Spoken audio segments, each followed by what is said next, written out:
All right, I think it's that time, right? It's time, right? Let me. It's this one, right? That's that button. That's the one that gets us started. Hey there, friends. Good morning, good afternoon, good evening, whatever time it might be in your part of the world. Greetings, my excellent friend. It is so good to see you. My name is Jeff Fritz, and today is December 9th, 2024. We're going to write a little bit of code today. We're not just going to write code today. I want to chat with you. I want to talk about a few things. It's been a fun weekend. Lots going on. Oh, as always. And let's catch up. Let's talk about a few things. And I'm going to kick off. I think we can do it today. Not only do I think, I have it scheduled. There's no backing out of this now.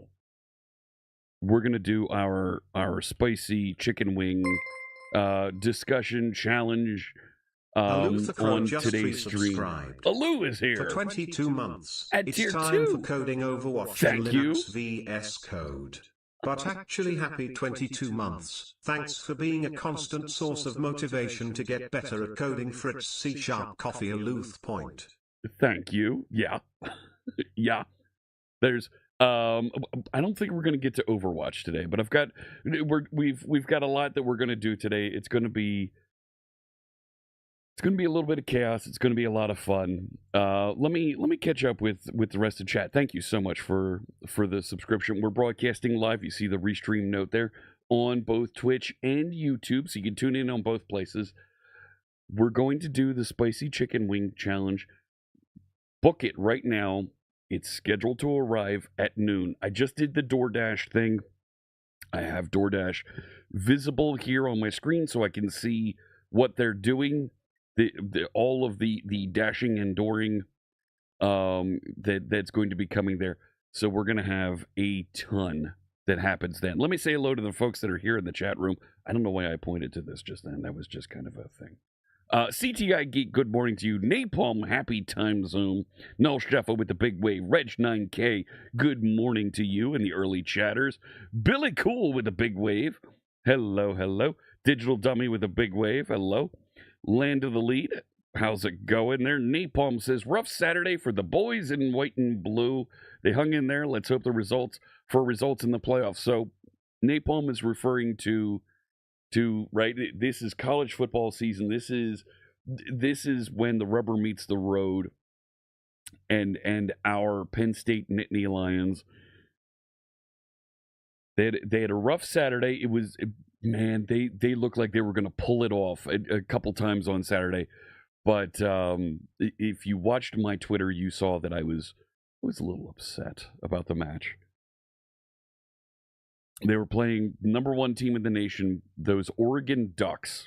And so this is the second game this season that Penn State has played against the number 1 or number 2 team in the nation. Because they played Ohio State earlier in the year. They lost to Ohio State at Penn State. They played the number 1 team on Saturday, and they lost. But both times they lost by 1 score. Literally held with them in both games until the end. And just couldn't keep up. What struck me about this match, quite frankly, it was the officiating was very, very lopsided, very one-sided. There were some what we call ticky-tacky things. There were some nitpicky things that they called on Penn State that they didn't call on Oregon. There were some blatant rule violations that Oregon had that just weren't called. There was a pass for a touchdown, and there were offensive linemen 6-7 Black yards. just resubscribed for 27 months. Thank you so much, Black Eye, for the 27 months. Much appreciate. So there it was. Look, Penn State didn't win the game. They didn't complete the passes. They didn't run the ball the way they should have, so they could have won the game. They had their opportunity to. They didn't. The officiating is never an excuse. But man, there were some things that were called that weren't called. There was a long pass that the Penn State quarterback completed. Wide receiver caught it. And clearly, from all angles, even the commentators were saying, oh, that was a great pass, great reception. You know, they're going to get the first down, move the ball ahead. And for some reason, the officials called it incomplete. Like, what? There was no question in any way. It was nowhere near an incomplete pass. And for some reason, they called it incomplete. And there were many, many instances of that. And it's disappointing. In a championship game, and I even posted photos on Twitter. Like the third play of the game, there's literally a player from Oregon hanging on the back of one of Penn State's defensive linemen, which is a penalty. It is, you're not allowed to do that, and it wasn't called. Like right from the get-go, we knew like, what the heck is going on here? So it was a rough Saturday.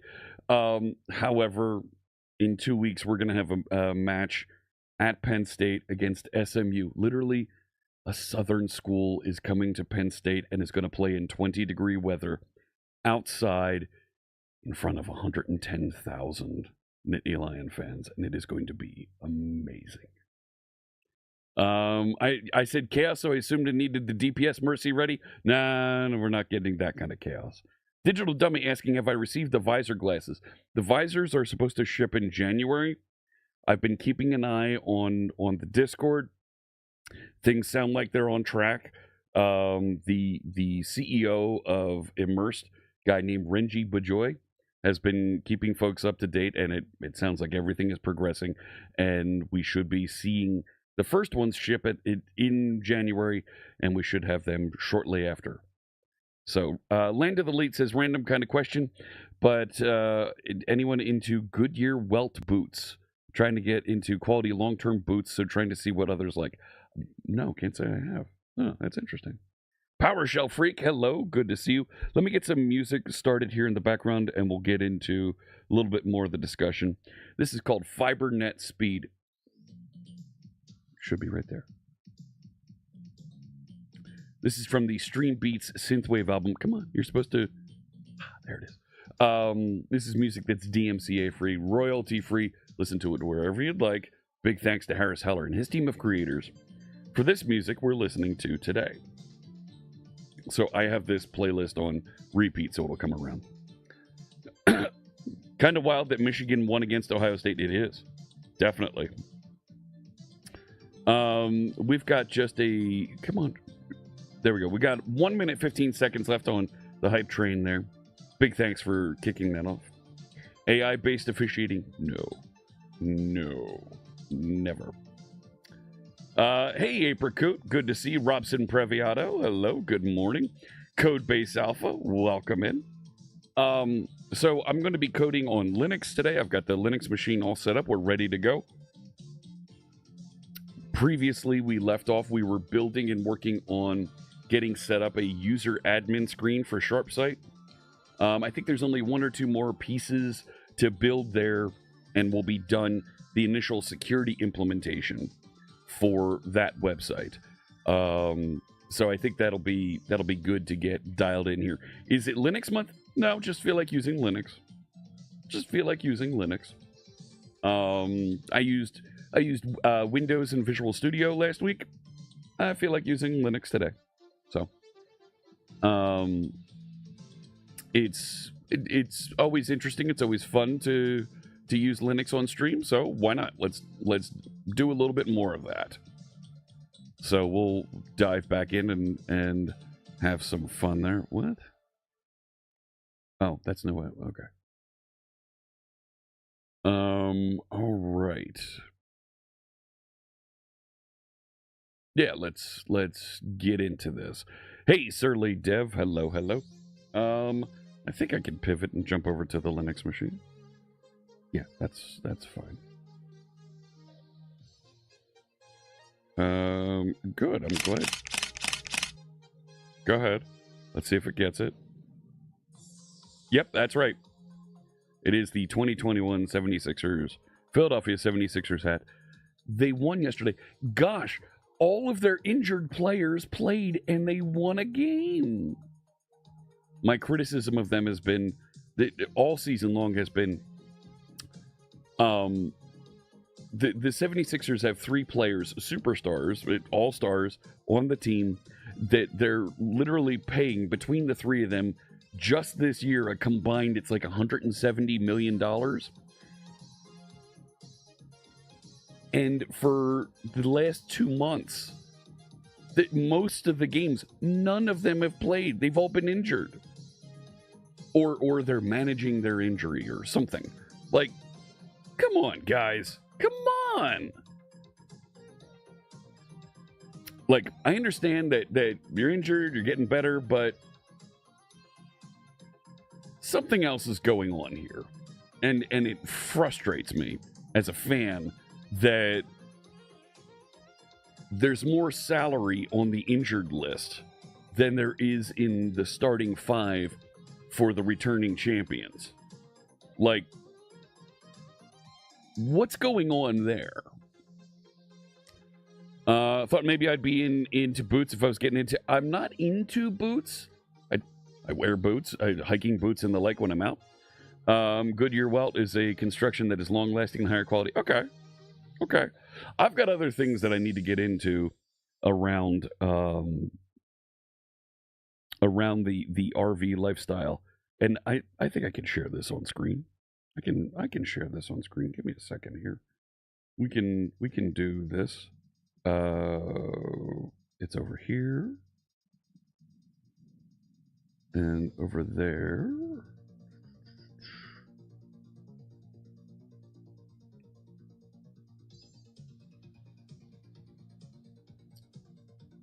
Yeah, I can share that.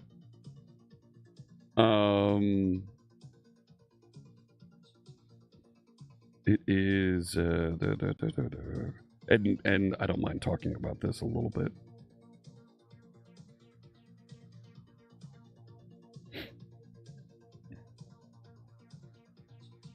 Yeah, let's do that.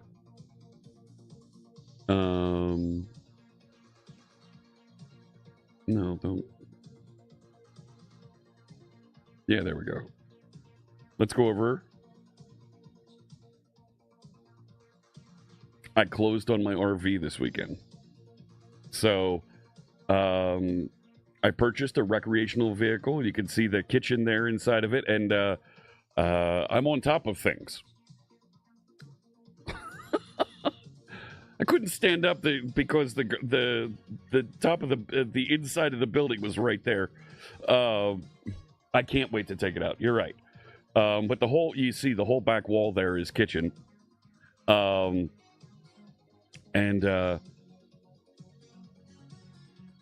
Right. So you can see the stove, the microwave. There's a stovetop there. Sink is over here. The hot water heater is dead. That's a hot water heater? No. Yeah, that's the hot water heater. Yeah. The hot water heater is here. And this is the back door. I don't have any pictures of the front door, but yeah, I got on top of things to check out and inspect. So what I'm actually looking at right there's a solar panel right here on the roof that I was checking out, and there's like a putty around it. Everything on the roof of a recreational vehicle has this putty to kind of seal it and make sure that there's no leaks in there. But it didn't come with any blinds to put over the windows on the doors, so we have to get some of those to install. So, yep. So that is that's going to be my spring, is getting this thing out of storage and getting it all started up and ready to go there. Setting up the Christmas lights on it. No, it comes with the LEDs on it, and there's LEDs underneath over here, so that you have very low power lighting that will illuminate, so that you can set up and manage things. Thank you, Digital Dummy. I'm very excited to get started there. That's right, Fritz the Camper. Yeah, it will be exciting, and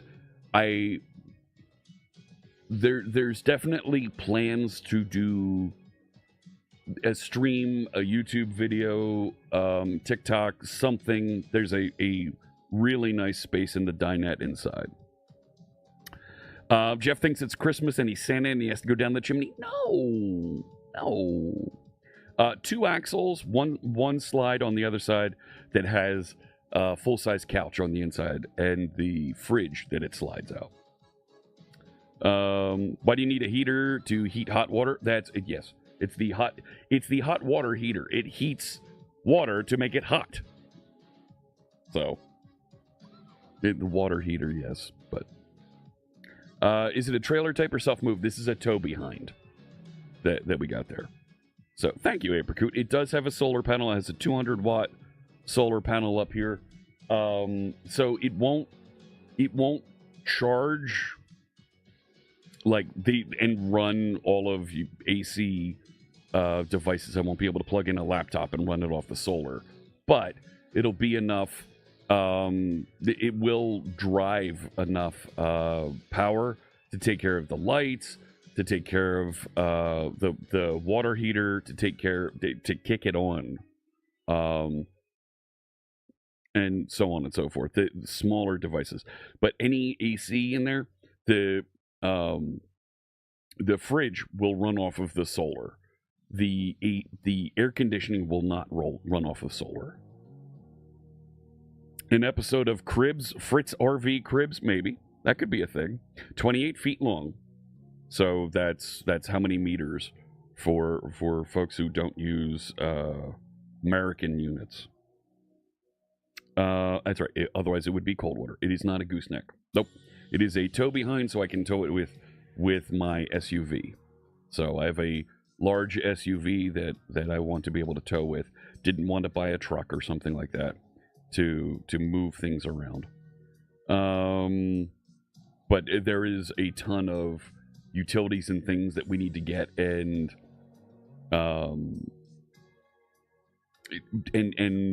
get wired up. All kinds of hoses, drains, cables, power management devices. You're going to see me post probably a couple of YouTube videos about some of these things as we build out and we start our RV experience, because there is a whole YouTube ecosystem of folks that talk about RVs, and quite frankly, most of these people are they're not very good at teaching and expressing things to the camera, and I might have a little bit of experience with that. You want an RV, but I'm not good at driving large vehicles or trailers, so it would take a while to get used to. So that's one of the things that I'm going to be doing over the next 2-3 months, is practicing with my horse trailer. There you go. Go ahead, take the picture. It knows this one. It got this one. Yep, it got it right. So, but this is almost twice as long as my horse trailer, but getting the basics down, we'll be there. 28 feet's a darn long camper. Yeah. So we also measured how tall it is. It is 10 feet 10 inches, and that's I don't know how long for folks in the metric system, how tall that is. So, but we're really excited about this and what we're going to get into with it. So let's head over to the Linux machine. We'll get things. Do I plan to stream from it at some point? Yes. Yep. Having a hitched one is a much better option for most people if you have the horsepower to tow it. Yes. So, Land of the Elite, what we're, for our lifestyle, for the types of interactions and experience that we're looking for, being able to drive our SUV to tow it, drop it off at a campground, and then drive the SUV around to wherever local to that base at the campground that we're at, gives us a lot more freedom than buying a full Class A motorhome that you drive and all that folks typically think of when they hear Winnebago or something like that. So, will it have a Starlink?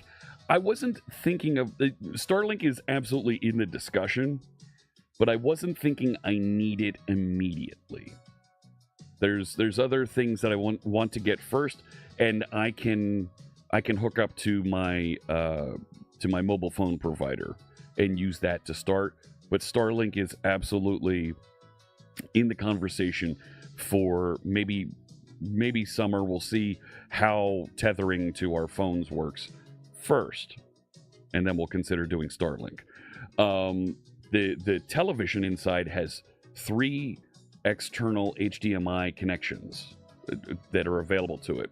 So one of the things that I was thinking was take one of my Raspberry Pis and homebrew my own Roku type of service that runs Plex, that runs some other things, so that I can have all of my systems running locally on a little Raspberry Pi with an external hard drive all mounted behind the TV inside this. So then I can do other things like rotate through photo albums from our trips, put on a rotating display. Here's the weather coming up. Here's our calendar coming up on the big TV there. I was initially thinking make this a touchscreen thing, but it might be more interesting to do this with just a single Raspberry Pi, have it broadcast and to the TV, right? And allow our phones to connect in and interact with it from our phones, because you already have a phone in your hand. So, you know about stabilizing hitches? Yes. Yep. Oh yeah. So the towing hitch that we have on it has stabilizer bars on it, and we'll be able to drive that around no problem. That is not my garage. No, that's at the facility that we purchased it from. So here's the thing, friends. Let me back over here. Here's the thing. If you want to buy a recreational vehicle, you want to buy things that are going to be fun and vacation-y that you can use in the spring and summer. If you buy them as you're going into winter, they don't want to own them over the winter break. They don't want to have to pay the loans and things on those recreational vehicles, on those boats, over winter. So if you buy them going into winter, you can get a really good discount. And I saved like 25% by buying it now, putting it in storage for a little bit, now that we're sure, right? So when we went through and did our tour, we made sure that everything worked. All of the water heater, the air conditioner, the heater, made sure all of that stuff worked, because if it needed to be tuned, tweaked, or repaired, it could be done before we take it out on its first trip. Will I share my RV channel? Yes, I absolutely will when we get there and more of that happens. Camp sometime near Red River Gorge in Kentucky. Kentucky absolutely is on the map to go visit. I'd love to go visit some distilleries. I might have an interest in Kentucky bourbon. I might have a little bit of an interest there. So that could be a lot of fun to go visit Kentucky, park the RV, and then drive around to some distilleries. Most campgrounds have good Wi-Fi. National and state parks, not as much. Right. It's hit or miss. And if you're at a state park, that's when either I'm on my mobile connection or Starlink comes into play at that point. In Germany, you need 3 to 5 permissions to customize my van. Oh my gosh, that's crazy. Happy Monday, Digital Drummer Jay. Hello, hello. Selling up and joining the van life? No, not joining the van life community. With the amount of travel that I did this fall, and the cost that was that we saw from Airbnbs, from hotels, it was I was spending almost $1,000 a weekend on Airbnbs and hotels. It was crazy how much these places were charging because I was visiting a college, visiting for college sports, and we're going to move on and do something a heck of a lot more fun. So, Zolt, hello. Have a nice day to you too. Mac Dobinghall, hello. Hope Monday's treating everyone well. Yeah, we're doing good. Ads just kicked in there on Twitch. Pre-rolls are going to be disabled for the next 42 minutes. If you're watching on YouTube, hey, no ads. That's a thing. That's totally a thing. So, I do want to get TagsApp. Maybe we dive into this later this week. I do want to get TagsApp running in a container, running live for this channel on a regular basis, on a daily basis, so that every stream we're taking messages that are coming in here, and we can use TagsApp to put up lower thirds and queue up your messages.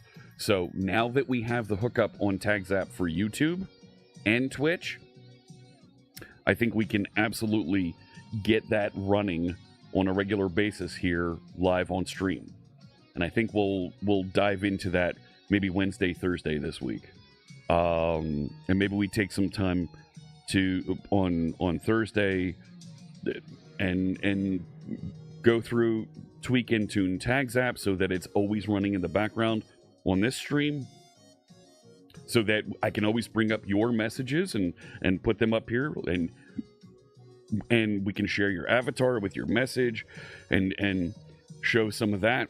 And we can also then do some more tweaking and tuning on that application so that it does some more of the cool things that we're interested in. And we'll bounce back and forth between TagsApp and SharpSight.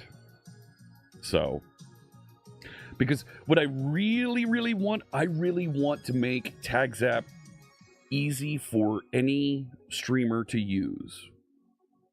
So that some of our streamer friends out there can use it to manage chat and put up lower thirds on their shows.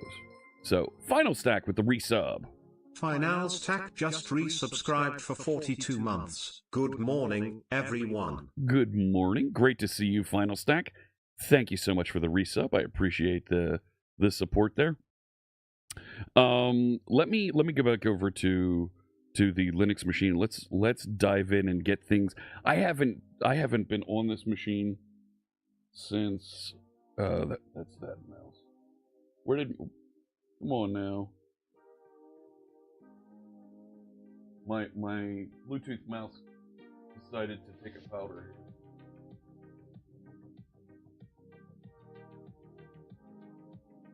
Thank you. Yeah, you oughta. All right. So I already went in and come here. Thank you. I already went and git pull. Thank you. Everything's up to date. And if we take a look at my branch, so we already took care of the feature page. We already finished that. That's already out there.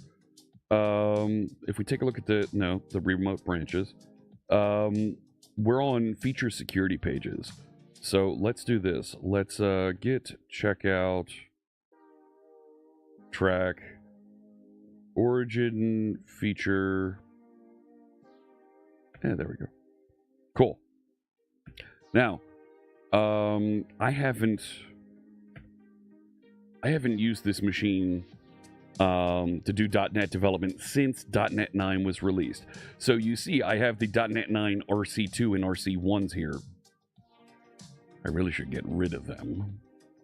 But I need to be on .NET 9 9.0.100, right? In fact, if I scroll up here,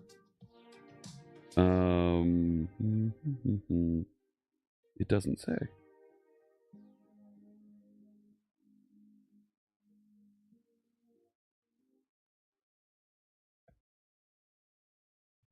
Hang on. Folks are really liking hitting that hat command today. But yep, that's right.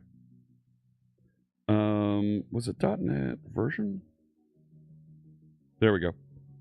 So it's looking to get the 9.0.100 here. And because that's what's in my global JSON, and I don't have it installed. So let's go get that installed. Now, I don't use the package installer on Ubuntu to install .NET. I use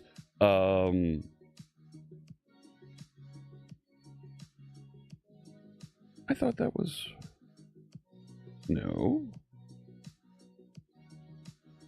Control A. I'm trying. Oh, I don't have Tmux running. Duh.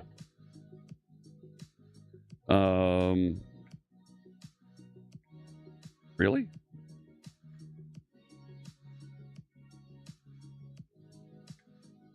Why am I not getting...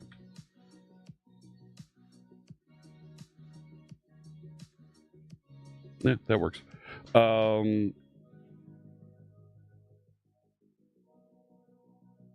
don't know why I'm not getting my... That's the way I wanted it.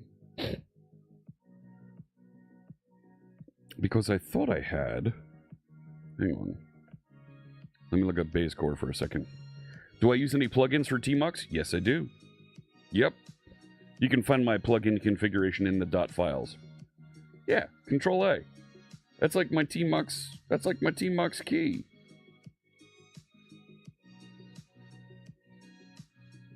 It's not on that layer. It was over here. Yeah. Oh man, I don't like how it forgets the names of these things. Yeah, get status. Get checkout. Get branch. Isn't it like way down here? There it is. Left Control A, release, and the backslash key. What? I think it was backslash. And then it's Control A. Yeah, Control hyphen. Why wasn't it doing that for me? Yeah, no matter.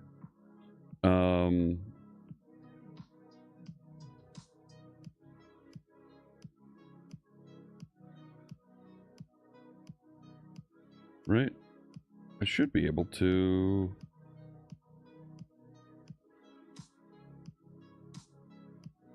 Why am I forgetting? I'm like... I thought it was... No.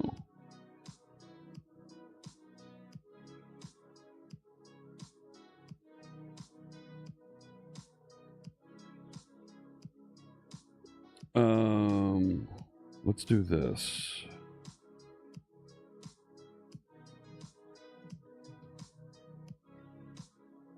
I thought I had...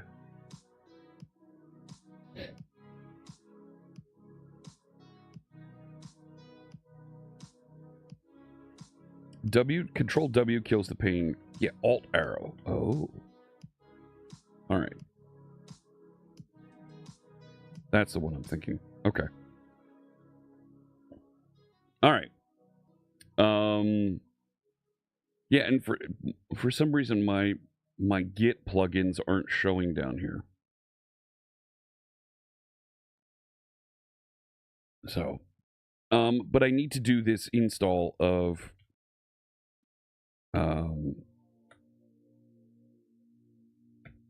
I need to do this install of the new version of .NET. See, I thought it was... No.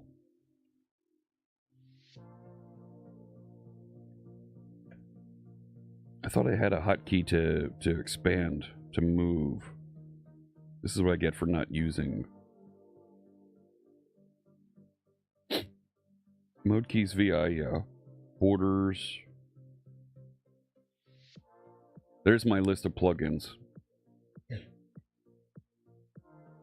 So it should remember and allow me to post across. Yank allows me to post across. Resurrect should restore the previous version of Tmux. And then the Tmux plugin manager, there's a couple other plugins down there that it should load up.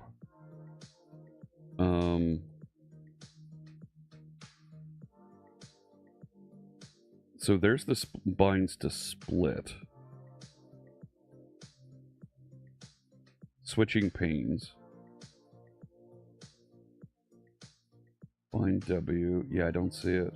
And there's Git Tmux to place the Git status over there, but it's not showing for some reason.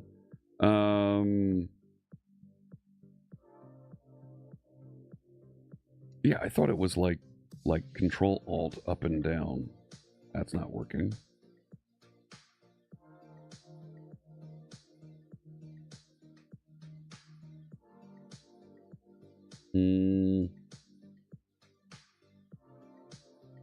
Yeah, that closes.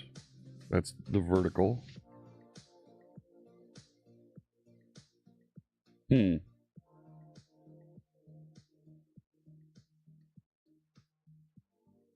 Nope, that's not it.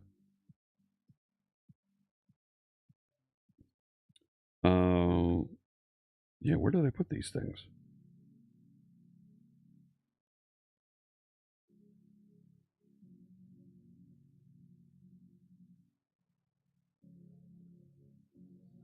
I forget how to resize the thing.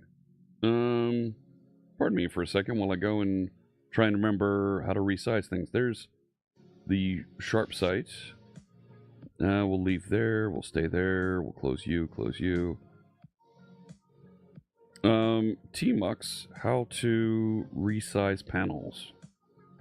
I forget how to do it.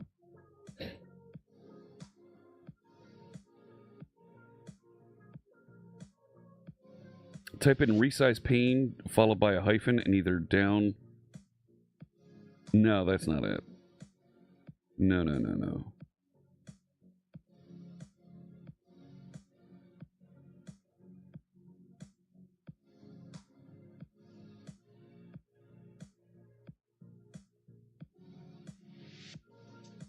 That doesn't...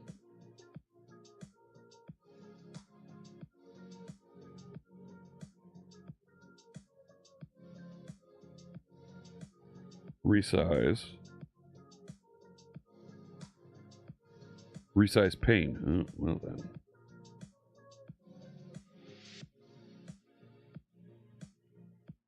Resize pane. No.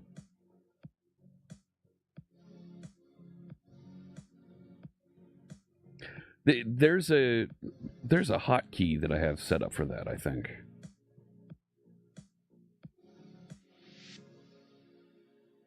I thought I had...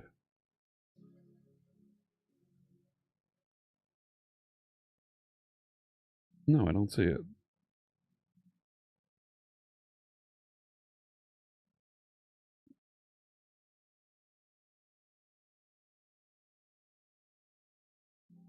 Did I play a Stalker 2 game? No. Control A and then Control arrow key.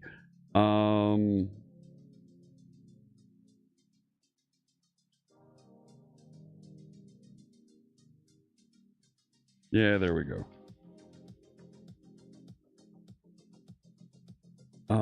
Do I have Control A wired up on there somewhere? I don't see it. And I feel like it should be there somewhere. So let's just do that real quick so it's on that layer. Control A. And I'll put the same red color on that.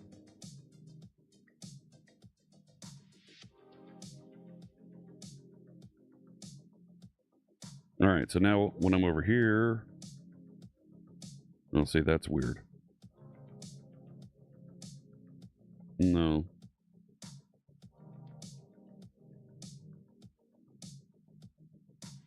That's not bad. Okay, I can work with that. I don't need to hold.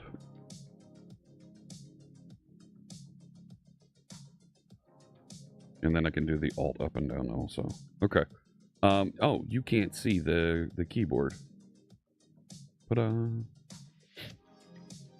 right, now I'm gonna remember that. All right. See, it's been too long since I've done some of these things.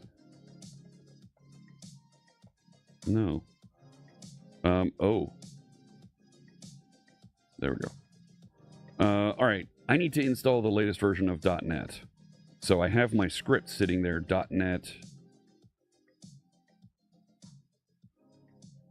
install. Go ahead and go do that. Now it should. See, it's going and grabbing the 8 version.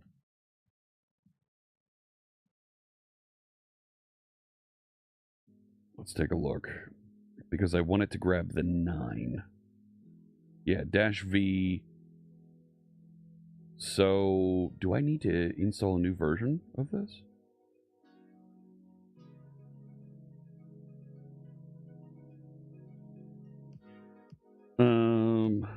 .NET install -V 90 100.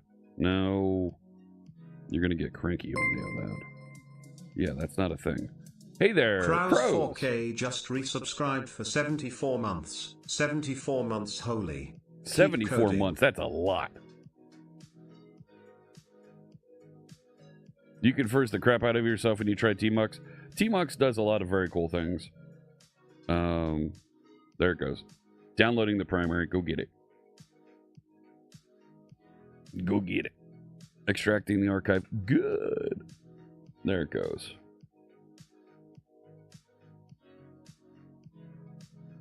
Yep. That is already in the path. So I should be able to now do .NET version 90100. No. What am I doing? Goodbye. All right. Moving on. So now I have the right version sitting here, so I should be able to actually run this.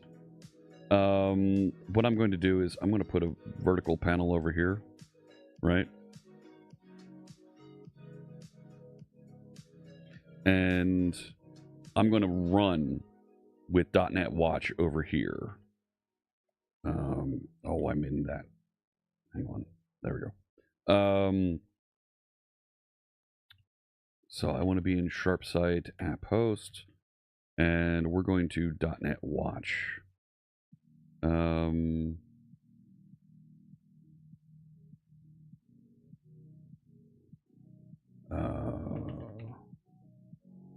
Right, it's like that.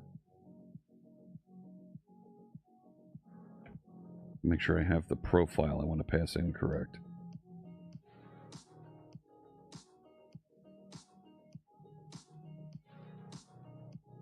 Because it's been too long since I've done all this stuff.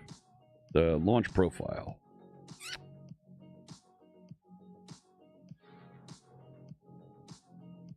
-LP.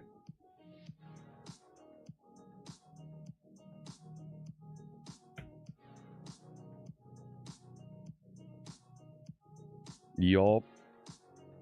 Not reload enabled. Good. Do it. It's just been too long since I've done some of these things, you know what I'm saying?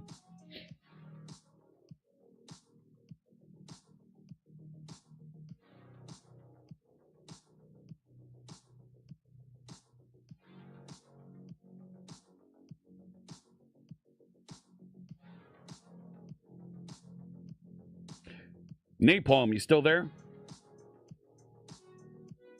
Paging Napalm.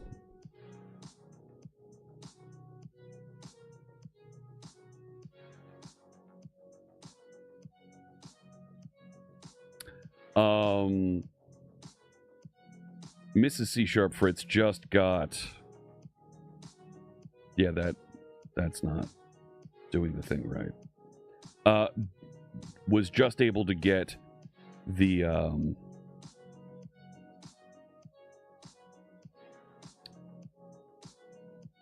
no. Tickets to the playoff game. So we are all set, and I will be at the Penn State football game this weekend.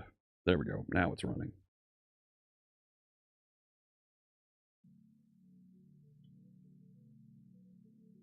No, I don't need to hold that. So I'm just going to scoot that over so that I don't need to look at it. And jump over here. And let's open... It went and created another panel. I don't want the other panel.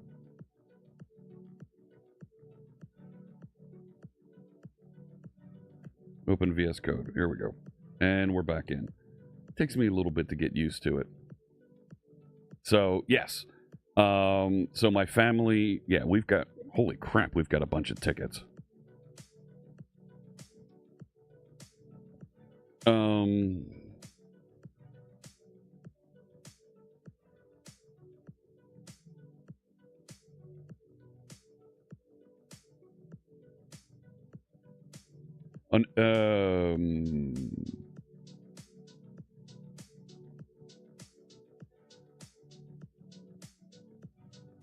That doesn't feel right.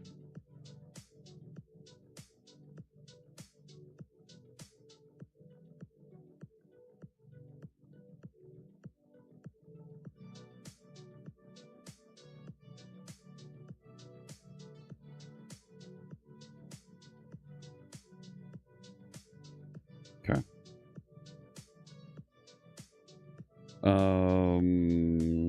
What are we doing today? Stuff.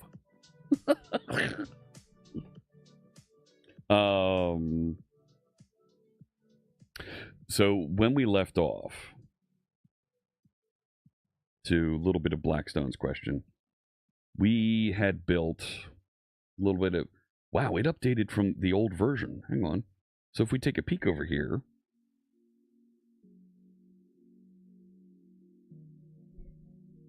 Failed executing, applying the security patches. Look at that, it applied all of that. Nice. So it did update. It did update the website. We have these individual posts. And now we have to log in. So it should have seeded this, right? With our admin at localhost. And the password was admin123 exclamation point. Sure, go ahead, save that. And I do have a site admin feature. And we'll clean this up and make it look better. Hi, your stuff. Hi, Coolio. Nice to meet you. I'm Jeff. How's things? Stuff. So we're going to drive up to the football game Saturday morning. And then drive home afterwards. And it is going to be a lot of traffic. Stuff is good. Everybody loves stuff. Stuff is a great thing. So we started... Page admin, we already know this works. Post admin does that thing. Like, I can go and create new pages in here. And add pages of content here. Stuff. This is a page of stuff for Cool 10. Actually, that's not how you spell it, is it? Let's like that. So now we have stuff. See? Stuff. And you can go to stuff. And we have admin. Admin is who I am. Site admin is the site admin for the application. Kind of hope for snow. I agree. I want the worst, nastiest northern half of the state's weather, because it is a proven fact that when the southern teams come north, and have to play some of the smash mouth football teams. And friends, when we talk about American football, in the northern half of the states, they play a smash mouth style where they run the ball and they physically push and dominate you. Where down south, they like to get fancy and pass the ball and do all kinds of tricky passes and formations and putting more receivers on one side than the other and trying to overwhelm with all kinds of different passing attacks. But the teams in our conference play this smash style where we play power games, running and pushing people around. Hey, McNets, hello. Good to see you. Hope you're doing well on this fine Monday. So this is good. We've got our user list here, and we can start building the ability to.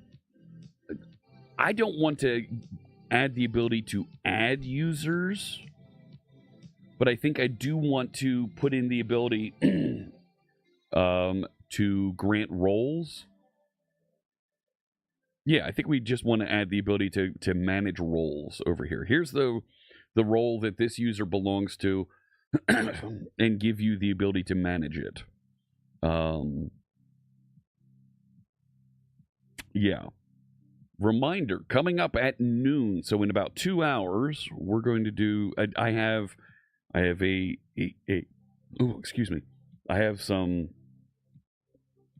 collection of chicken wings being delivered, along with an assortment of hot sauces, and we're going to do our hot wings challenge. I'll leave the keyboard cam on, and I'll move the keyboard so that you can see the chicken wings and sauces here on this camera. Look at that. This camera is going to serve 2 features today. It's unreal. And I can hear our friend that Junie Vanesh already trembling because she doesn't like spicy food. That's a thing. All right. Taking one quick look just to make sure. Wow. Thank you all the folks on Blue Sky chimed in. I have been posting on Blue Sky a bit more. That's right. Good thing it can do it so I don't buy another camera. I have another camera in the other room. I do. All right. So I want to show the role that this person belongs to here. Let's head back over to the code and let's figure out how we can display what role somebody belongs to there. So let's close this, this, and then we're going to start building out site admin pages there to configure different features of the application. You don't like it when Wendy's gives you an extra spicy chicken sandwich instead of a regular spicy one? Ooh. Ooh. Love a good spicy chicken sandwich. That's a good thing.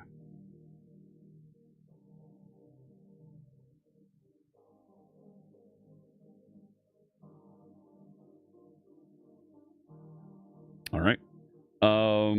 So where was I? User list. I have a bunch of extensions it wants to update. Go ahead, restart.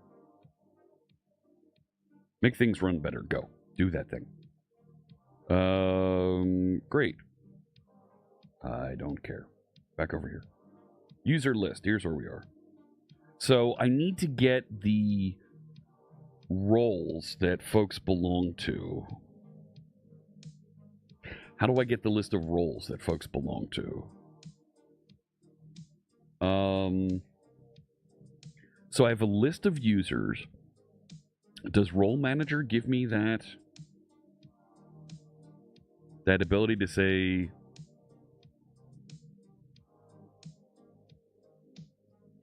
let's play some games here with the autocomplete and see what we can come up with. Users first. Right now, come here. You're not going to tell me what that is? And you're not going to give me this. Really? Yeah, reload window. Come on, give me all the .nets.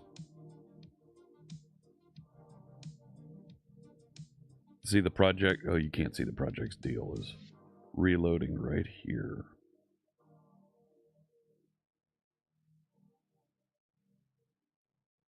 Right, that's processing workspace information. Yeah.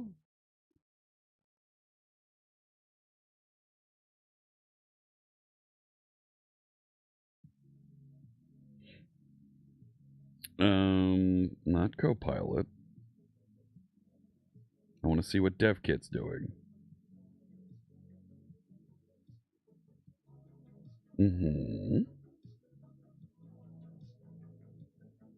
Found installed .NET location. Good.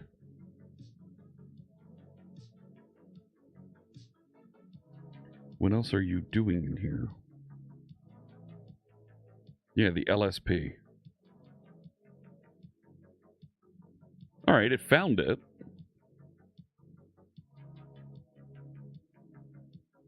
What's its current document is inside. Click to find it in Solution Explorer. No, you didn't do that. There we go. So it's a SharpSite user, which is not a user.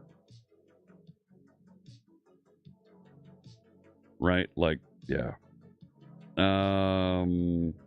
This is my object, so it doesn't know what that is. Okay. You're hungry? Oh, I'm going to make you hungry later. I specifically ordered for lunch here today only the drummy types of chicken wings. I think they're better for dipping, so that I can have the 10 different... Actually, I've got more. All of the spicy dips lined up. I'm a spicy dip. What am I thinking? And be able to make sure that we get good coverage, plenty there. What happened here? What happened where?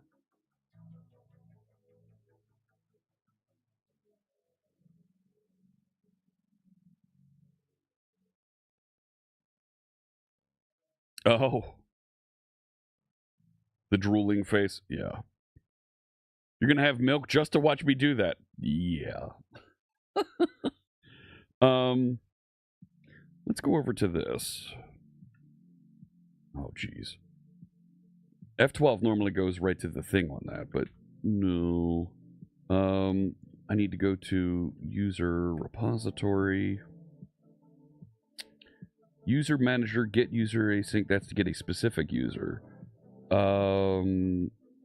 This is going to get the user manager.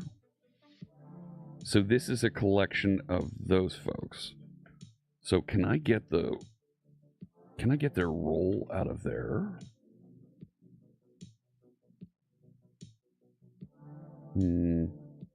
Let's see, what do we have here? No, roles isn't in there.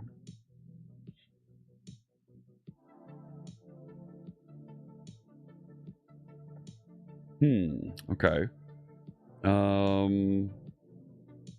What if I get the role manager?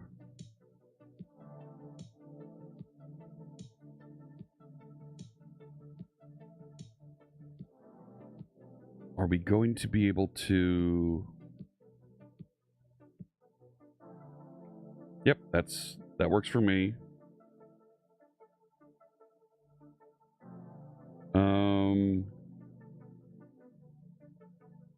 That's going to give me the list of roles. Get role ID, get fine. No, I don't think...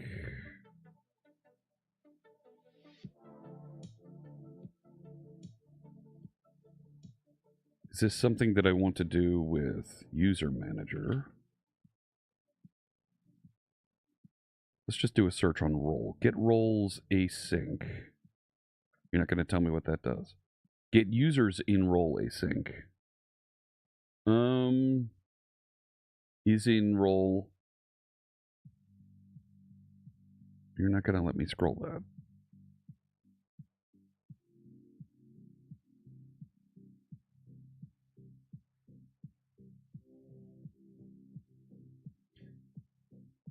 What does that do? For a user gets their roles. Ugh, I don't want to go through and do that each time. I'm not in a category again. I specifically went in and added a category. Something's removing me from categories. Like I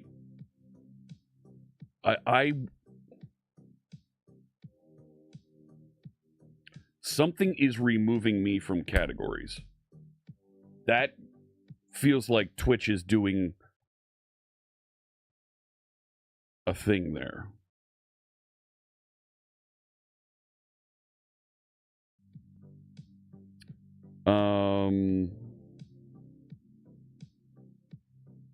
Is there a bot set up to handle categories? No.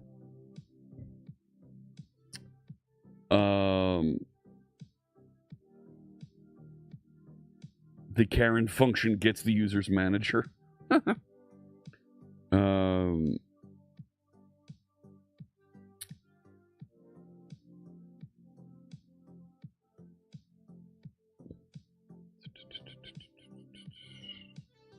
You're removing me from categories. Blah. All right, so get roles. I don't want to call that for each user because that's going to be just a mess.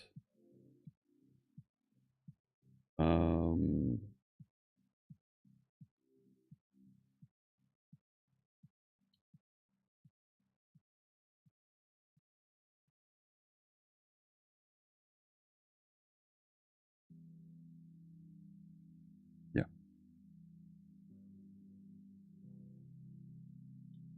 But I could do get users in role.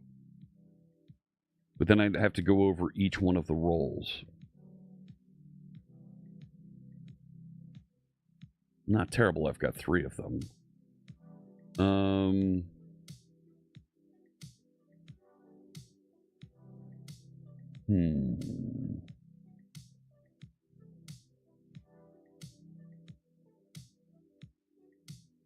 Right, if I do get users in role.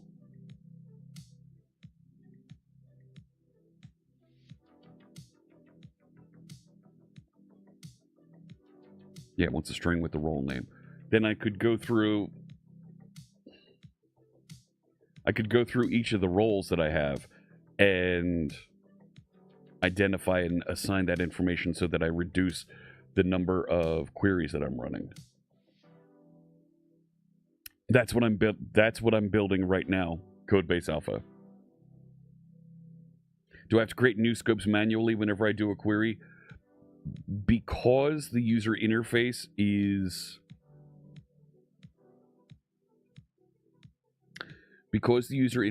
checking the role that the user belongs in. It's where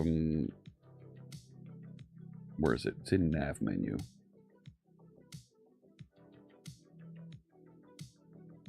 It's getting the user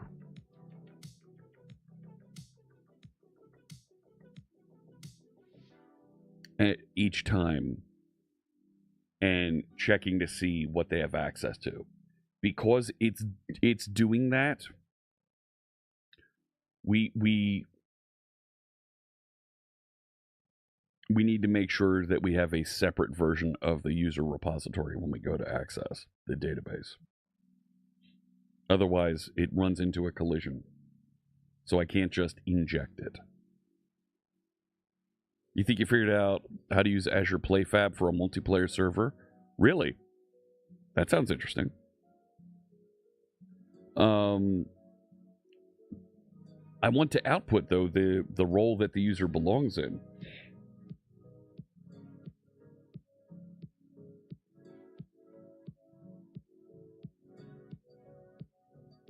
If you're returning the roles in the user object, wouldn't you do a join when you query the user? So if I was querying the users directly, right now I'm using User Manager.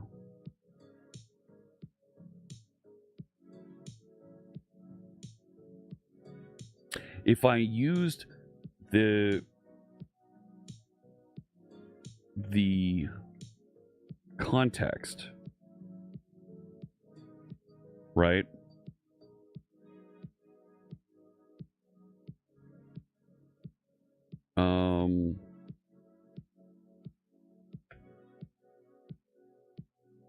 Right, I could join. No, that's not what I want.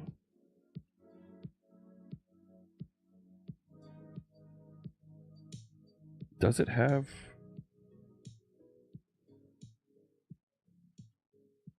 I don't think it has the new navigation properties. No. But I could join, right? I'm going to have to do a double join here. User manager. It's going to be user roles.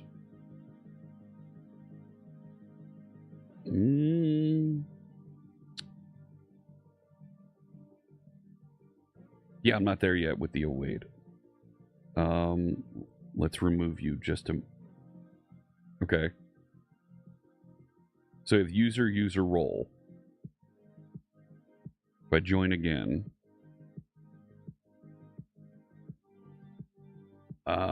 returns user and their role. Hey, Dr. Cox.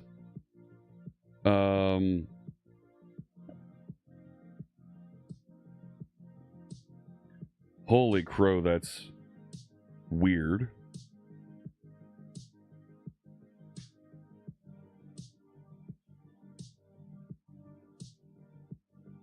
If I did that...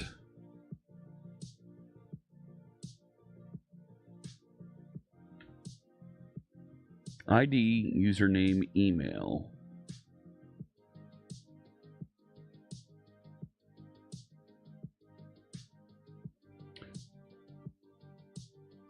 If I put the role out here,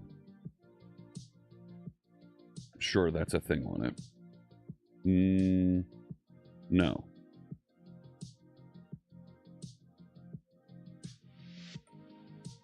If I did that, right? Go back over here.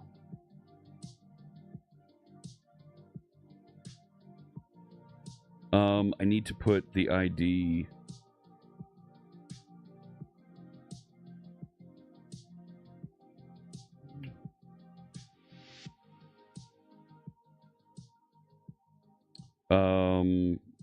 Next is the username. That's weird, but whatever.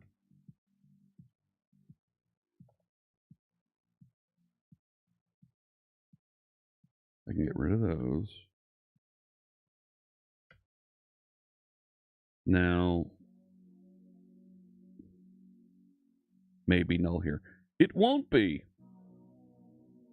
Now, why isn't it like this?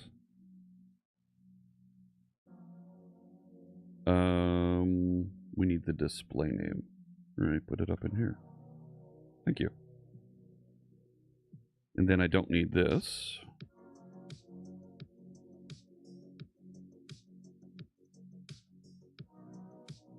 Should these be left joins?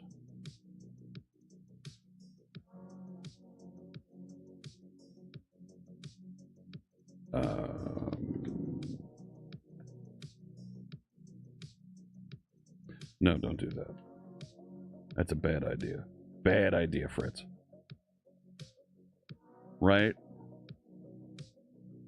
Does this limit a user to be only part of one role by doing it like this? Yes. Is a user only ever in a single role, or should it be a list? For right now, let's keep it to one role. For right now.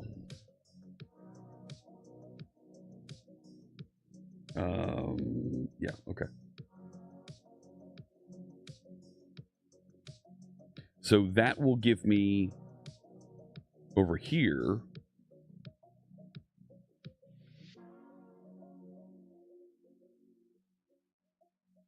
Yep. And then I can do a property column.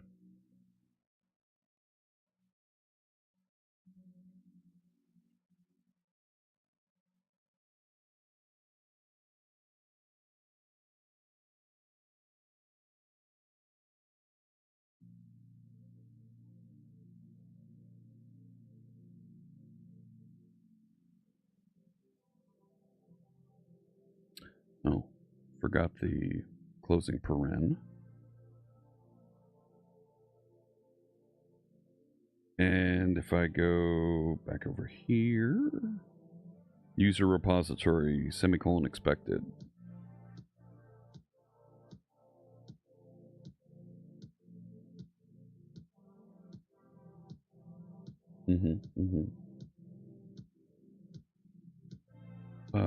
Where?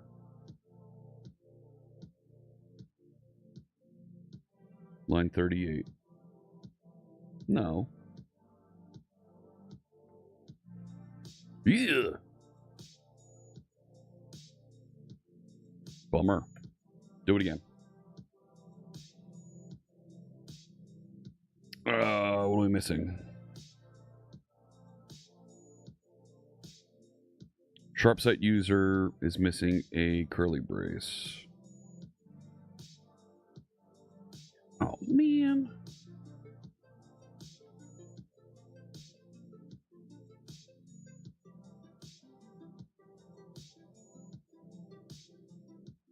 There it is. Building. Non-nullable property role must contain a non-null value when exiting constructor.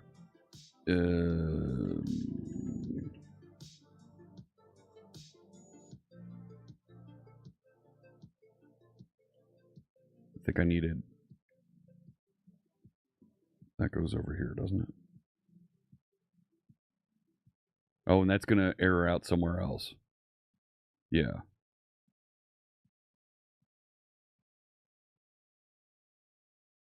That's fine.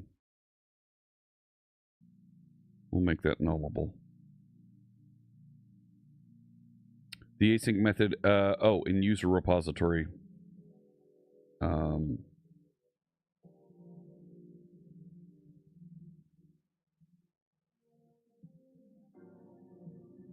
What's it saying? Lacks await operators and will run synchronously. There was an, here. To list async. So I don't need to do this.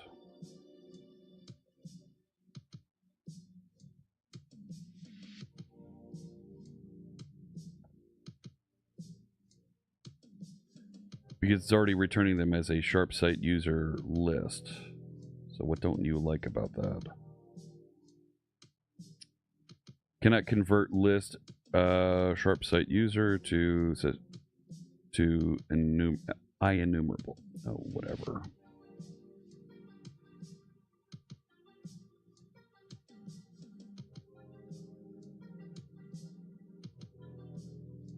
Really? You're not going to give me...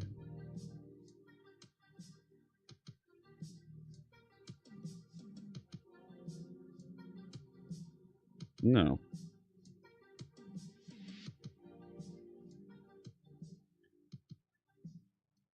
Go ahead. Fix it using Copilot. Go ahead.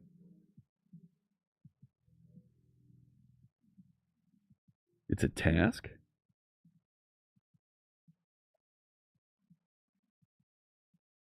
Oh, because I didn't await it here. Developers.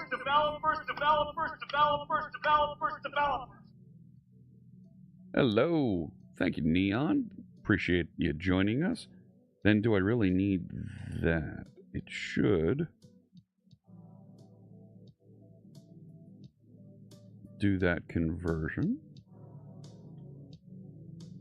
There we go. Now I got role showing up. Ah, look at that.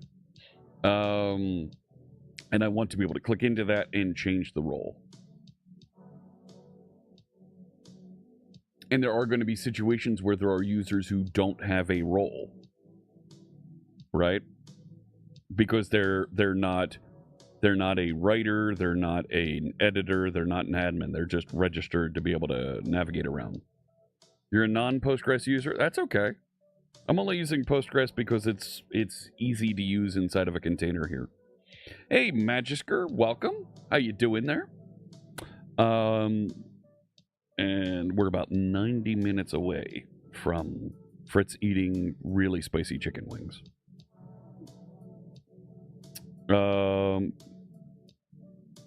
So while we're working on the online browsing platform here,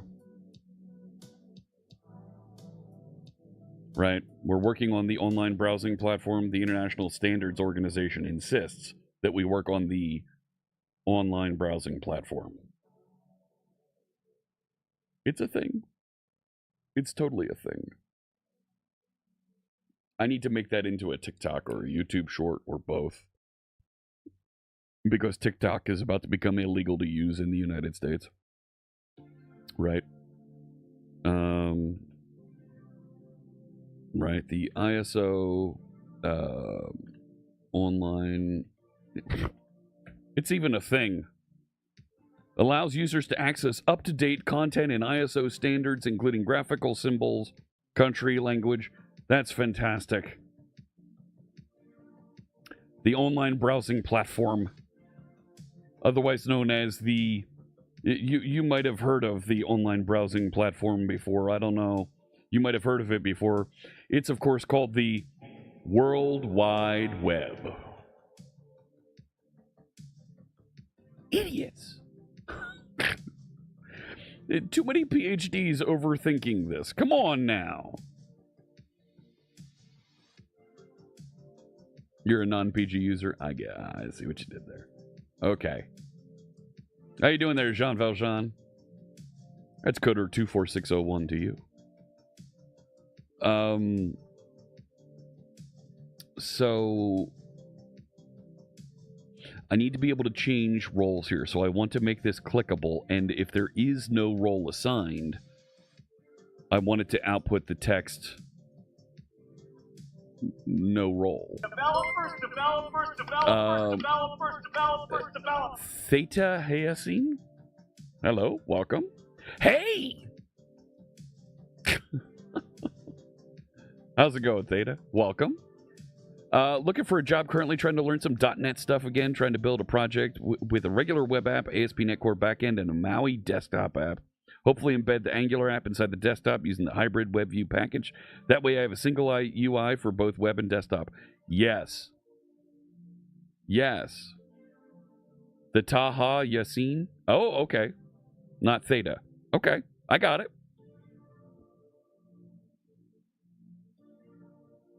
I appreciate that, and I will remember that pronunciation of your screen name. So, Magisker, that sounds like a good mix that you're looking for there. Embedding an Angular app inside of it absolutely works. If you mix in some Blazor with that, you'll be able to access the .NET components directly from the Angular. So, I want to default the role if there is no role assigned there. Well, if there is no role, they won't appear, will they?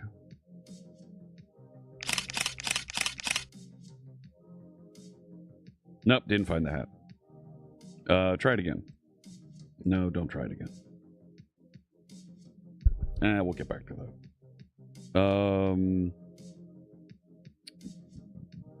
There should be... Oh my gosh. Right, I thought there was a way to left join. What do we have on some of these overloads? Come here. What do we have? There's a comparer? No.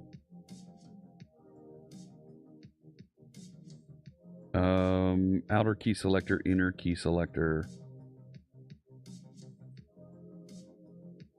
And the result. Yeah, what happens if it's null? What happens if it can't find one? You know?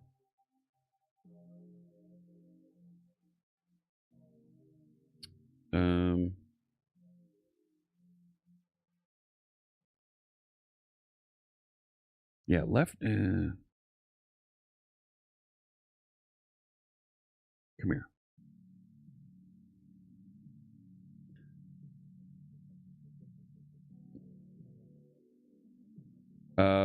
Copilot. See if it can help me with this. Hi, good to see you. Get started. What can I call me? Fritz. I don't know, I can't hear you. With entity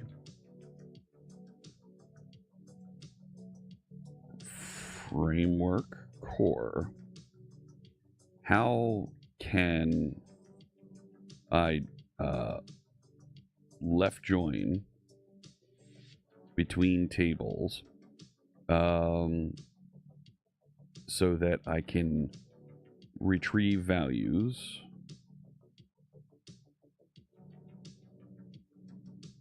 that might not have a value in the one table. Let's see what it says. I could give them a default role of registered user or something.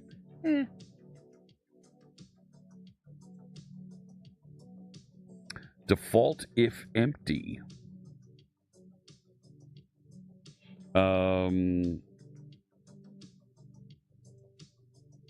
Give that to me using method syntax. There we go. It wants me to do a group join.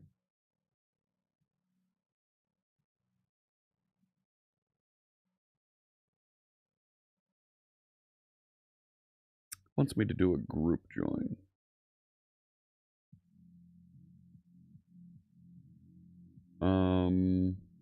Let me come back to your question in just a second here, Magisker.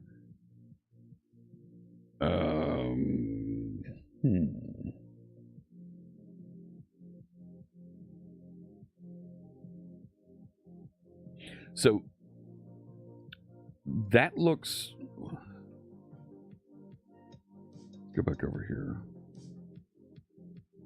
If I make this a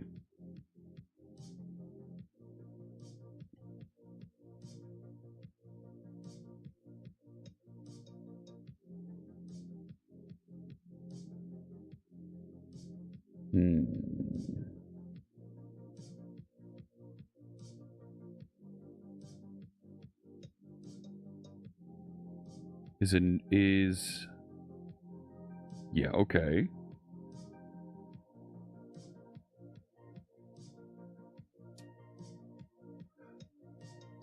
So it's got a collection of those.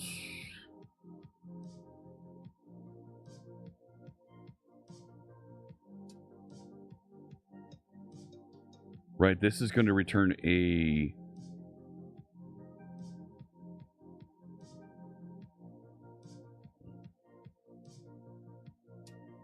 iQueryable of A prime.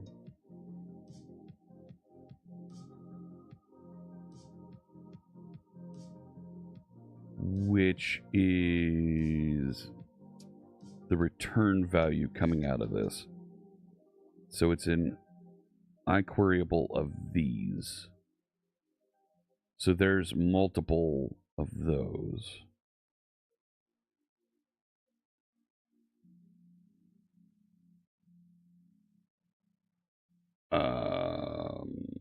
Okay.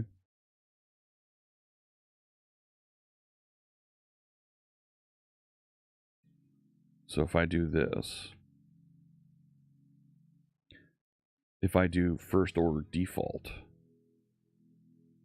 yeah, it's going to get chunky there. Right, and if we do that, now...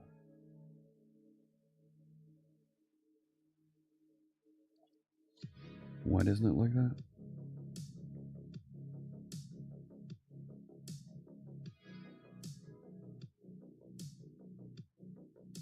Because that's how it's trying to join.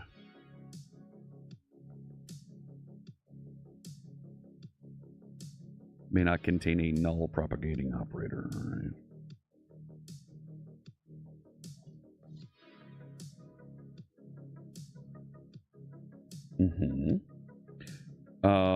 But this is where it's saying that default if empty.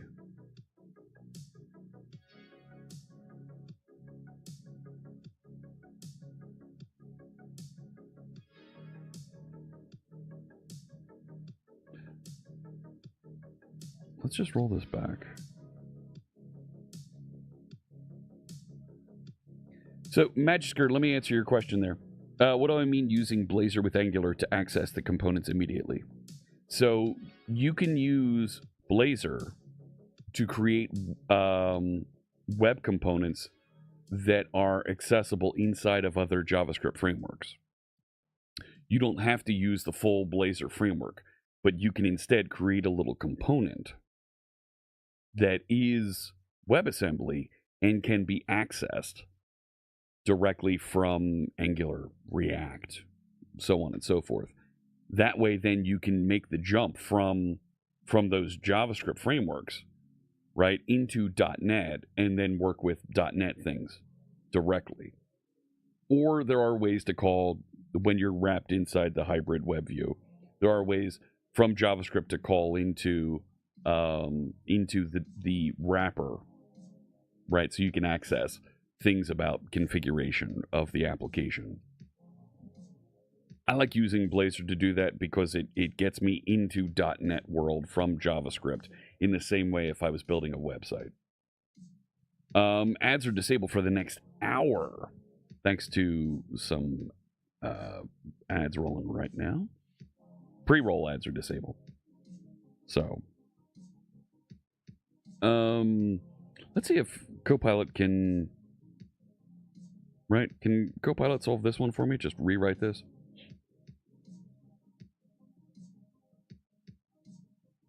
How do I clear that content? This.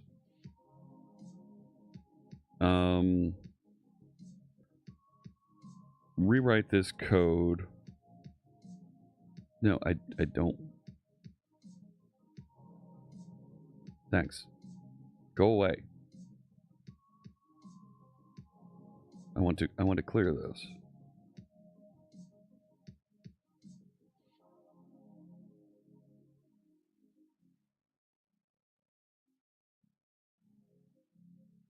Clear all this nonsense.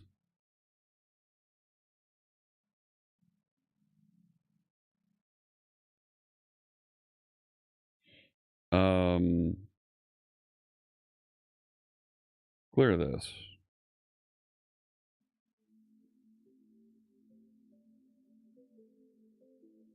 No. Whatever. Rewrite this code to also include users who don't have a role assigned.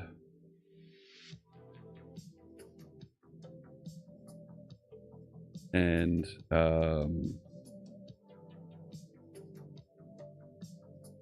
set the value of the role property for those users to the text, no role assigned. Let's see what it says. The plus on the top for new chat. I have to do new chat. I can't just say clear this.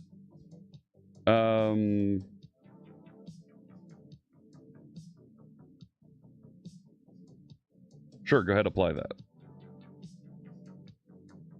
Really? You have to think that hard?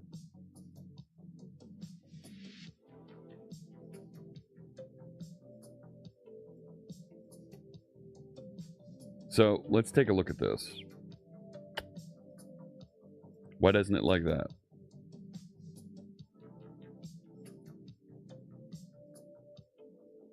Yeah, it might be null. And I can't...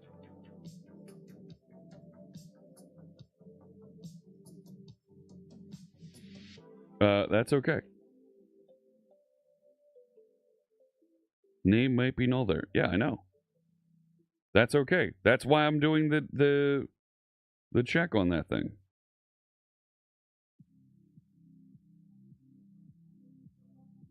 Like, I know.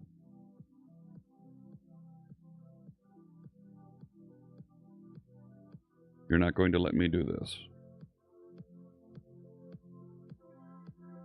Oh.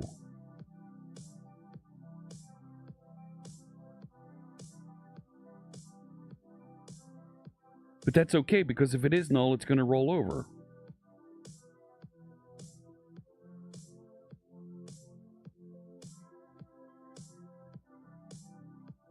No hot reload changes. Yeah, and you're getting grouchy here.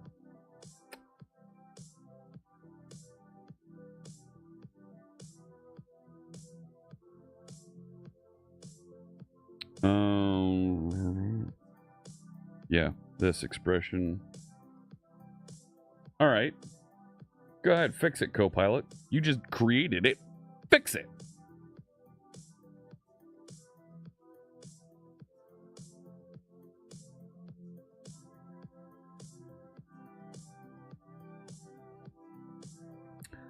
That was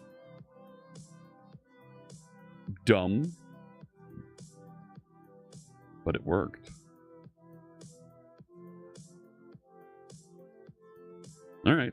That looks like it's working.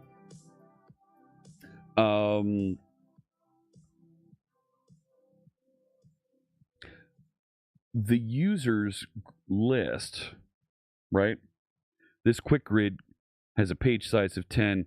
I want to put a pager on there also, right?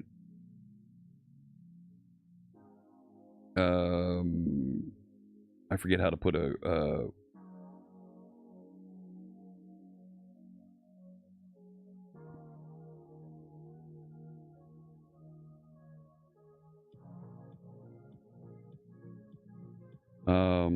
add a pager to this grid.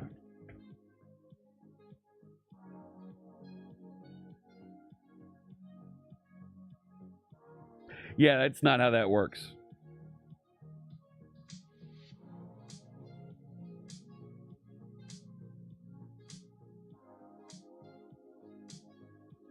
How do I add a pager to a quick grid in Blazor? See what it says.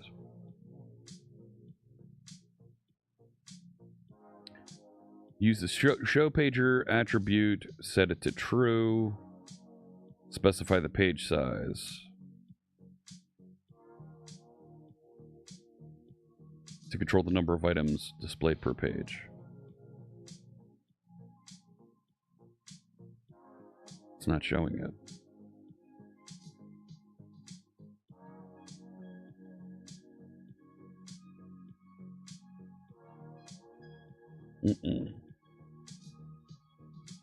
Blazor quick grid.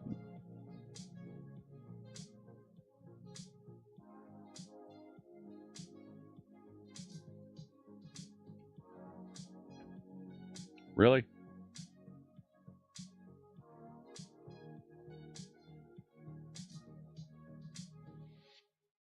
Paging. Construct an instance of the pagination state and pass it to the pagination property. Blah, blah, blah. And there's a custom paging UI. Fancy. I don't care at this point. I just want to make it appear.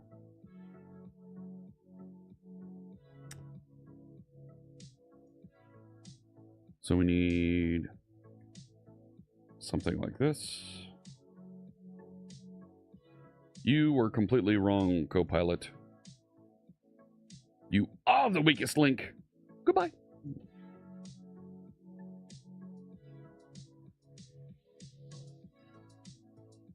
Oh, man.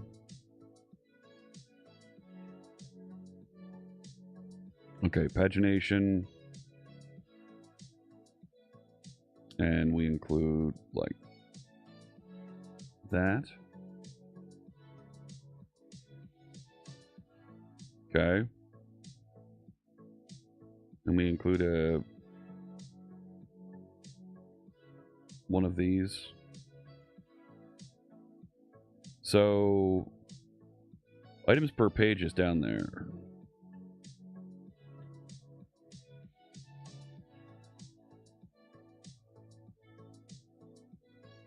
Yeah.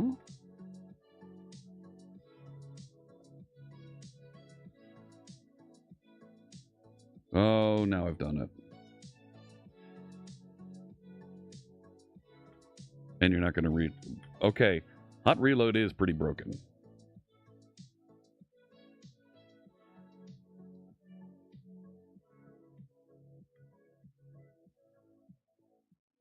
That's annoying. But there's the paginator. Okay.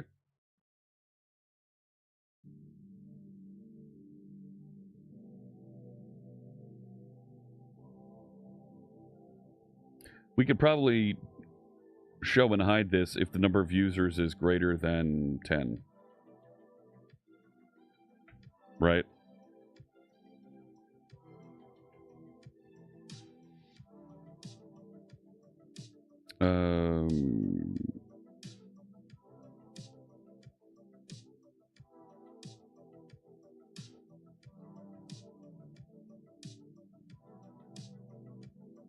Yeah, if the user count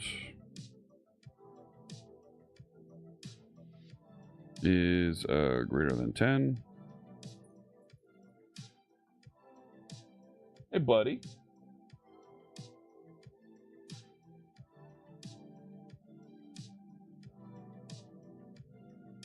Move that down there. Move this over here. Tab that over there. Save this. You're not going to reload. Oh, man. Yeah. Ooh.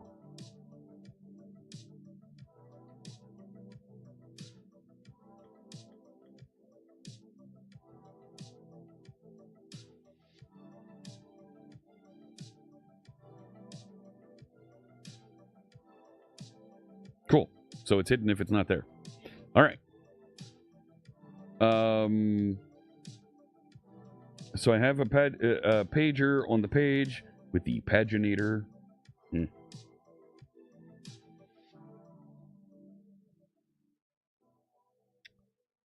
So I want to make this clickable, and if you click it, we'll open a little dialog for you to be able to select roles, I guess. So we're going to create a component for that. We're going to... We need a list of those roles somewhere, and we do have a list of those roles. They're up in here.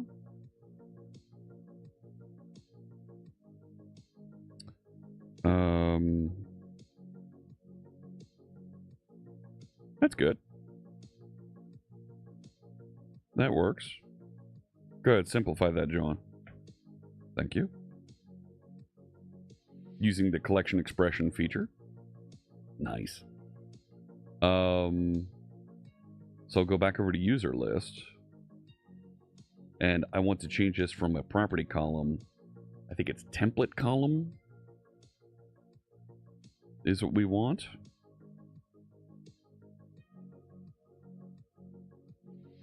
Right, because we do this, I believe, in...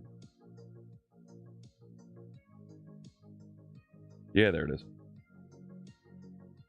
So we have a template column. And... Right, we'll turn it into a hyperlink that when you click it, opens a modal dialog that has, here's the list of users. Go select one.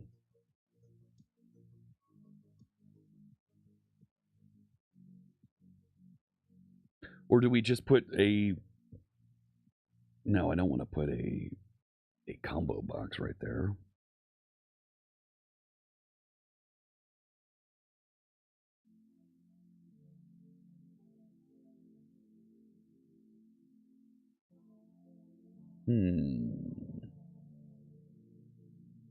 If I were to put just a combo, like click and it turns into a combo box, set it and then press OK, then I don't need a secondary page, do I?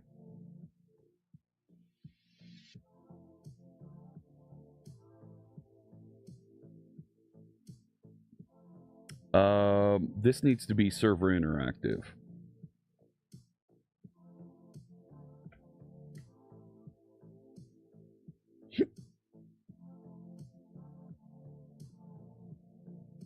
What the heck is that?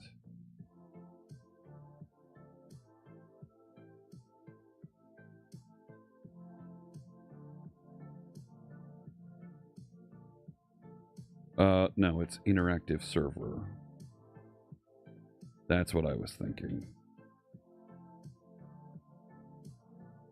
Yeah, see, this is... and if I try to reload, bang. Yeah, that's pretty broken. Interesting.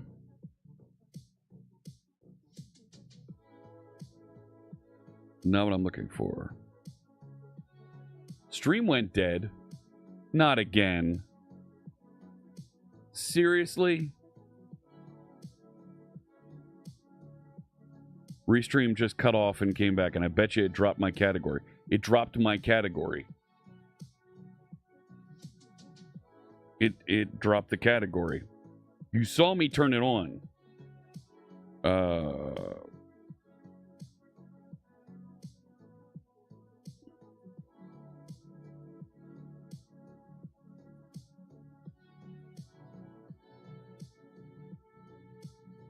No, it's not local to me. It's Restream. Like, I can see that Restream stopped the stream.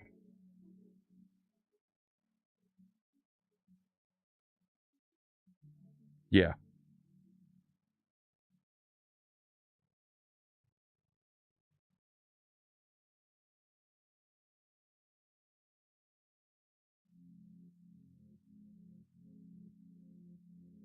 For a minute, it Restream just dropped everything. And it says my connection is unstable.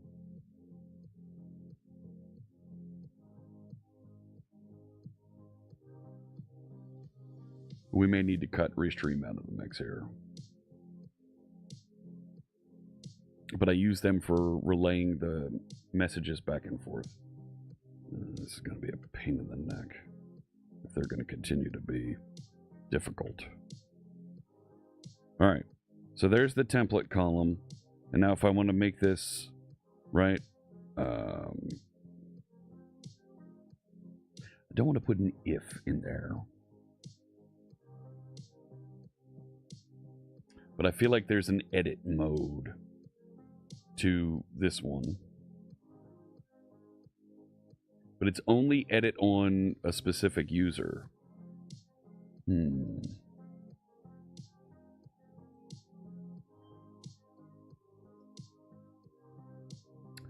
So, what if I saved...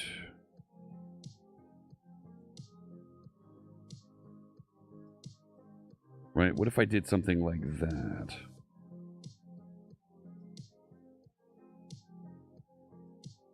No. Context.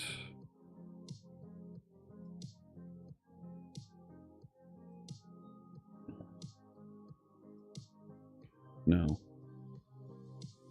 If it does not equal edit user.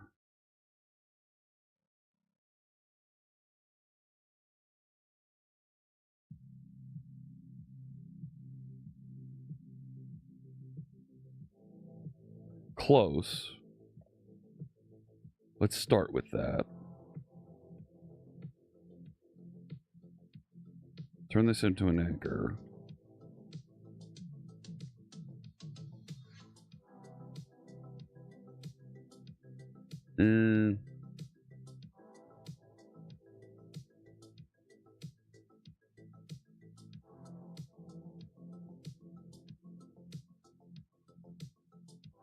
On click. Prevent default. Equals. Now, why doesn't it like that? It won't be. Thank you. This goes to an A. This goes to something like that.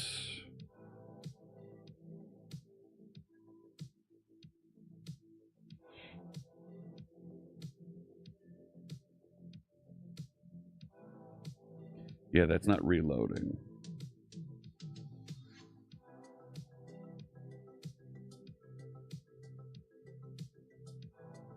Changing the return type of Lambda requires restarting. Yeah, restart. There it is, restarting.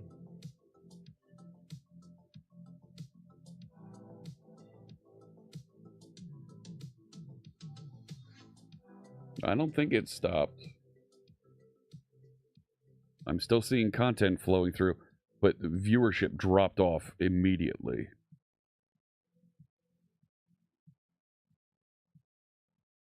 Yeah, we're still 3 minutes up.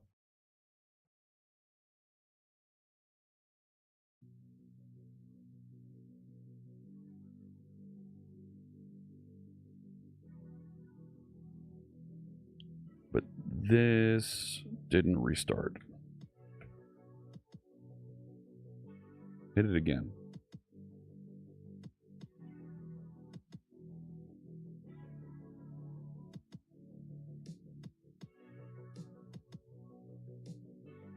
All right, so there it is. Well, that prevent default didn't work.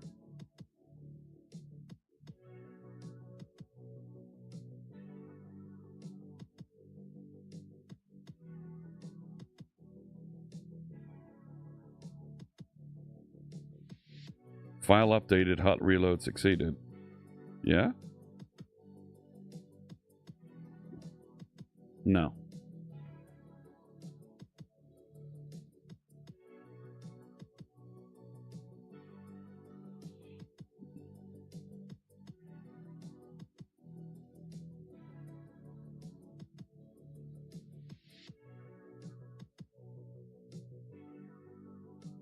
Which Linux distro am I using? This is Kubuntu.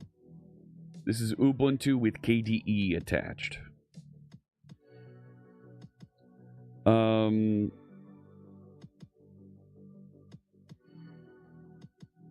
you're connected. Did that drop?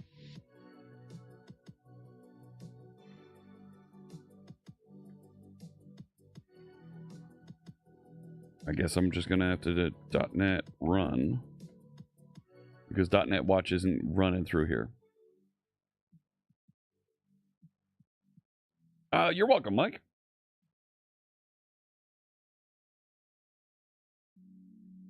So reload that, reload this. Yeah. That Blazor anchor tag on click prevent navigation.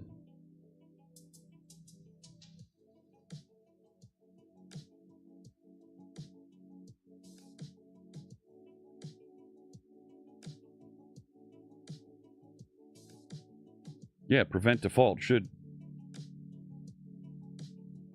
And we don't need a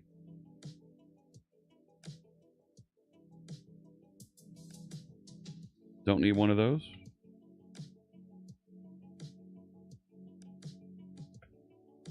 Do it again. Use a button as anchor is meant for navigation. Yeah, I know.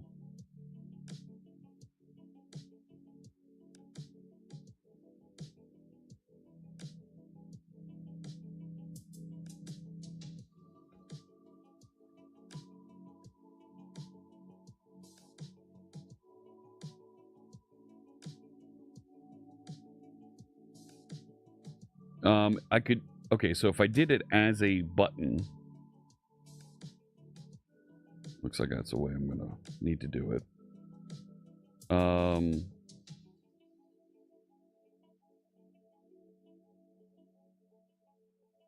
don't have one of those. I don't have these.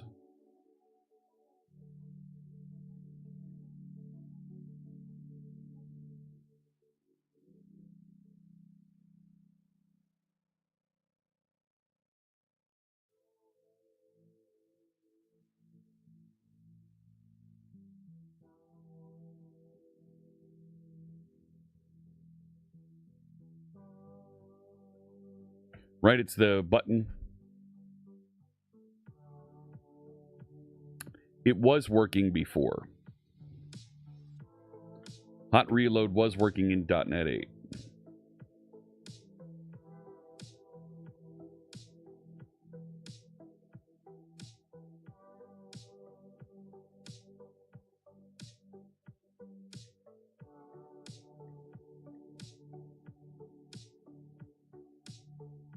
Okay, so it did properly hide it.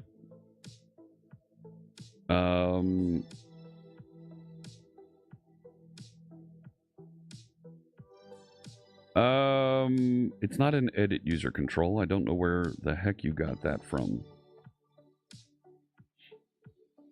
But what I do want is a form with a select to...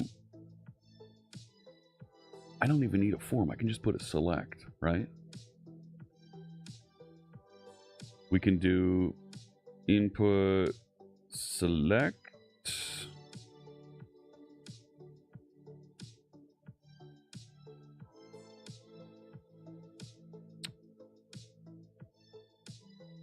That's pretty close.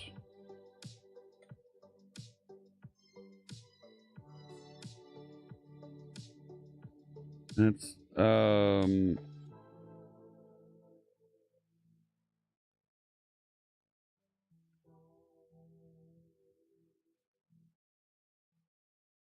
no. Wait a sec. I deleted. Yeah, I didn't want to delete that. Get rid of these.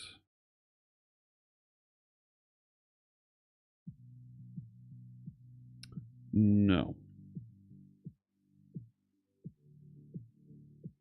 In constants, roles. There we go. And let's see if we can get Copilot to update this for us.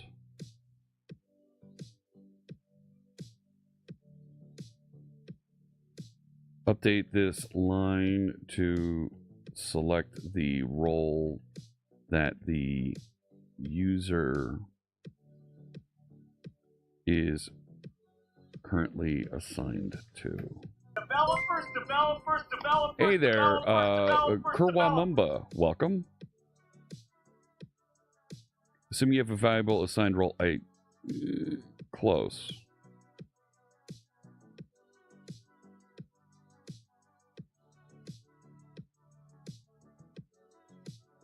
I don't know what you're doing here.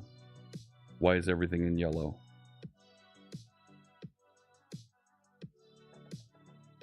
I'm stuck.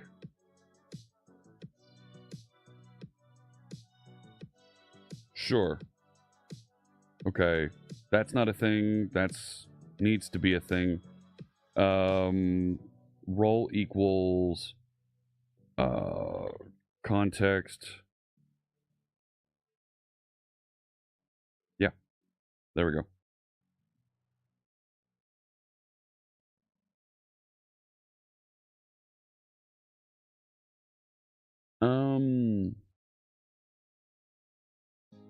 This means that as soon as you change the role in that combo box, it applies it.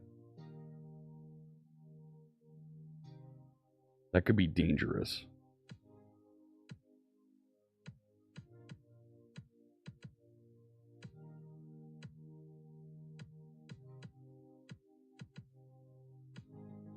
That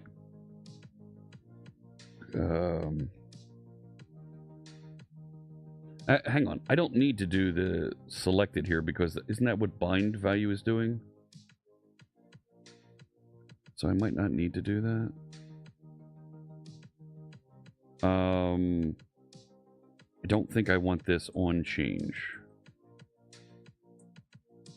Because I think I want an OK button next to it so that after you finish, you click it and it goes through. Blazer Mr. Magoo with a link.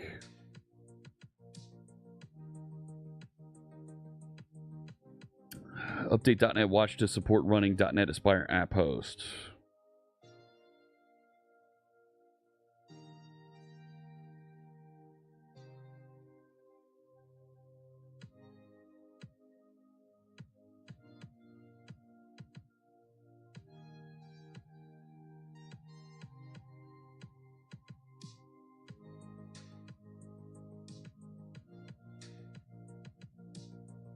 What do we got here?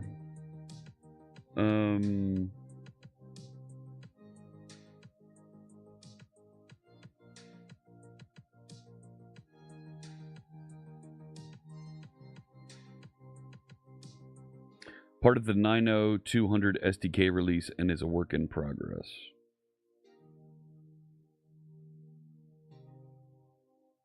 And it was mentioned last week by folks in tests for .NET Watch.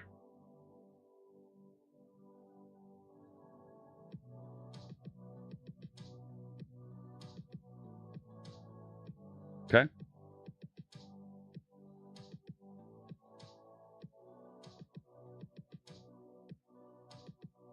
That looks like I shouldn't have shown that, but there you go. Plan for 90200.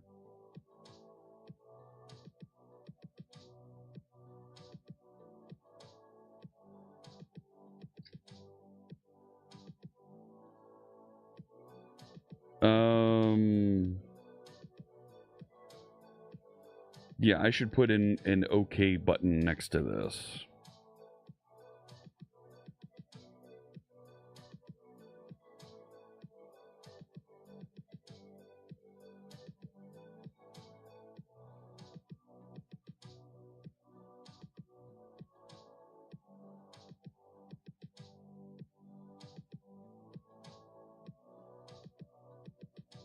So this is just updating that user. So if I added a method here called save role for user.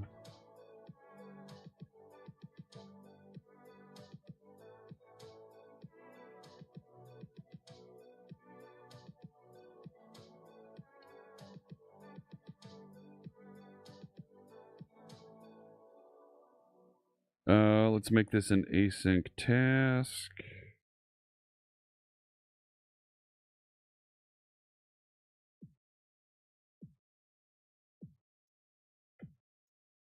No, don't give me a suggestion. That's actually not bad.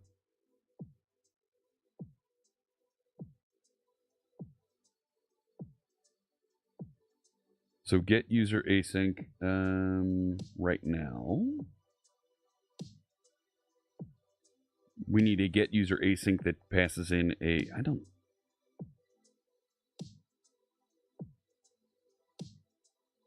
hang on.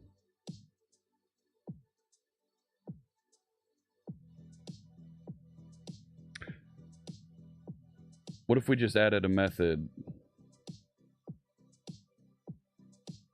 update role for user async, like that?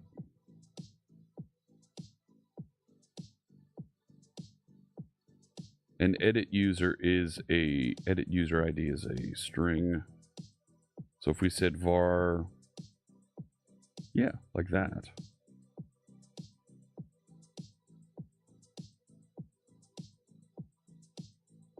Yeah, that's fine, because at this point there is a collection there. We need to create this. Nope, that will be a user because it's coming out of the user interface.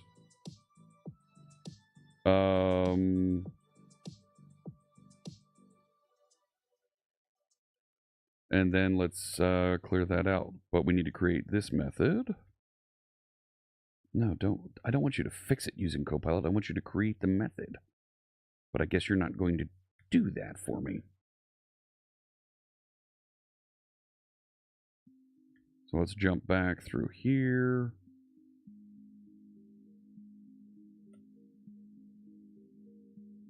Nope. Update role for user async. Is it a user?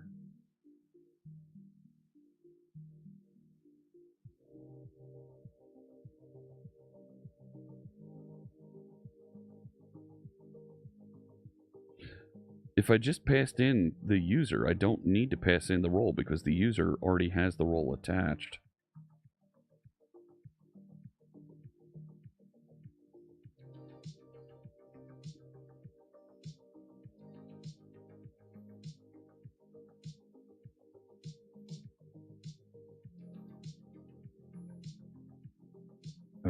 No. What did I do there? So then back over here and implement that interface and down, down, down.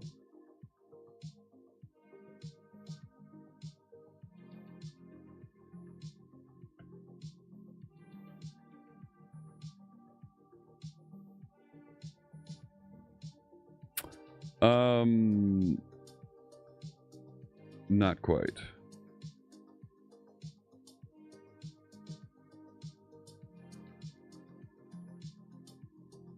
User manager.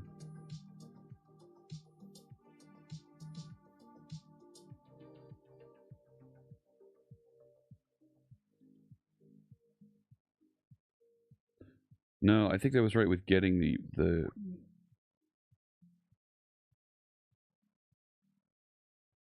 existing user equals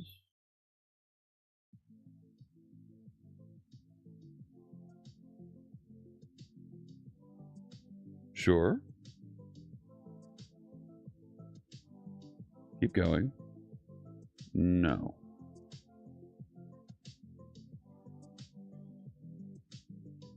User manager.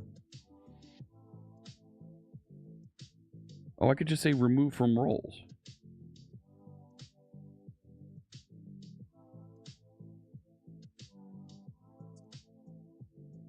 No, remove from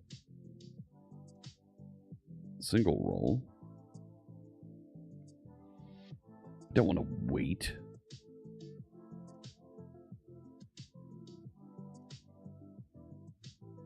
What's the role? It's a string.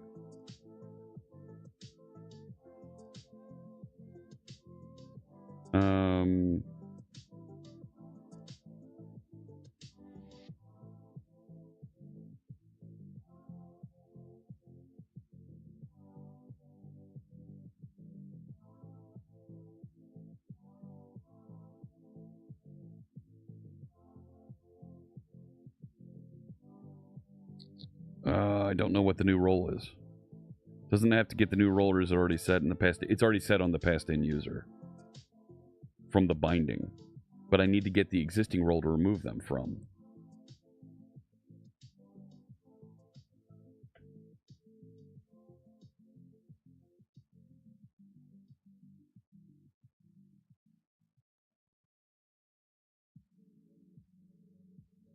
No.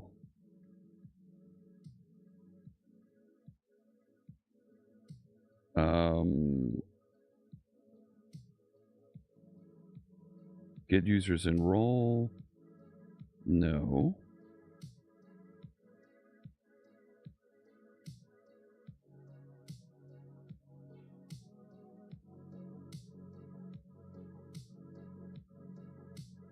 I don't want to get users in role. And if I do get role, is that what I want?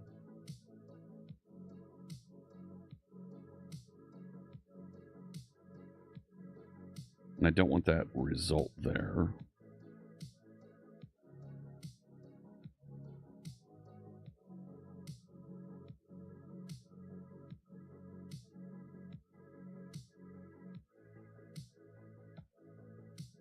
Okay, so there's their existing role, and that should be, yeah, that's a string. It's a nullable string. If it is not null, remove from role. Good. Okay. Then we're going to add to role.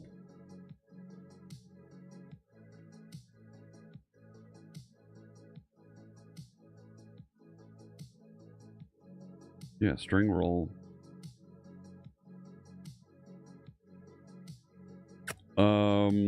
Let's do a check on that first. Why don't you like this? It's an async task, so we don't need that.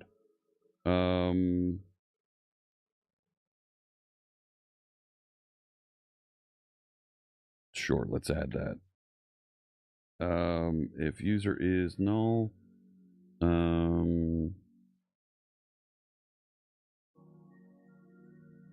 no.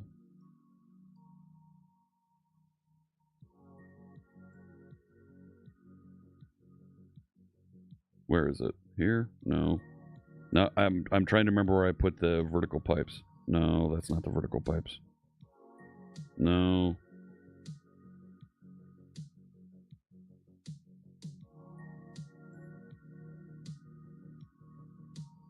Ah, there they are. If user is null or user.role is null, return. So if we don't have a user, if we don't have a role, bail out. Role manager can get the role for a user. It's right there. Adlaha, hello, welcome. The user could also not have a previous role. You're right. If they didn't, and we could also be removing and clearing out their roles entirely. No.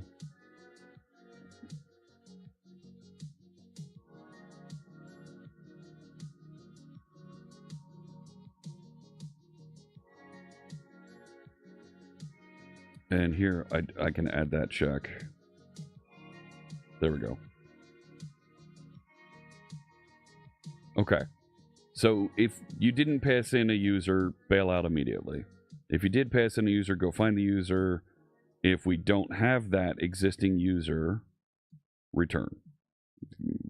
We're not going to do anything with it.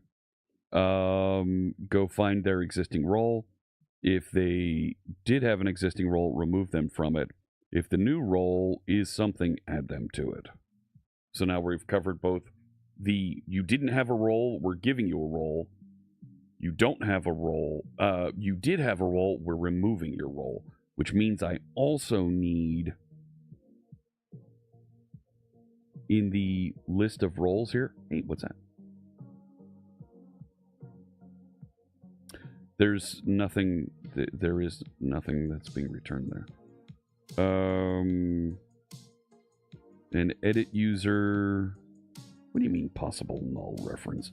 No. That is not a null reference because this should be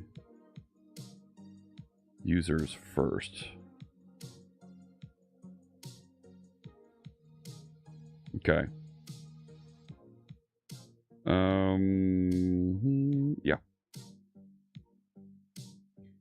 So I also need to include not just the list of roles,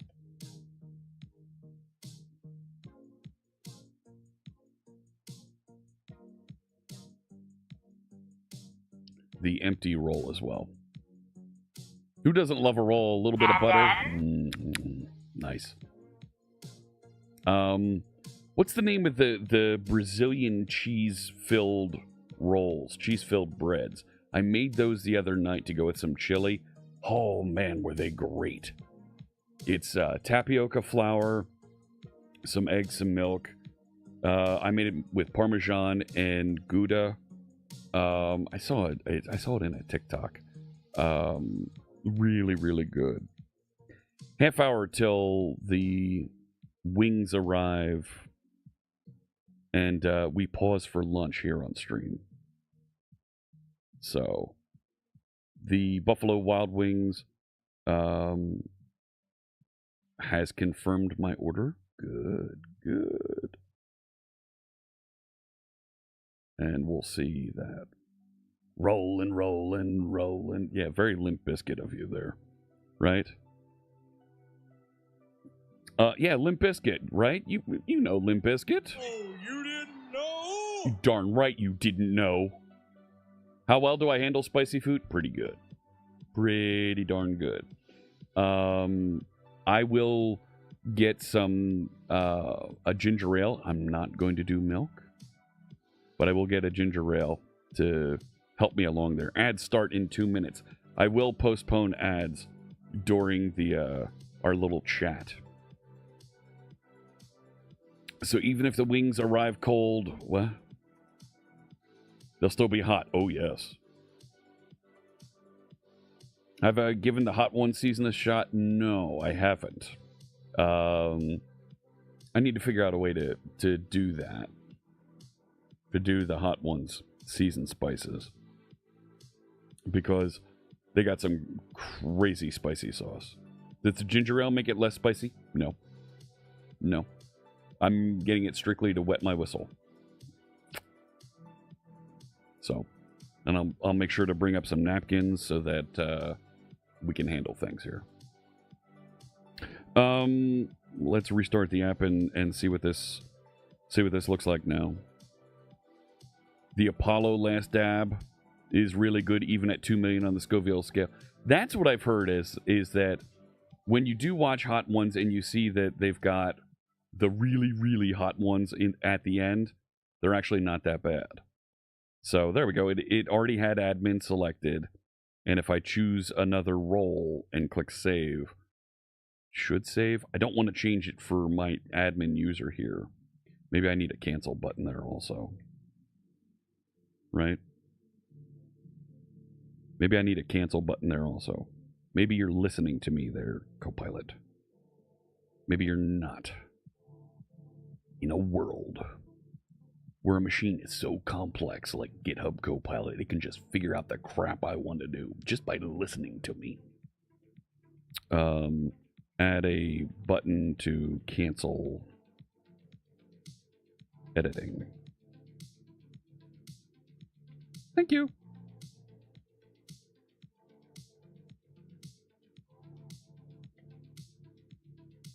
No, delete that. Thank you. All right, there we go. Copilot, I wish you'd format things for me too here. Restart it. Let's see what it looks like. How we doing here? Jason on YouTube says this code indentation feels all over the map. You're right. And Python is space sensitive, so I get it. We can fix that here. Let's go fix that right now. There we go. Is that better? I just did Control-Shift-I to enable that. Show, no, not show. Show keystrokes. That's in configuration somewhere. Right? User configuration. Sure. Open user settings. I didn't want to do that. This one.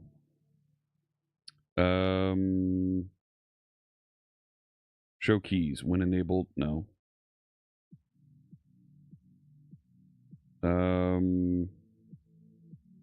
Where is it? There's a thing here that'll show keys. I don't want it to show. No.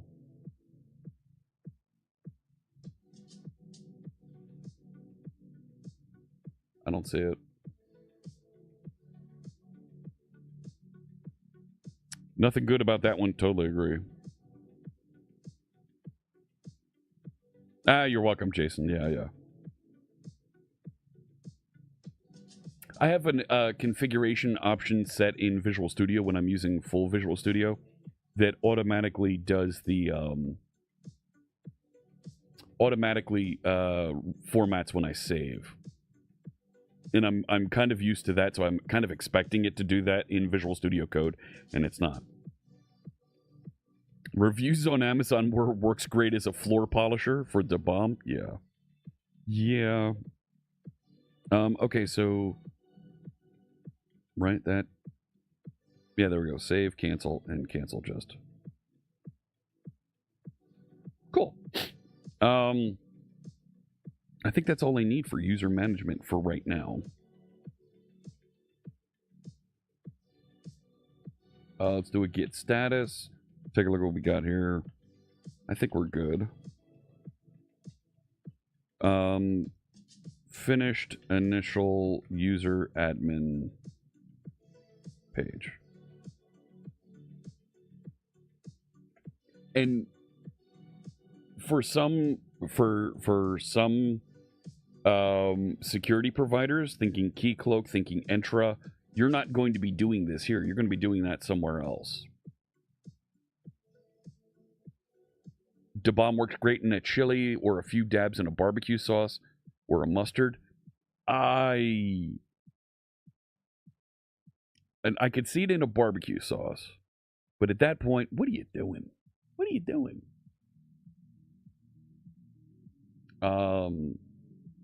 Might work good at a as a fuel for your lawnmower too. It is just awful. All right, so security pages here. Let's see.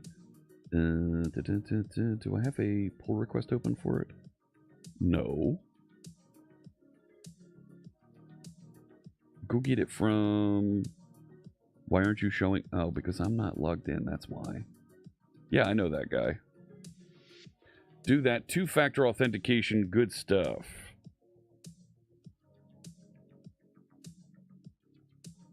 Oh, crap.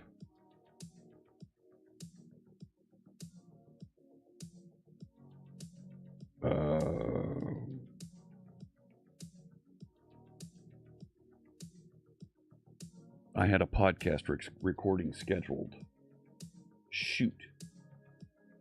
Hang on. Maybe we can do something about this. Oh, darn it.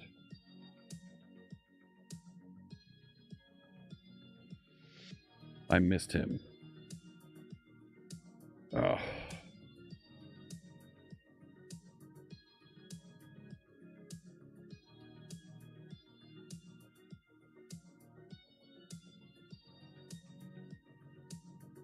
And, all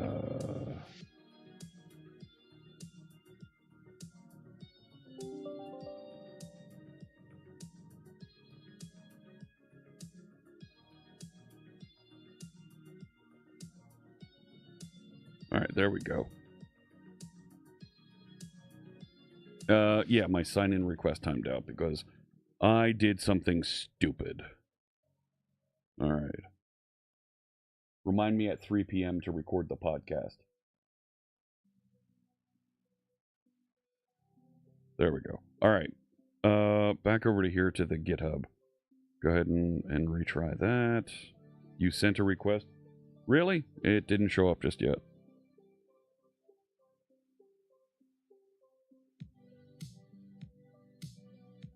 I approved.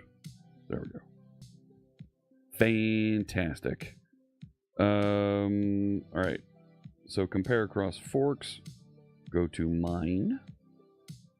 And I don't want main, I want this one.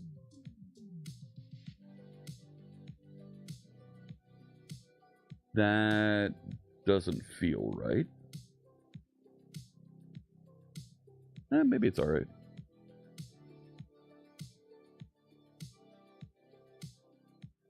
Make it a full pull request, and we'll...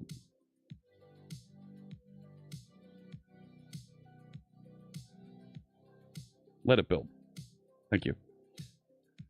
Let's see here. The YubiKey keys get updated via Yubi Authenticator app. Oh, what did Snubs have to say about the YubiKey?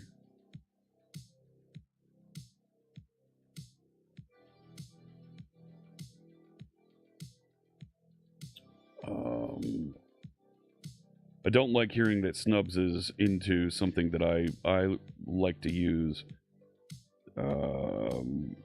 because that can only lead to problems when you have a security analyst getting in on things like that. I'm keeping an eye on the delivery here on my phone. All right. Added initial area. Yep, that all looks good. Squash and merge. Sure, that looks good. Yep, go ahead, delete the branch. Don't need it. And now that's merged in, so I'll jump over to my main branch.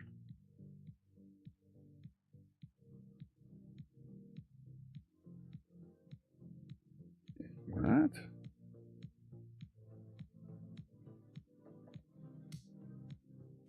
What did I do?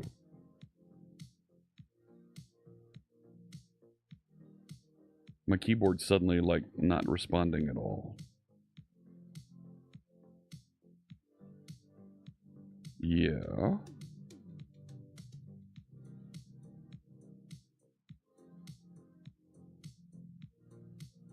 Okay, hang on. Git branch. Get rid of that. Git pull upstream main.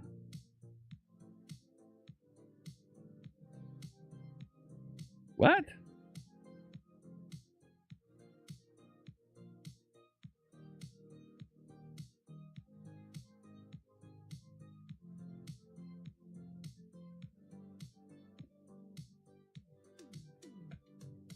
Sure.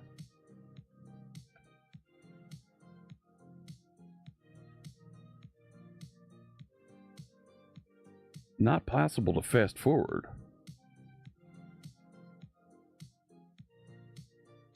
What happened there?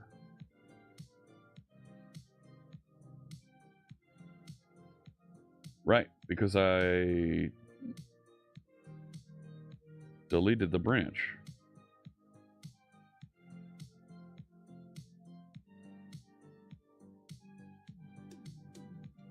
Yeah.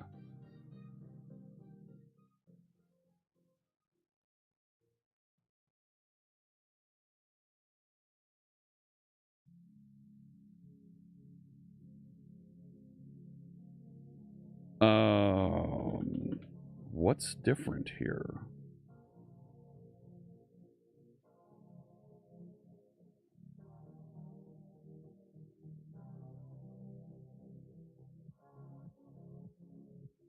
No.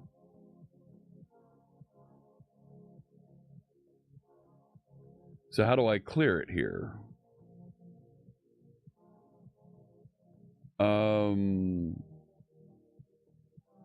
I just synced it.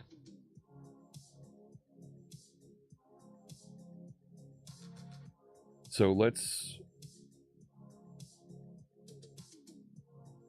roll back to this last one.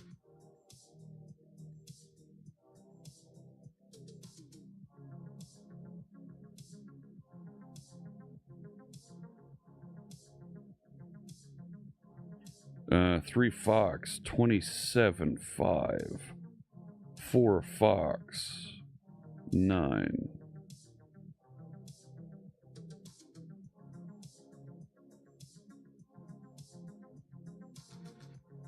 What do we got? Good. And we're clear here. What do we have on my remote branches? Good, all fixed. That's what I wanted.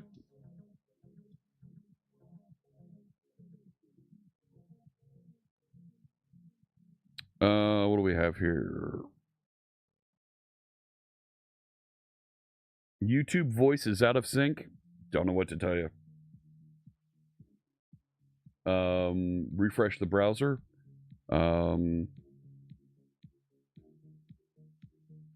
Restream has been misbehaving today.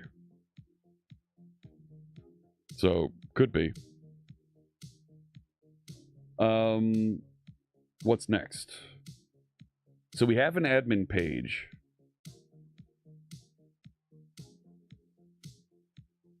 Let's go back over to here. Take a look at the issues. Take a look at the milestones. So grant roles permissions to users. That was what we just did.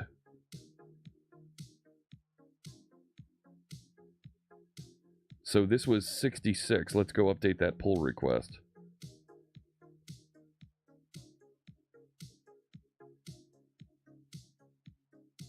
I should have had this in there.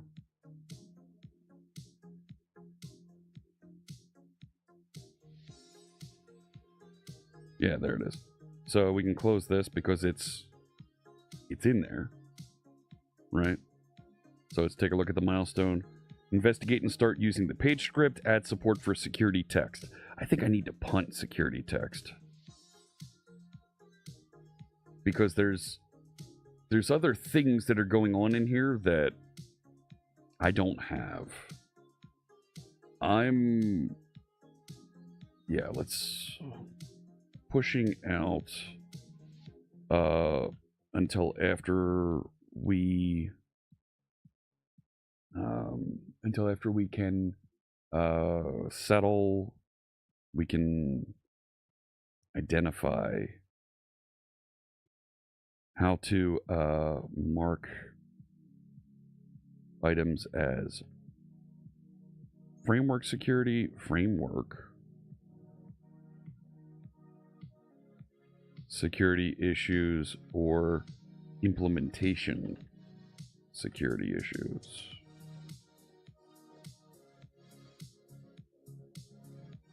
So I'm going to take it off this milestone.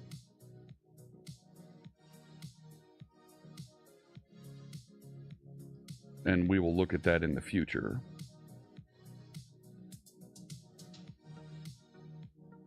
Which gives me one final thing to finish here, and it's the page script feature. What is security text? Here, I'll go back to that. Hang on. Let me leave this open so I can go back to it.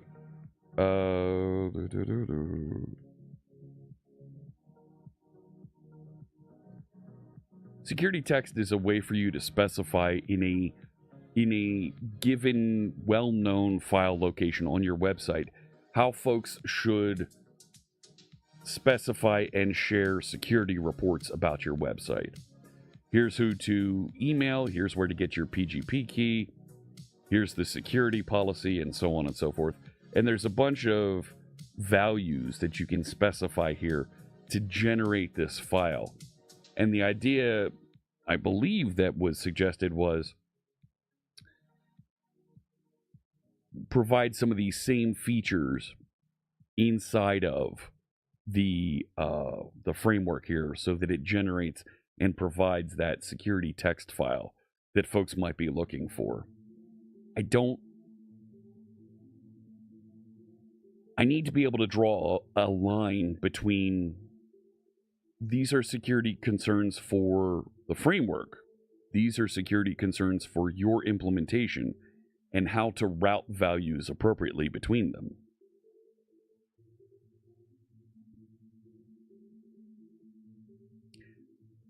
Which gives I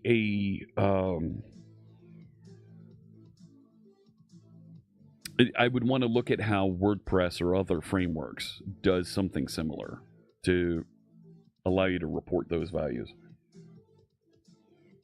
That's it for my coffee, and it's just about on time. We got about 10 minutes until the chicken wings arrive and the spice turns on. I've got a pint glass, a special pint glass that I'm going to be using here for the stream. Oh yeah. Oh yes. Where is it? I used to be able to get a list of users currently in chat.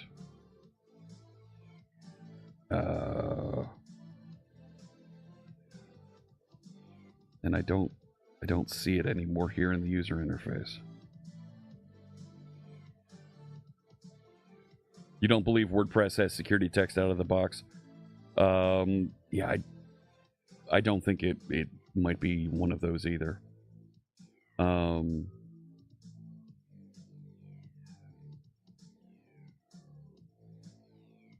Let's see, what are we going to do here?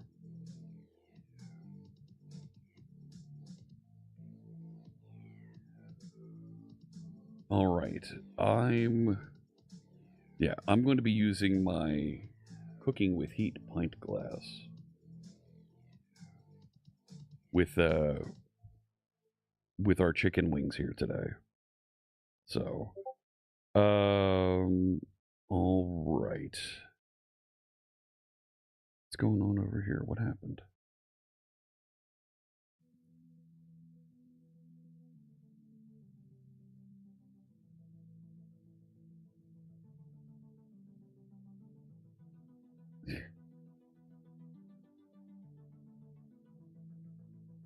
All right.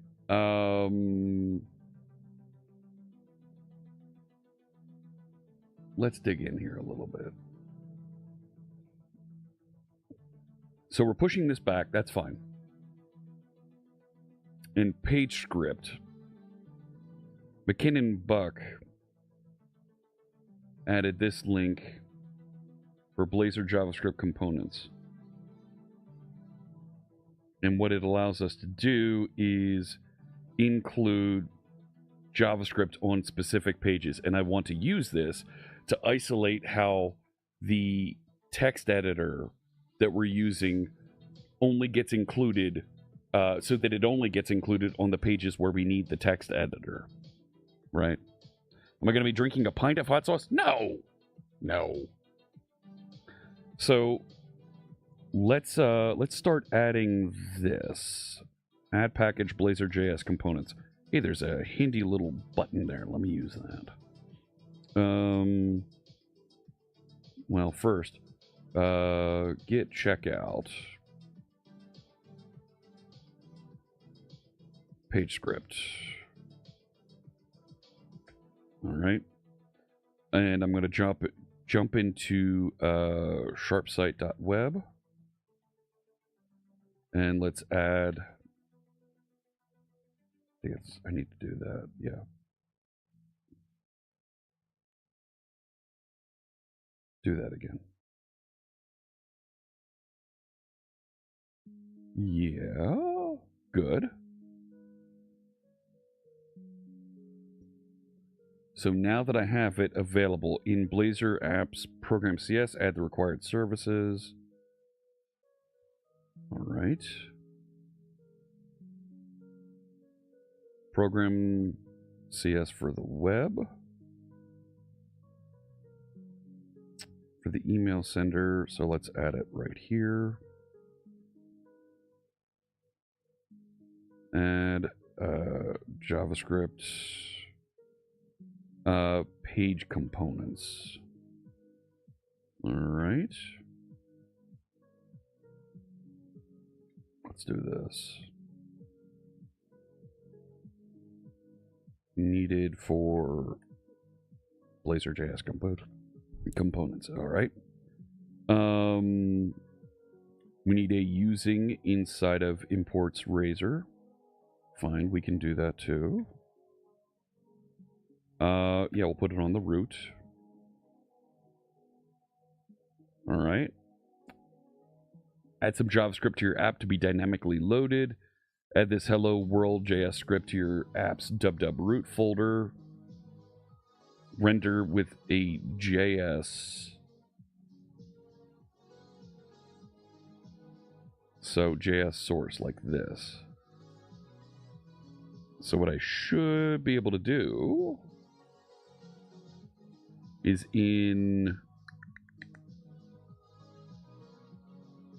inside of here.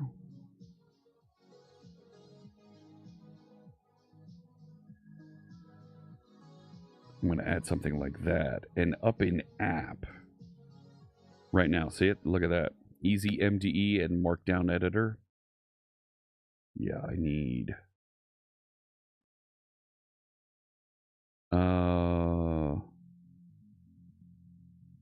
Wait, that's coming out of... Let's see how it handles that.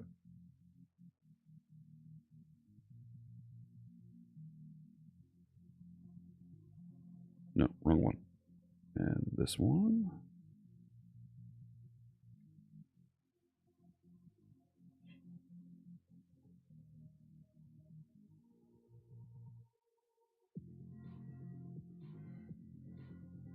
Yeah. Yeah, that's what I copied. All right.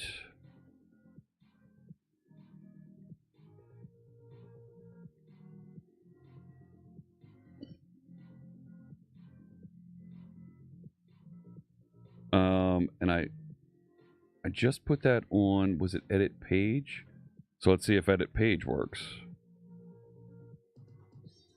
Oh no.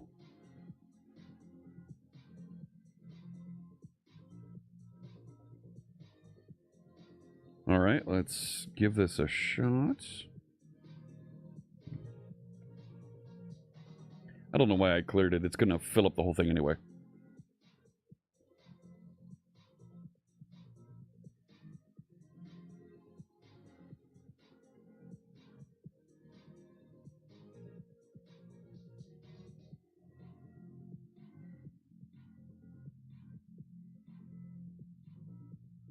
It says preparing my order. Should arrive between noon and 12:20. Says they're still preparing it. And it's just about 12. I don't think it's arriving on time. Hey, Schmeike. Hello. Guten Nachmittag. You really need to sort out winget dev home script to set up any new Windows installs? Yeah, I feel that. Page script caused me pain on Aspirify. Yes. And since he moved it, changed it, and we have a release of .NET 9, hopefully it's in a better place. Know what I mean? All right, so that all loaded properly. That's running properly. Let's go site admin. And I put it on page admin? No. Right? I put it on edit page. No. What do we got? Loading module was not allowed because of a disallowed MIME type. Really?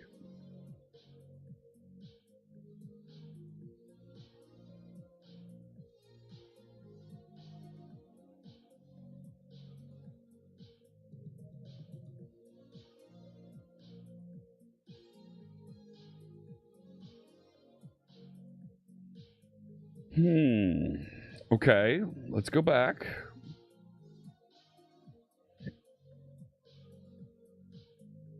Slash.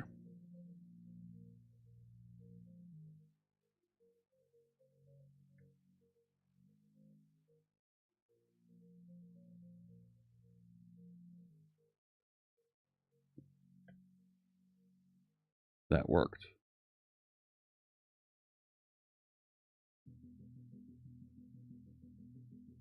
Did I do something different with the markdown?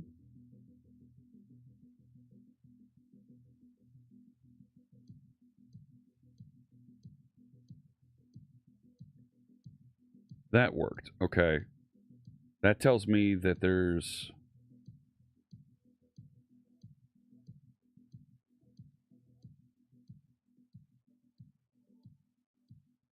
Editor had a lowercase in it.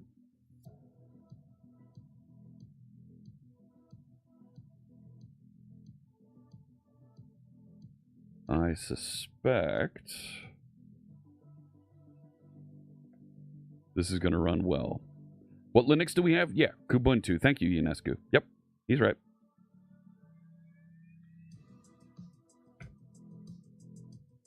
Go, go, go. Build, build, build. Reload that. Looks good. No. Unhandled exception on the current circuit. Or I can go over here and look at this drawing.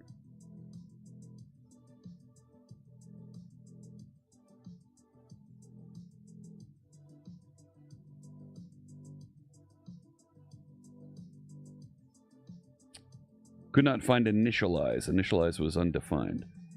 It's trying to initialize.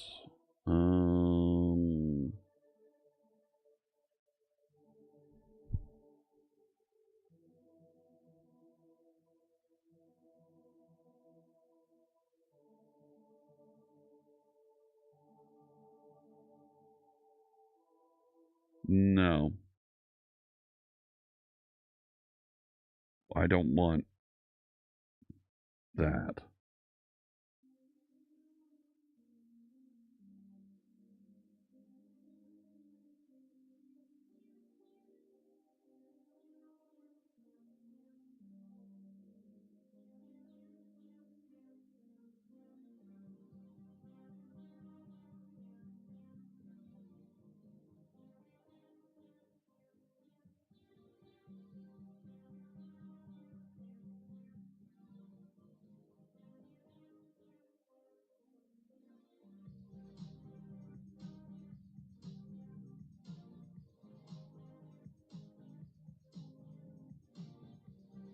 It's trying to execute initialize.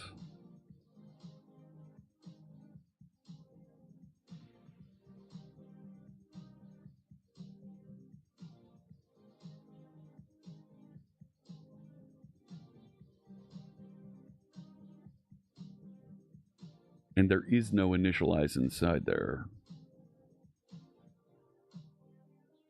I did see the Raspberry Pi 500. Yeah, that looks very interesting. I mean, it sounds like the appropriate upgrade for those. How do I like Kubuntu? I'm really enjoying it. So this issue is because it was running on Linux? No, this was not. Modules are case sensitive, and the content, the JavaScript is embedded inside the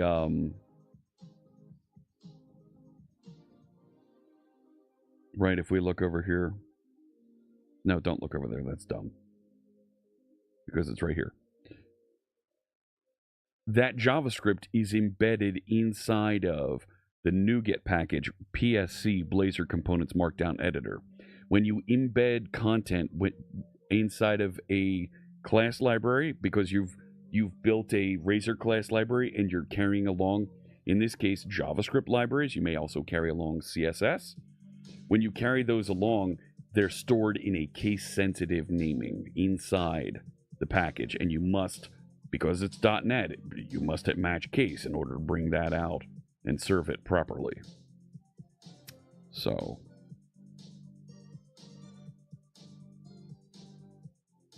this does nothing to change your mind about having moved away from JavaScript. Okay.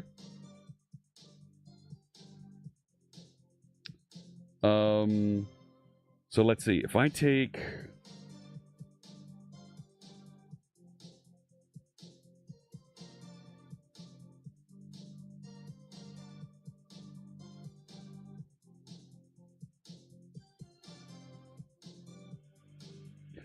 why is it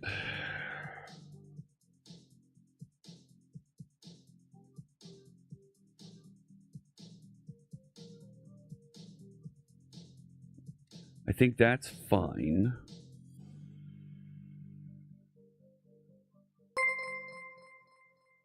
Hey, Lucy, thank you so much for the resub. Just resubscribed for 20 months. Dang adverts, tongue had to resub to get rid of them giggles. Thank you so much. Appreciate it.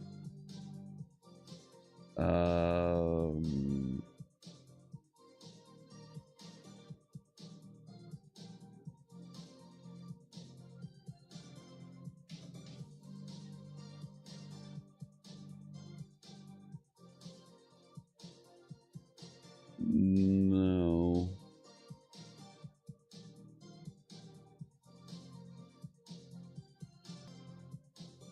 There's no code here. Oh, no, there it is up there.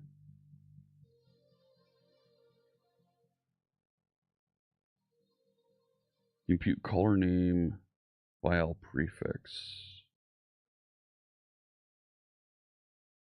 Oh, what's here in samples?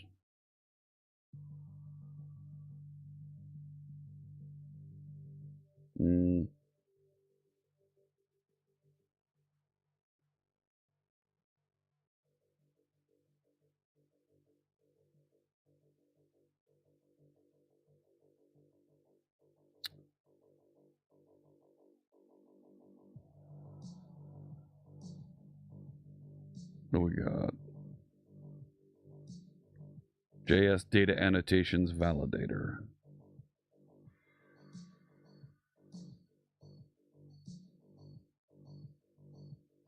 Yeah, see,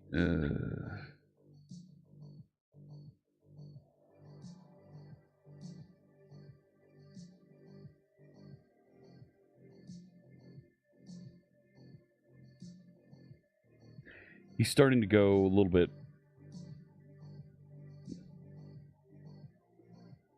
bit off the deep end of doing something simple here.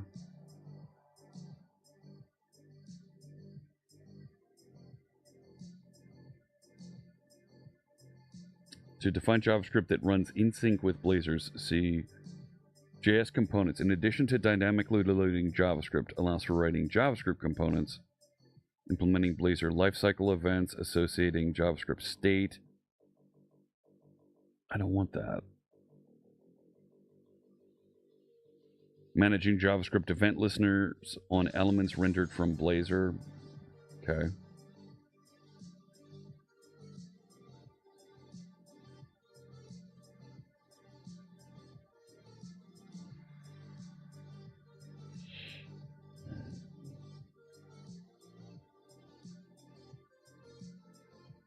Yeah, I just want to fetch and import JavaScript. That's it.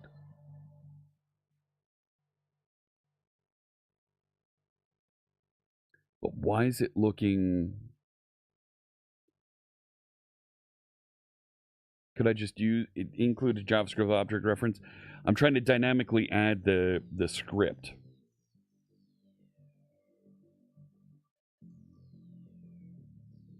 Now, I could do just a import module and point to the file and say, go import this module. Right?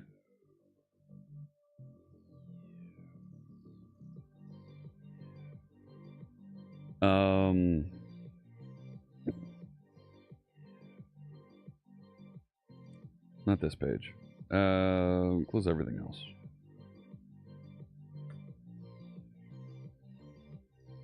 If I injected... No. IJS... not... No. Object reference. Right? I could go down here and do JS dot invoke void.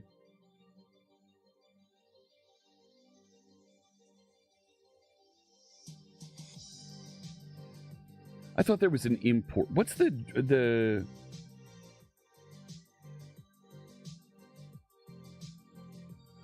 Blazor JavaScript module load.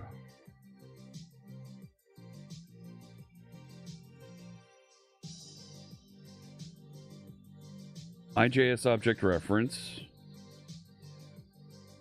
Yeah.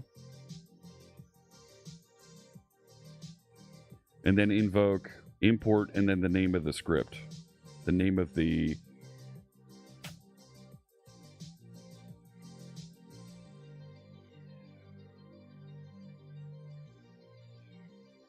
Yeah, invoke. I don't need the module coming back.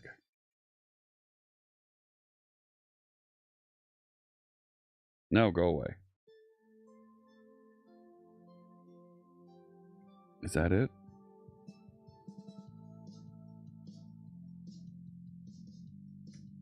Make sure I get the right thing here.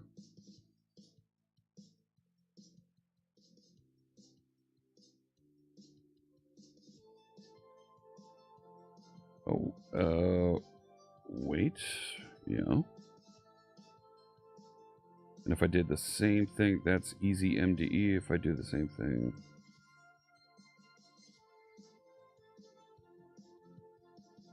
Stop it.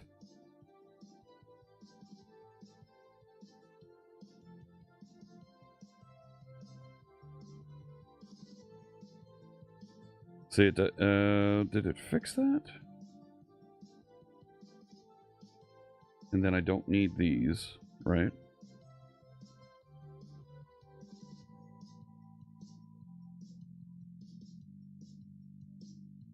Rerun that. When am I doing wings? They're on their way. They're being delivered now, according to DoorDash.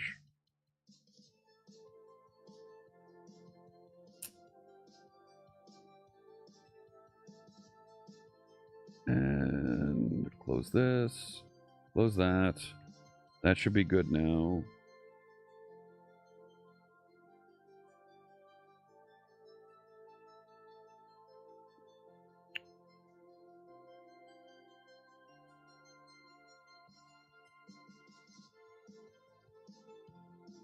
Should this be IJS interop?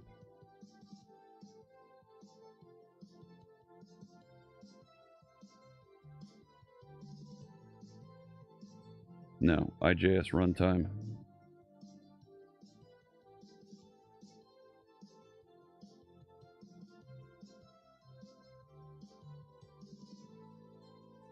It's been too long since I've used some of these.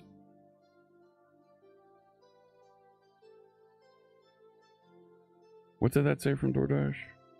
It's been picked up by the Dasher and they're on their way.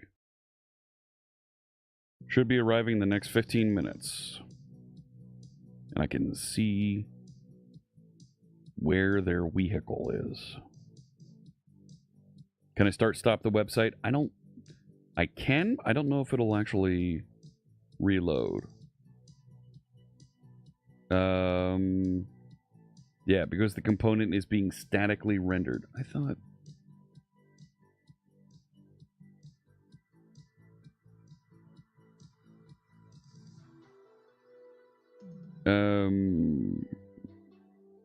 And I'm down in on initialized.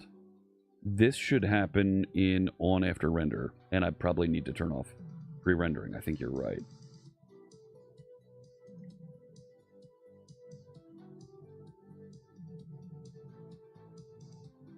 Oh,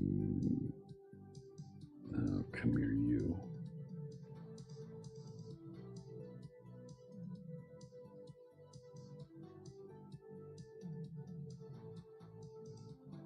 Yeah.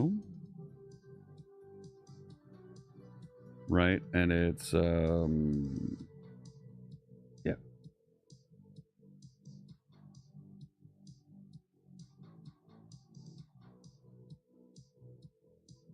And these should probably go into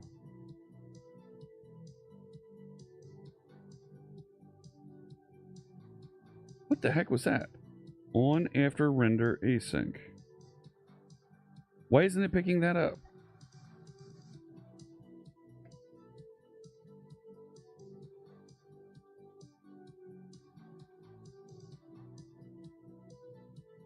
Right? Do you see what's going on here? Override on after render async. And Copilot clobbers it.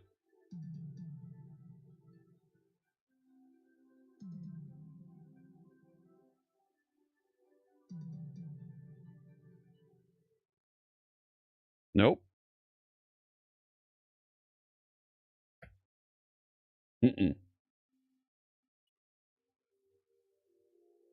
Okay.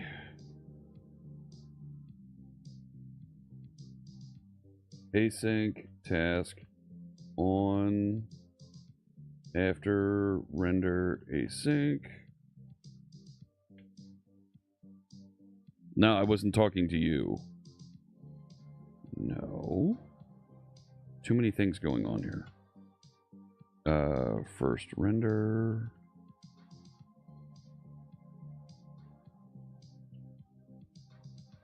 Okay. If first render.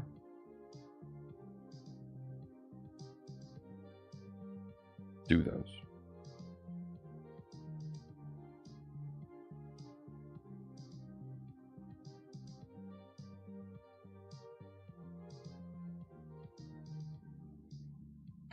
Why doesn't it like that? Yeah, I know.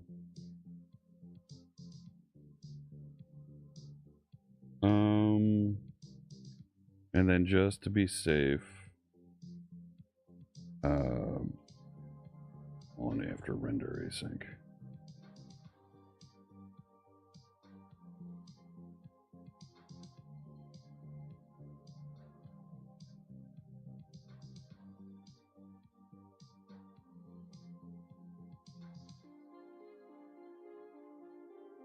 Kill that, rerun it.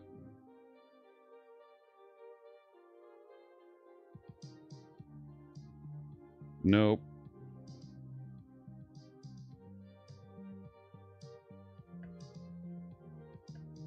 Do it again. Why do I need to capture the return value? I'm not using it.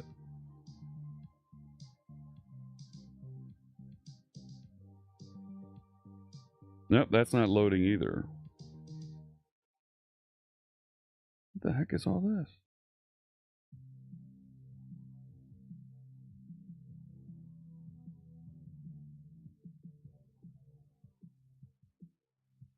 What the heck is all this?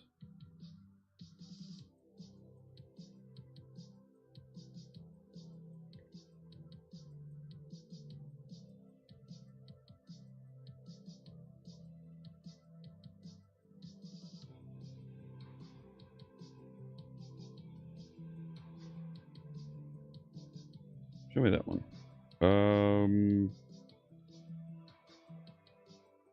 Okay.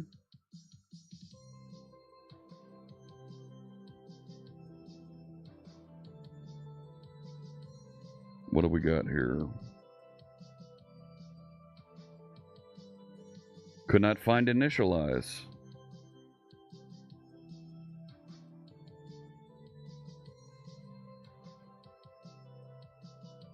That's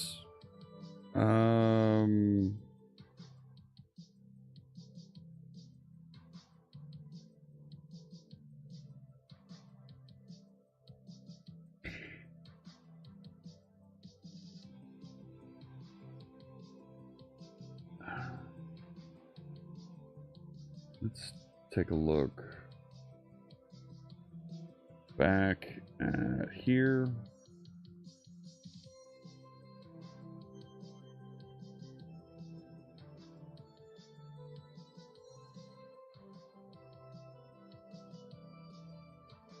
No, it's not a module.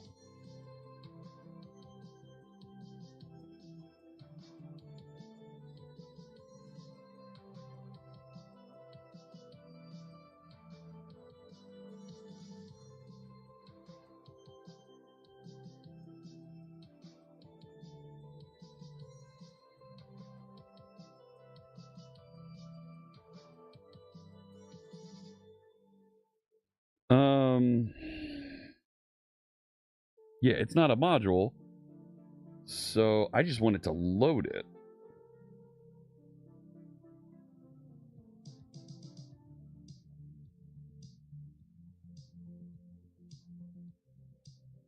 But see, it's going to load it and it's going to keep it in memory if I do it with this import technique. Right?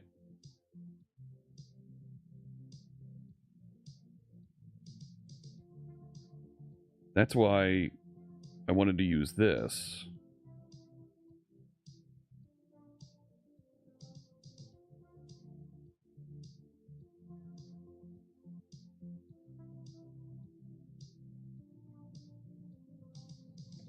Because it should... Yeah, KDE, that's right, Lunar. Lunar World, yep.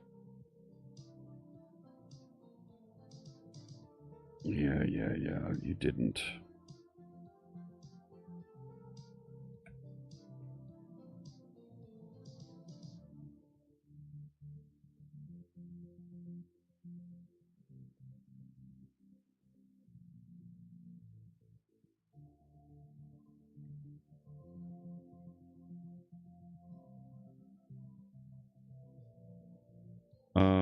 No.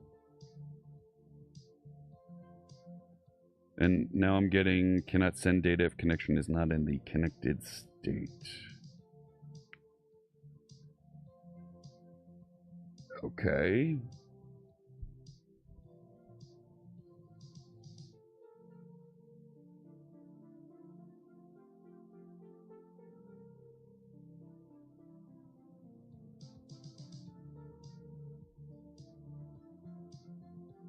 The JavaScript file to load.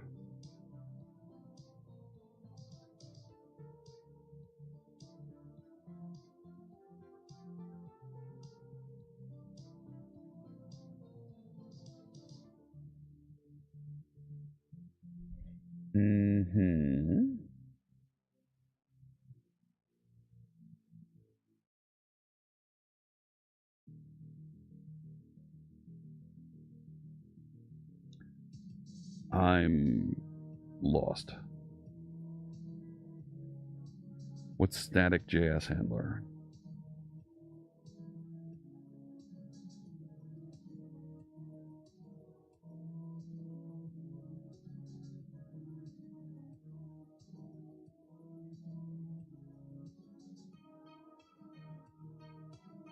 No.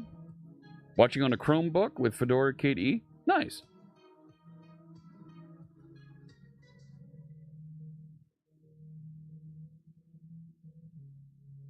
It's interesting. DoorDash went to a Buffalo Wild Wings that was a bit further away from me. Hey, what do I know?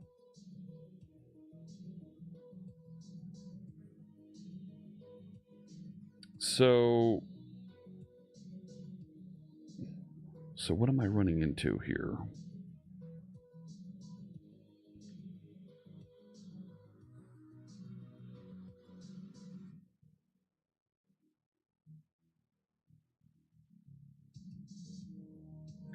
Yeah, the connection disconnected because there were errors trying to connect here.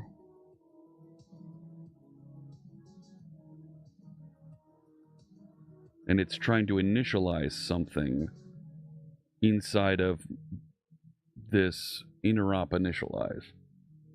But when it's there on the page, it works. So this feels like I'm in a race condition.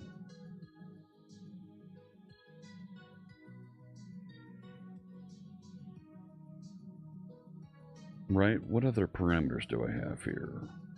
Args for key. No.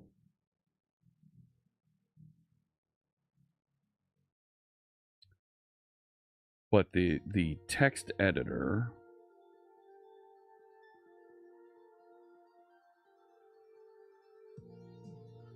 let's put these inside text editor.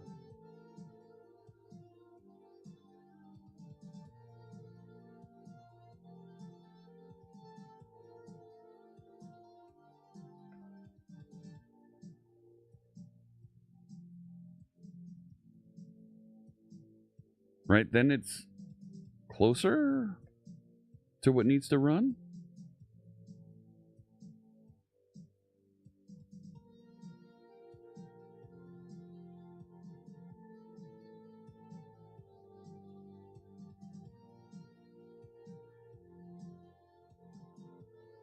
Yeah, I didn't.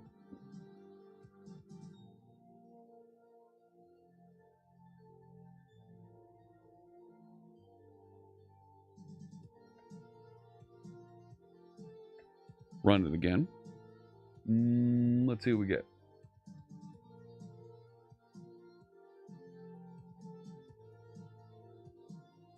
What?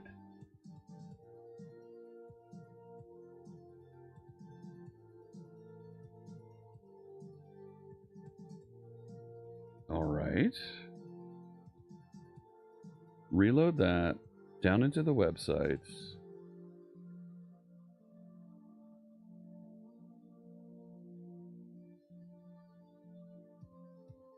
No.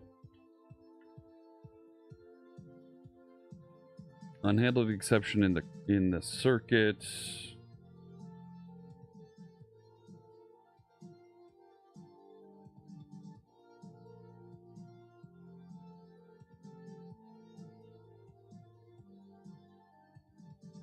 Yeah, this isn't going to work.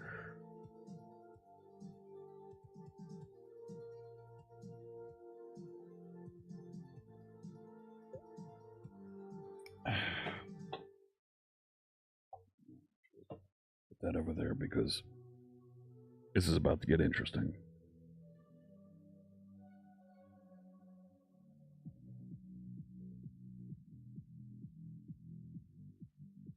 Yep, the DoorDash folks are about 3 blocks away.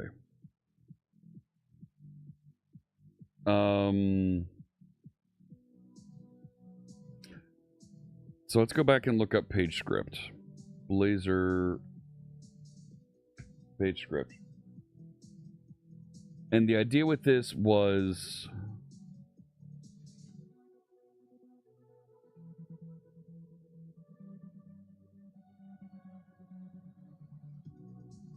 page-specific JavaScript that works with enhanced navigation.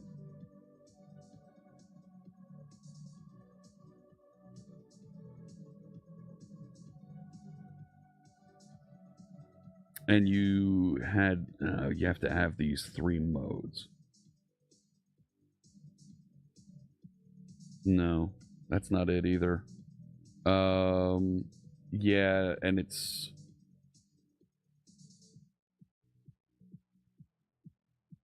JavaScript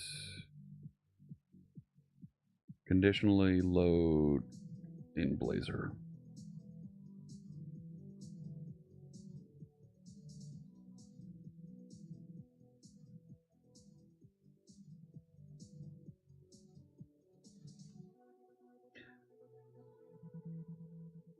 Can I mark that as lazy on the script?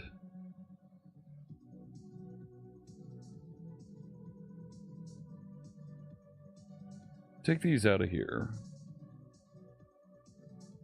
Go back over to app.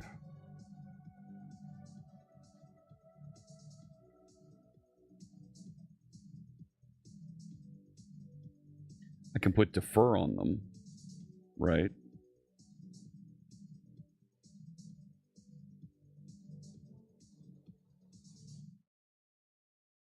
Right, because the first time that you visit, you don't need to load this.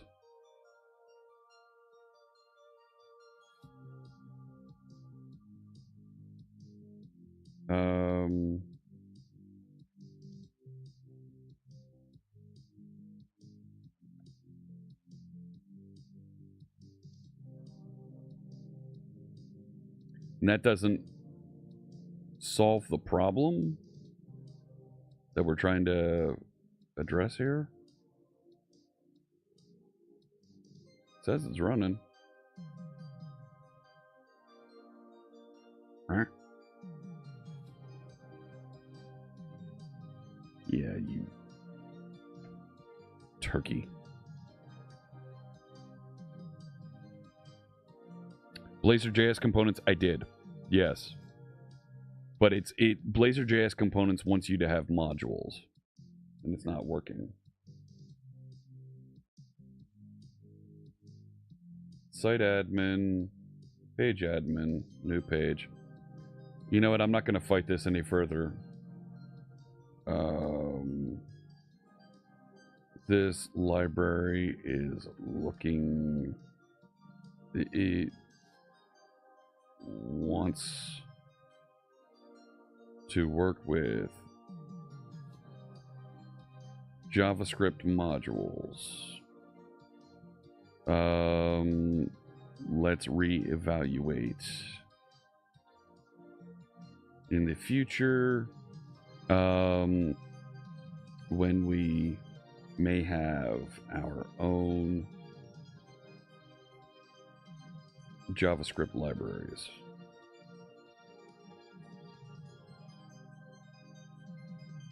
And I'll call it there. I mean, doesn't do what I want. Fine. So I'm just going to roll back.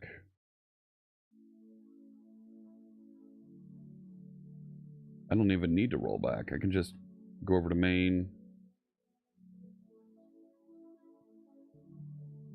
Get reset hard. And let's nuke that. Done.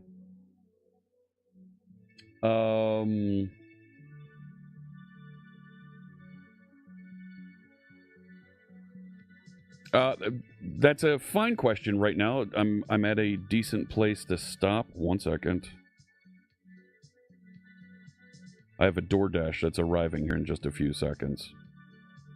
In the next minute or two here, I'm watching the delivery. Any tips on creating an EF migration from an Aspire app? Yes, and this project does exactly that. Let me restart it. And it's something that I think we need to simplify, because right now it's kind of a mess to run with.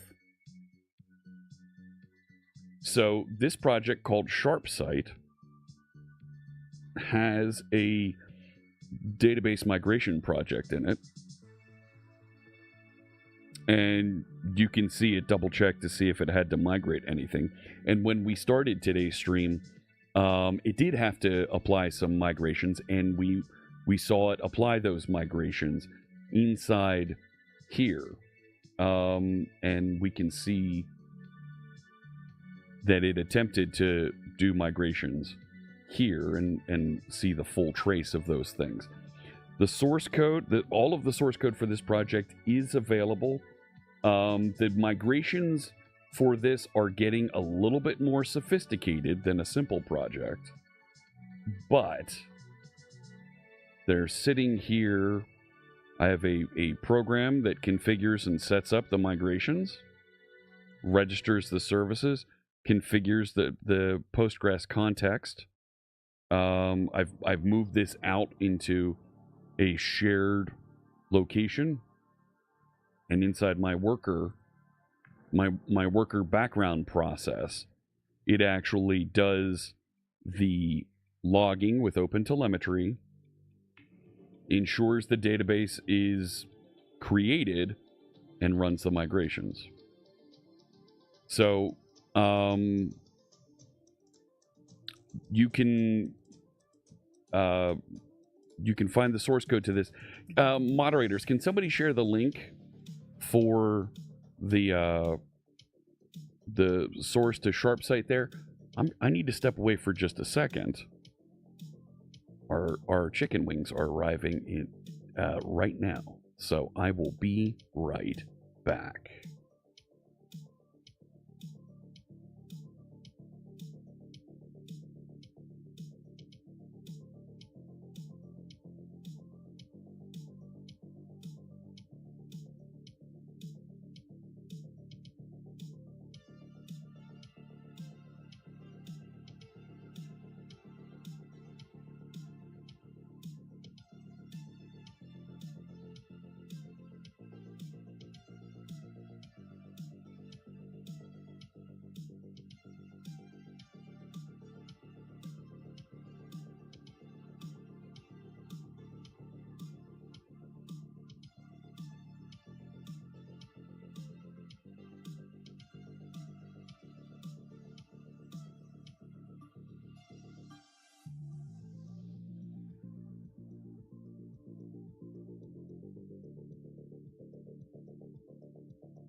Okay.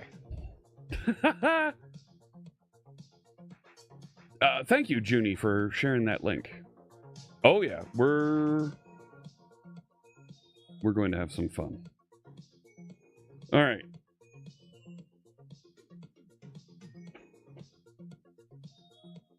I'm moving things around a little bit here. And the dog is looking over like, is that for me? No, it's not for you, Oz. No, no, no. All right. I want to move the keyboard. Probably easiest to just unplug it. You know what I mean? Just unplug it and move it.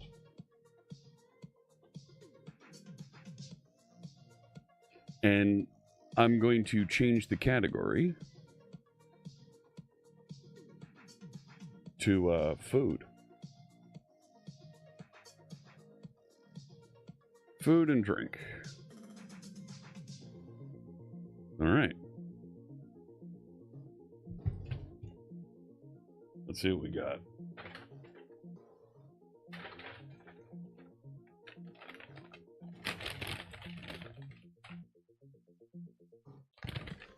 I should probably have a plate or something.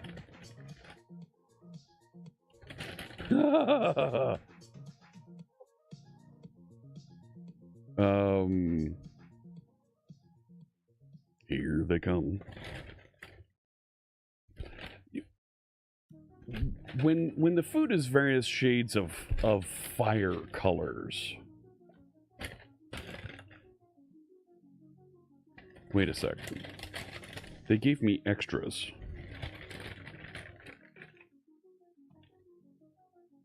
They gave me extras.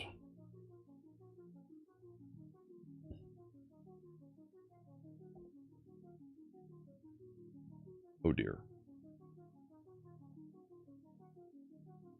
What? I should probably get a plate.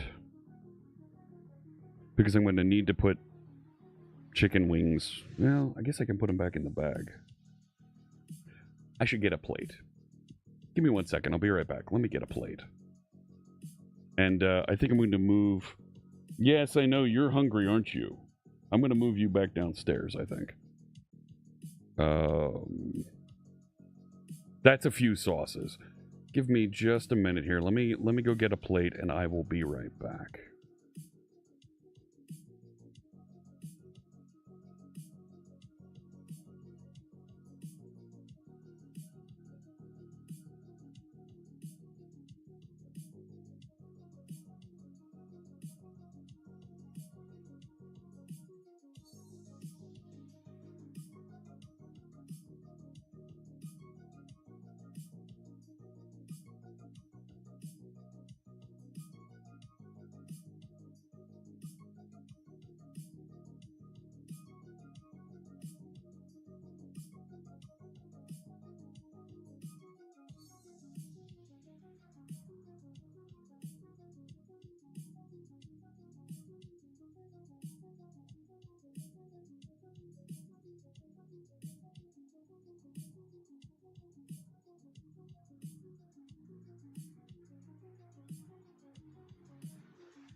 Okay.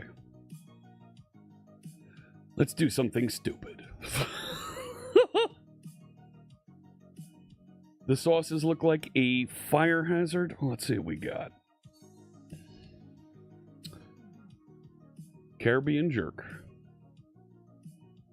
Okay. Hot. I'll be the judge of that. What do we got here? Maple chipotle. I'll put that somewhere over here. Honey barbecue. That's probably the easiest. Blazin'.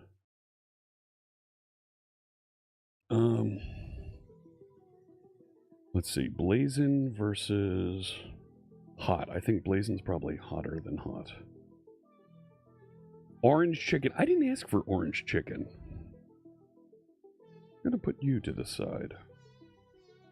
Mild. Let's put mild in there. What's this one? Limited time only.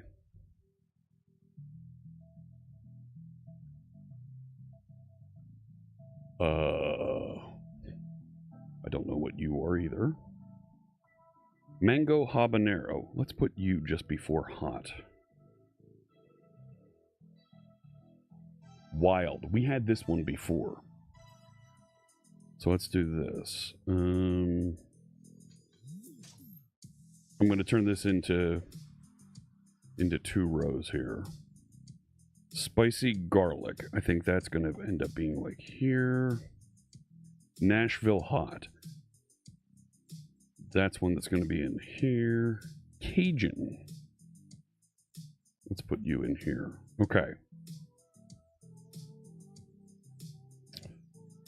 So we're going to be like this.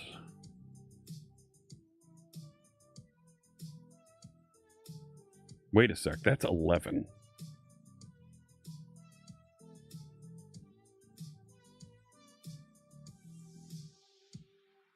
I'll pull out Cajun. 10. All right.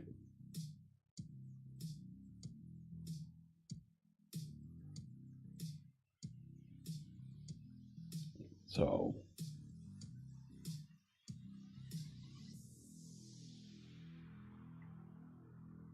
I'm gonna move these over here.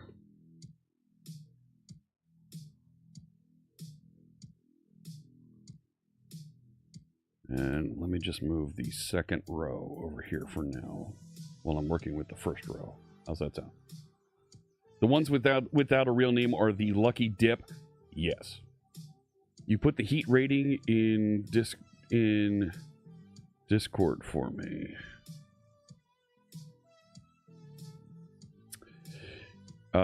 Yes. I've seen this. I need to bring you back here. That's a small image. But I think I'm pretty close on those. Yeah, I think I got them right. Wild and then Blazing. Yeah, it doesn't have Nashville Hot on that list. Okay. Cooking the code? No. Maple Chipotle does sound like a good sausage flavor. It just sounds like a good flavor in general. You know what I'm saying?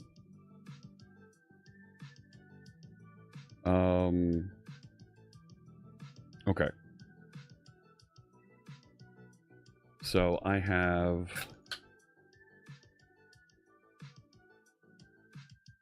a little bit of ginger ale that I'm going to use to help me out here. But I'm not going to have the ginger ale until after I eat a wing.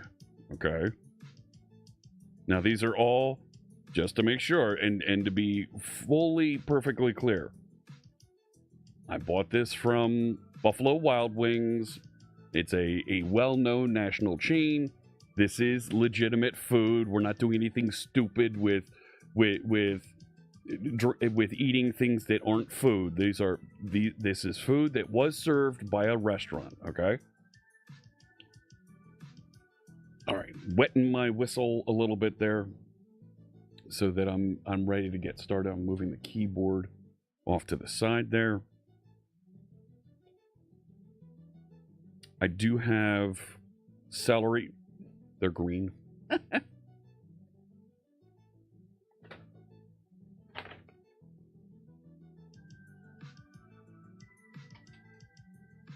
And there's carrots as well.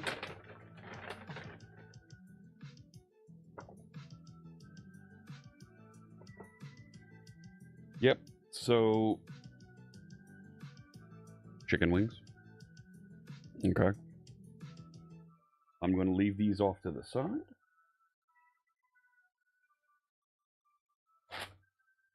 And we're going to start with honey barbecue. Here's what I'm going to do. This is going to be AMA. You can ask me anything you want. Once again, I'll answer anything. Talk about anything Microsoft tech, programming, but answering quick questions, shorter questions in between each chicken wing. Okay. This first one is honey barbecue. Oh, good. Yes. Thank you for sharing the heat rating in general. So this is honey barbecue we're going to start with. And I do have, keep the napkins close by. Don't want to mess this up. You have the same dinner plate. It's the same regular plain paper plates. So, all right, here we go. First one. Getting plenty of coverage. Can I turn up the brightness on that?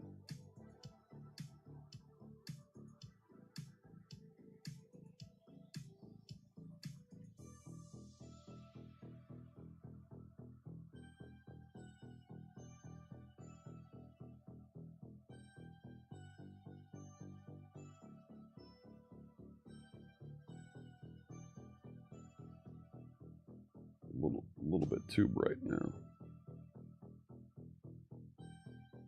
How's that better? You going from hot to very hot? I'm going from, this one is sweet. We're going to get into hot and then very hot. All right.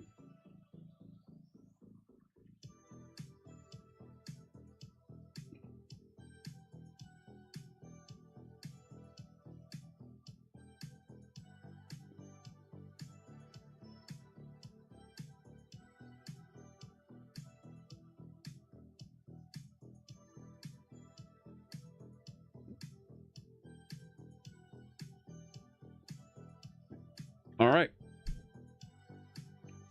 Love the questions that are coming in already.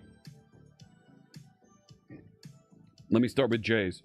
Do I know about any new features coming to .NET 10? No. I don't know about any of the features. I haven't been in any of their planning meetings, so I don't have one. So I'm going to move on and answer DGen 1's question next, also while I'm here. Most and least favorite thing about Aspire. Favorite thing, I love that all these things that you want to do inside your application are just turned on by default. Remember how much we wanted to turn on logging and do various logging things around other applications that we wrote? It's just on by default in there and shows up on the dashboard in a place that I couldn't build that type of presentation if I wanted to. So I really like that. Least favorite thing about Aspire?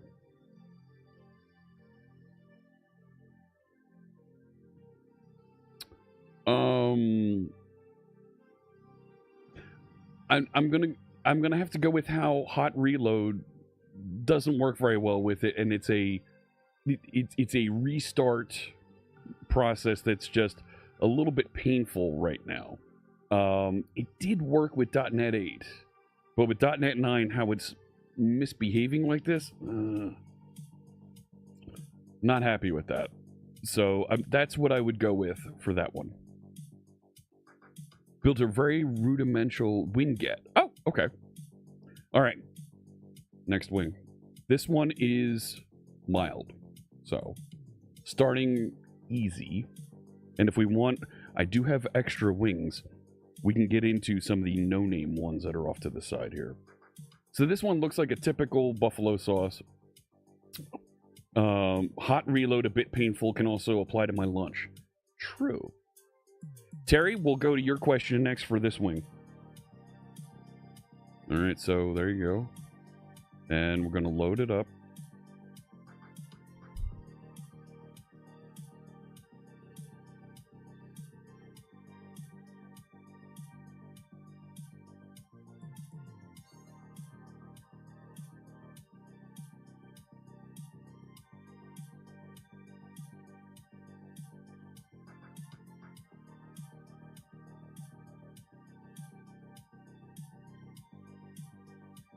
That was a typical buffalo sauce. So, typical buffalo style hot sauce. Terry's got the next question. What's my favorite AI chat to use? Help in syntax and help when you're stuck on something. Well, I mean, Copilot's the one I primarily use. Microsoft Copilot, I'm getting happier with. I'm still finding my way around it.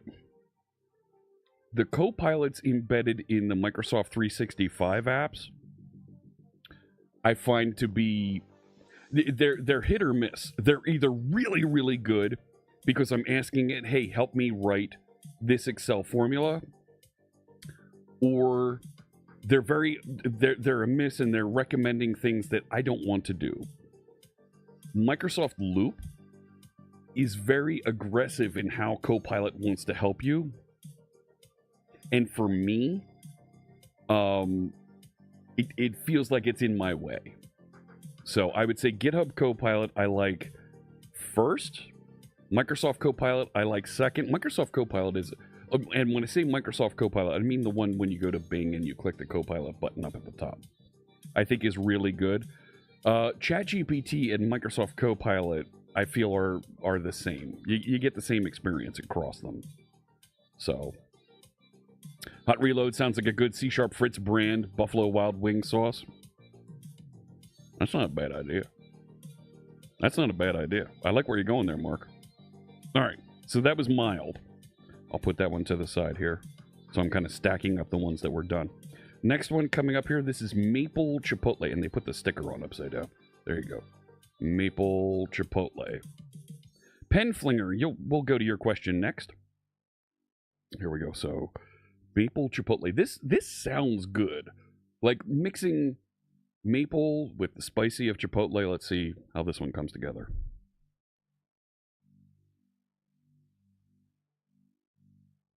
Okay, I paid extra for just Drummies, and they gave me a mix.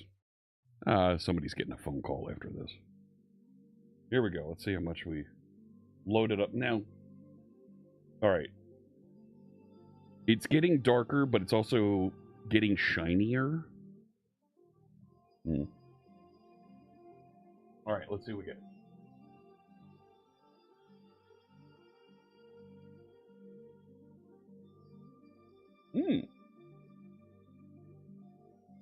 Okay.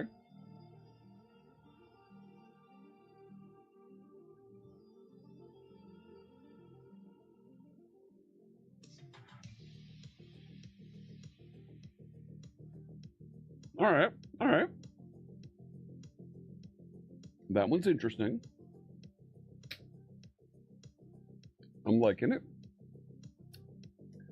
Let's go to Penflinger's question. In my opinion, what is the single biggest change Blazor needs to gain broader adoption in the development community?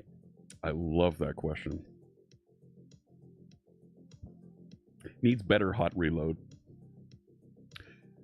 The development experience with Blazor, giving you so much flexibility to choose where it runs, is extremely powerful. Because it's so flexible and so powerful, it can run and the hot reload needs to know and figure out where to reload things, whether it's running on the server, in the browser, the mix between the two, and refresh those sessions appropriately. Where when somebody is just working with Express and they're redoing something on their Node application, it's real easy to just restart the web server. And we do that. You see folks do that very easily and very nicely when you're building and working with just like an ASP.NET MVC core app, right? Or inside of an ASP.NET Web API or minimal API. But getting that very complex experience to do the hot reload properly so that you can quickly build and iterate on your user interface, I think is something that's holding it back from folks going, holy crow, look at the flexibility that I have here. I'm going to snooze the ads. while we're having a good time with this. So I think improving, extending, and extending the reach of hot reload so that it can give that very similar experience that we do see in the hot reload that you have with the JavaScript ecosystem is going to lift Blazor up. It's just improving the tools. What Blazor can do and the speed that it can do it are improving. It's that as that speed improves and it catches up to some of those JavaScript frameworks, it's going to be comparable, but the tooling needs to, in my opinion, get there first. That was a long answer. What IDE is this? Don't recognize it? Hey, old, bald, and grumpy. We're in food right now. Having a good time. Finishing, we're doing a Buffalo Wild Wings spicy chicken wing discussion. This is a milestone that we reached as part of the our May interactions with St. Jude, and we're having a good time. Yeah, having some lunch here. With ChatGPT, it remembers things that you automatically with the option of removing it. I thought you can. C# looks more delicious than you remember. Let me go to Junie's question next here. So the next one, this is spicy garlic. There it is. Right. Oh, come on, Fritz. There you go. Spicy garlic. Now it's starting to get a little thicker. Now we'll go with one of the wings, right? One of the flats. So, all right.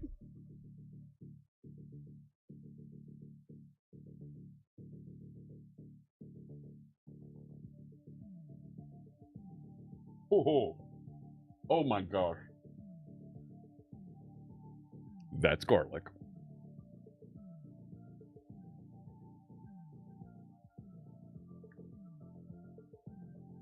That's garlic.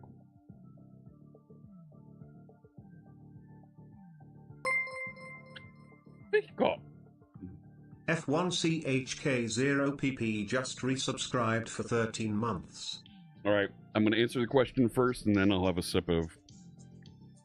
In the spirit of AMA, Junie asks, am I going to get Marvel Rivals, and would we ever see me play Jeff the Land Shark? Yeah, I'll get Marvel Rivals, and sure, I'll play as Jeff the Land Shark. Absolutely. I think it would be a riot. Absolutely. C# hot sauce. Add some spice to your coat. You feel like that's a big issue you have with Blazor, the hot reload? Yeah, I agree with you. Aman MZR. Hello, welcome. Spicy garlic is awesome. The garlic is it's very forward. You can't miss it. I will answer that next question. Thank you for the cheer. F1CHK0PP cheered 100. The garlic is so good, says Peekabaz. I believe it. Caribbean Jerk is up next. Here's what I'm going to do before I go too much further. Oh boy. Let's put a picture, let's put a tweet out there that I am doing my AMA. So I'll do this on Buffer. Really? There it is. No, I have a login button there. Do the login button. And then we'll get to that next question. New post. Putting it on all three services. Let me see here. I'm hosting a spicy chicken wing eating AMA right now, live on Twitch and YouTube.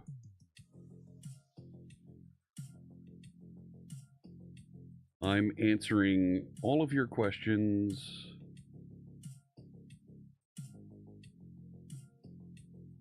about .NET, my live stream, and more. Right, Twitch, TV, C# Fritz, YouTube.com, C# Fritz. There we go. And go ahead and share that now. All right.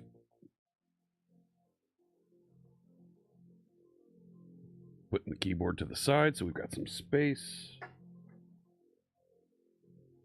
Still haven't gone into the celery. This is wing number 5, Caribbean Jerk. Nope, we are snoozing ads here for a bit. All right. And I'm going to go to, it's Amon, is it Amon MZR on YouTube?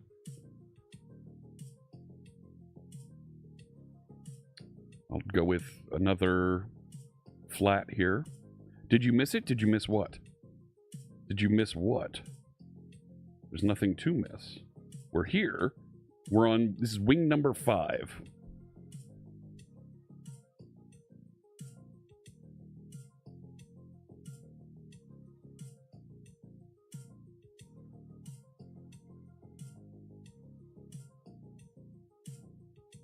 This one's not as spicy.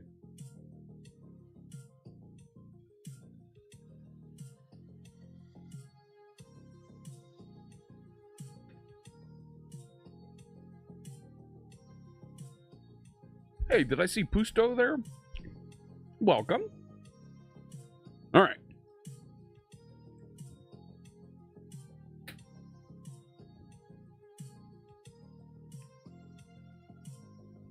First 5 are down.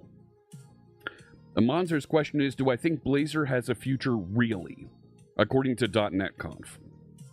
Yes, absolutely it does.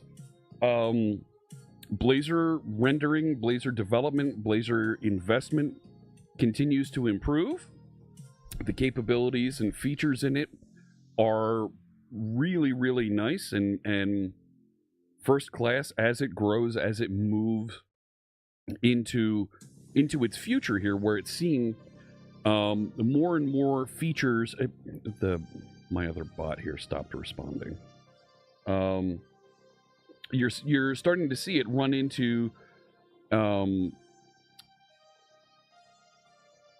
features, AI features that are enabled, that make it, that enable it to do more. The fact that you can integrate and use it nicely with the other elements of the .NET ecosystem, because it has the hybrid web view, is really, really great. It's got a very clean set of APIs to allow you to build and interact with things. And the JavaScript interop means that it is probably the most flexible UI framework that Microsoft has ever built. So that gives us a lot of capabilities to really invest and grow this in many different ways, and you're seeing more and more of that. So does it have a future? Yes, it's going to be continued to be built upon. It is being used in other Microsoft products. You're going to hear more about what those products are as it evolves. There we go. So, but right now, the product teams aren't sharing some of that information. You get hungry when other folks eat?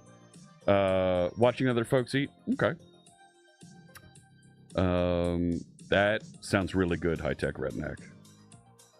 So, yes. Jeff the Land Shark is 100% heels, and I will be in and involved there. Ads start in about 5 minutes, so I will have the next wing and answer that question hopefully before the ad kicks in here. Question about Blazor and WebAssembly from Robson Previato. We'll go to that one next. And that's going to be on wing 6, which is Mango Habanero. All right. We'll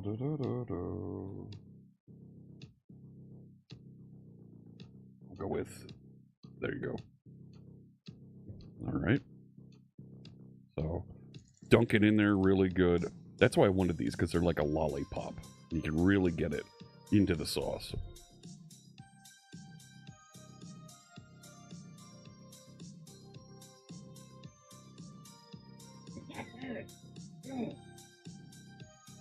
Oh crap. Oh crap.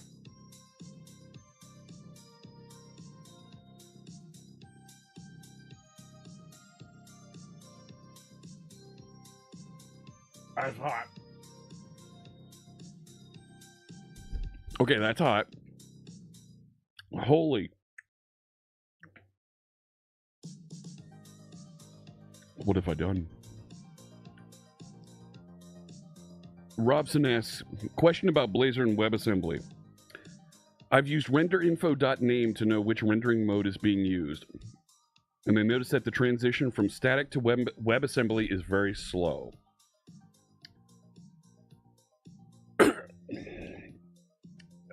It is slow. Oh.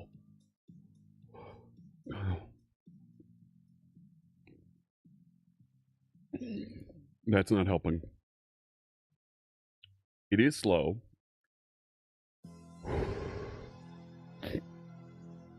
The bathroom's right there. That one's hot.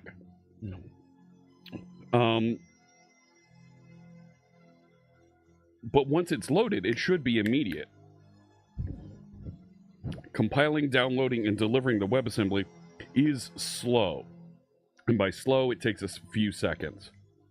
But once it's delivered, it should be immediate.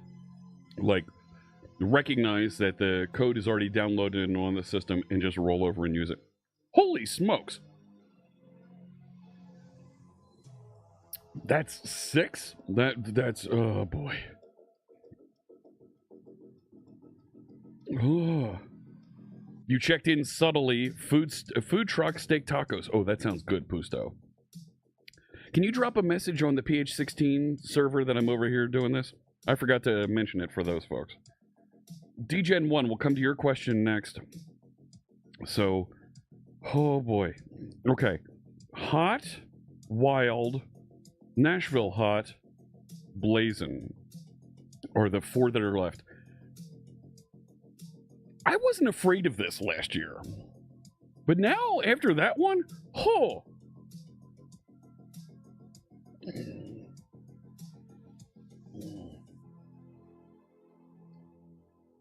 What did I do with... Oh no.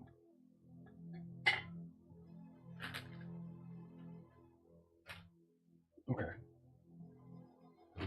Oh. Nobody tell my mother. Oh boy. I'm gonna have a celery stick real quick. And then we'll go to DGM1's question. Actually, the ad's about to start.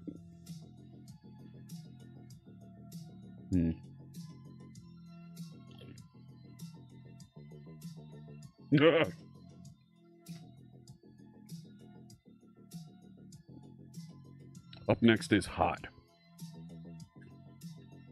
And we'll see just how hot it is. Napalm wings for napalm codes, maybe. And now we're in the spice. Oh, a little bit. How hot is hot? We're going to find out.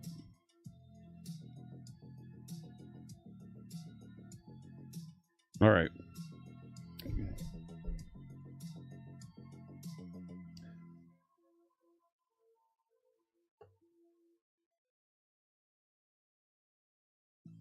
I will pause to make sure that we get through the ads real quick here, but we're going to go with this one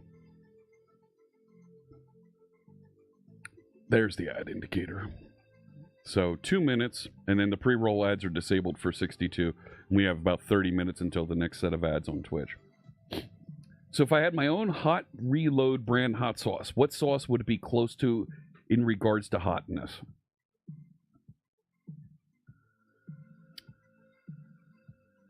The maple chipotle. I like the sweet mixed with the spicy. It's a great mix.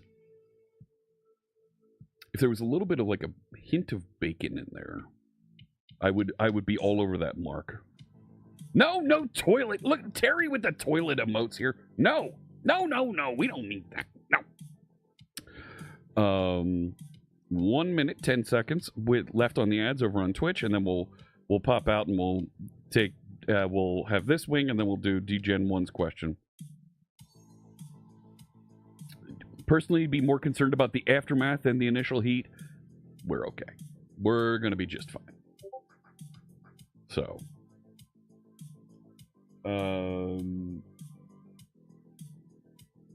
let me see over here.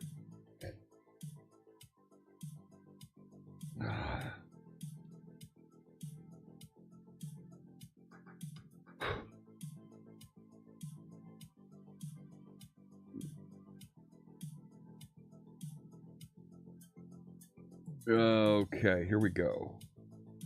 Junie Fire. Oh, man. 15 seconds till we're done, and then we'll come back into this. I'm scrolling through. Yeah.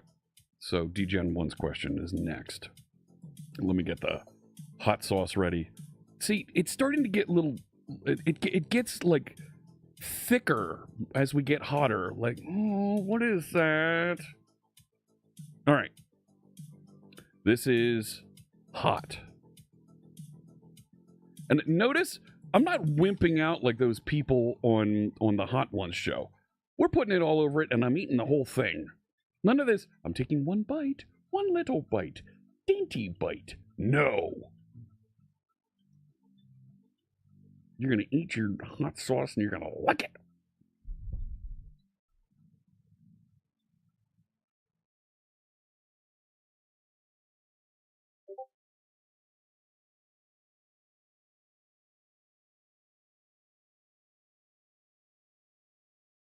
I went back for more.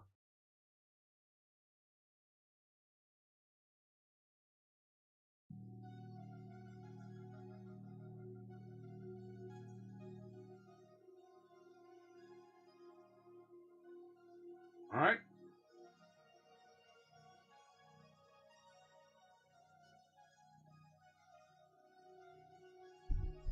That wasn't as hot.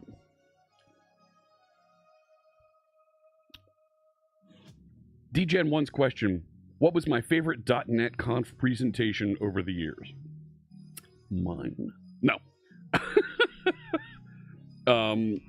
I run .NET Conf. I was the content chair for several years, 4 or 5 years. I'm now the executive producer. So you're asking me to choose a favorite from all of this, all of the sessions that I've helped select and provide feedback on over the past, gosh, I've been doing .NET Conf now for 6-7 years. There was a session a few years ago by Cam Soper. Oh, here we go. Where he showed how he hooked up .NET to manage his barbecue. That was really cool because it was practical in a way that wasn't computer stuff all over the place. It was, hey, let me show you how I'm actually solving a problem of managing and taking care of how long and fast, how long the meat needs to cook, detecting and investigating how it is prepared. Really fun session, and it was from like 2019. But very cool to see how he presented and put that together. That's easily my favorite .NET Conf session, other than mine, over the years. I've learned a ton of stuff, and I've enjoyed all of the .NET Conf sessions that folks have presented. But that unique approach to showing something that wasn't that in-your-face computer stuff was really fun. I really like that, and that's the kind of thing that I like seeing being presented when I think about educational computer technology conferences. Don't just show me how to build a website. Show me something that I can actually use. And the extra step of hooking up sensors to a grill and and showing how to interact with that, awesome. Awesome stuff. So,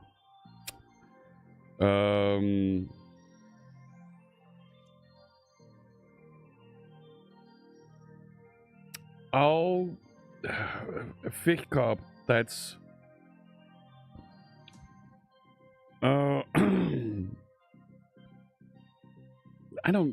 I'll answer that as kind of a bonus on this one. If I'm right, Aspire currently is not included in .NET. Are there any plans to ship .NET Aspire with .NET directly?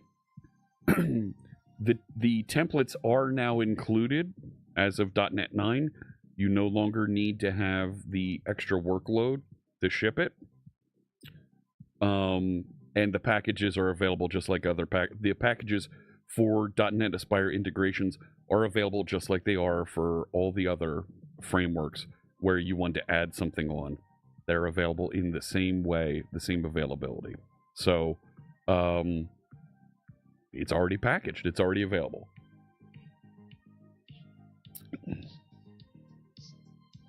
You notice that user browses for a second time page interactivity doesn't work for those few seconds. Let's take that offline and take a look into it because you shouldn't be seeing that. Take a look at the C# in the Cards website, csharpinthecards.com. There's a pager just below the fold that's built with WebAssembly, and you can interact with it real easily. If you're talking about something that's built with Blazor Interactive Auto, yes, you're right. It will pause for a second while it's doing that back and forth detection. And that's one of the other reasons why I don't recommend Blazor Interactive Auto. Because Blazor WebAssembly directly pre-renders and runs really, really nice. Oh my gosh, I didn't know that, Napalm. Ooh. I'm almost eating the sauce just like it's milk. Nah, we're not there. They make great Elf on the Shelf bones. Ooh. Okay, I see where you're going with that, Sean. That one wasn't hot because the other one burned out my taste buds. Now that's just wrong. Thank you, Pusto. You like spicy just as long as I don't burn taste buds and can't taste anymore. Okay. So I need a question here for my next sauce. This one is wild. So let me know. Drop me a question there, chat. We are in AMA mode here. There's a new GitHub Skyline CLI to generate a 3D model of your GitHub contribution graph. Oh, neat. And they made Martins. Oh, with ASCII art too. Neat. That's pretty cool. Oh, high tech, Rhett. Really? Do you want me to answer that for this question? This wing question? I don't know. There's a meme of Bones set up like Elf on the Shelf and a note from Santa after eating, saying how great he was. That's awesome. Help me out here, chat. I have 3 sauces to go.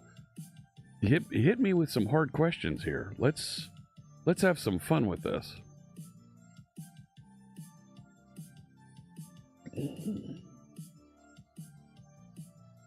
I'll answer the pineapple on pizza for free. Leftover meat lovers. Ooh, those are good. That's a good pizza.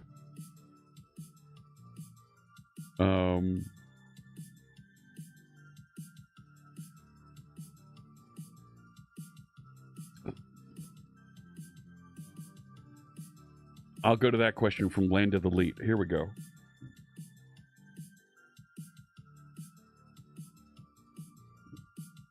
All right. So this is wild. Ooh.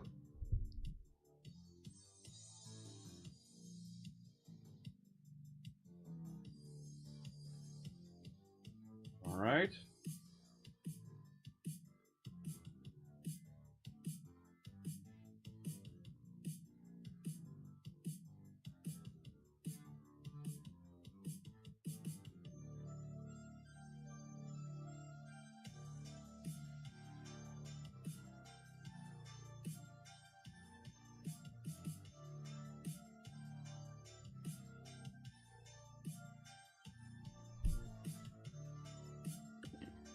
Okay. Okay. It's kicking in. Oh crap, it's kicking in. Oh boy. I can feel it creeping into the back of my throat. Since we're dealing with blazingly hot sauces, what do I think of blazingly fast Rust and its future in a world where security is more of a focus in software? I think Rust definitely has a place to supersede C++ for low-level application development. I think Rust is, until it gets an efficient tool set, and because of the ownership of it, I don't think it's going to get it anytime soon. Because of the Rust community and the missteps they've made, they're going to have their own problems getting there, and I think Go has a better shot at getting there before Rust. But I think Rust has a very good place to supersede C++ as a safer way to build applications. And certainly the US government suggesting folks move away from C++ because it's so easy to make mistakes that lead to disastrous security issues. I think you're going to see more and more folks, oh boy, move their C++ development to Rust and Go. Rust has a shot at getting there first, but I don't think the Rust Foundation is making the right steps to get to wider accessibility and interaction and contribution to their ecosystem. So it should get there, but I think there's people that are holding it back in the leadership and the management of the language. Let's do Digital Dummies question for Nashville Hot. I've been to Tennessee. I've been to Nashville. Been to Tennessee a number of times. Really enjoy going to Tennessee.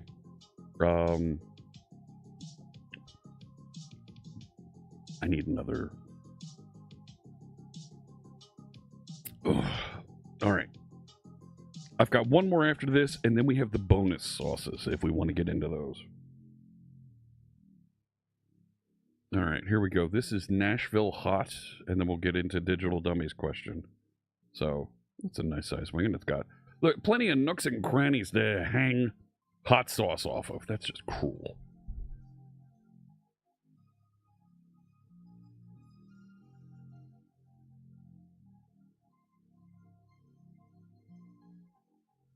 I can hear Junie cringing out there.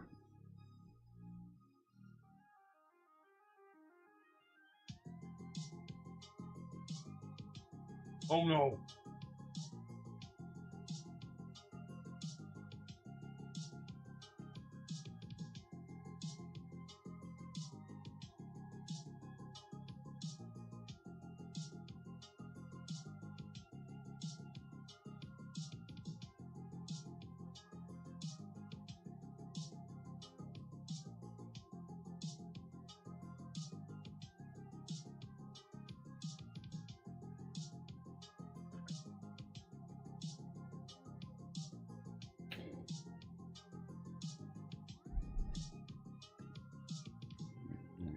That one's like the Malort of hot sauce. Chicago reference. Ooh. Digital Dummy asks, looking back in my career, my contributions to the .NET community, what would I say that I'm most proud of?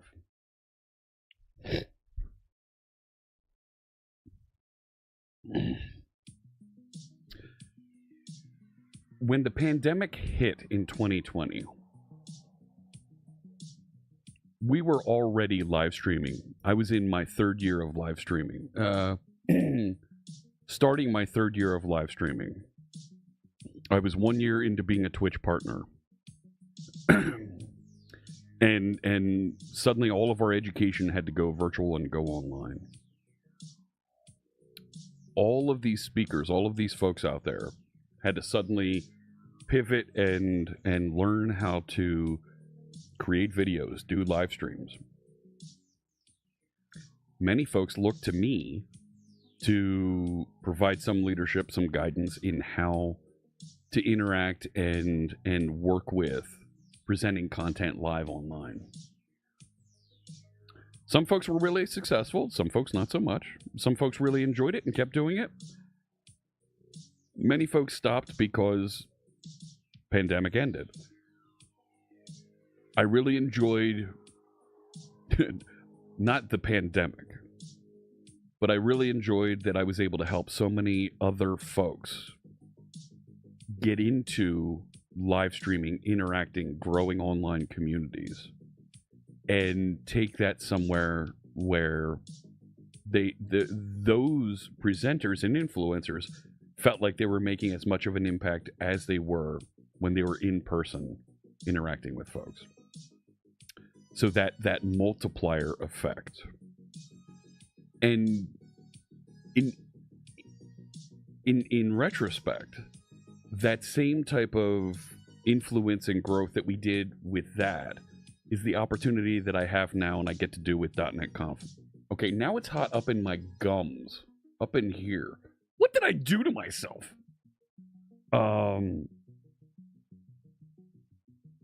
Yeah, that I think that's where I would answer that. Digital Dummy.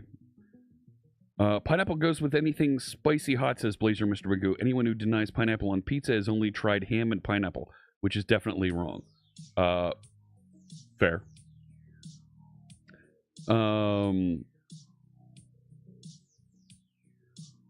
I'll answer this one from Magisker. I'm looking for a good question to make number 10 here.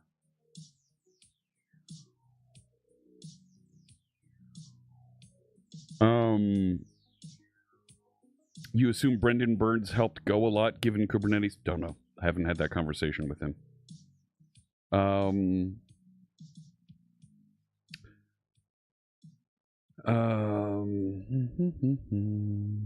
Cooked pineapple is a horf for you? A horf? What's a horf?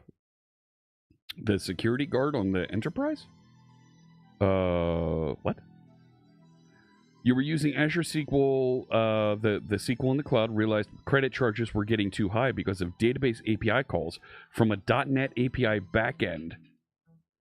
It could go to even $5 American. This is where caching in your application is really going to help you. Stallone, you can set up caching inside so that it doesn't try to hit the database all the time. Then you're not consuming those APIs. You can reduce that. Gotcha. And what's the matter with you? Cooked pineapple is amazing. Grilled pineapple that's been soaked in Fireball whiskey. Oh, because you get that cinnamon glazed in there. Oh, caching to save cash. That's right, Marcus.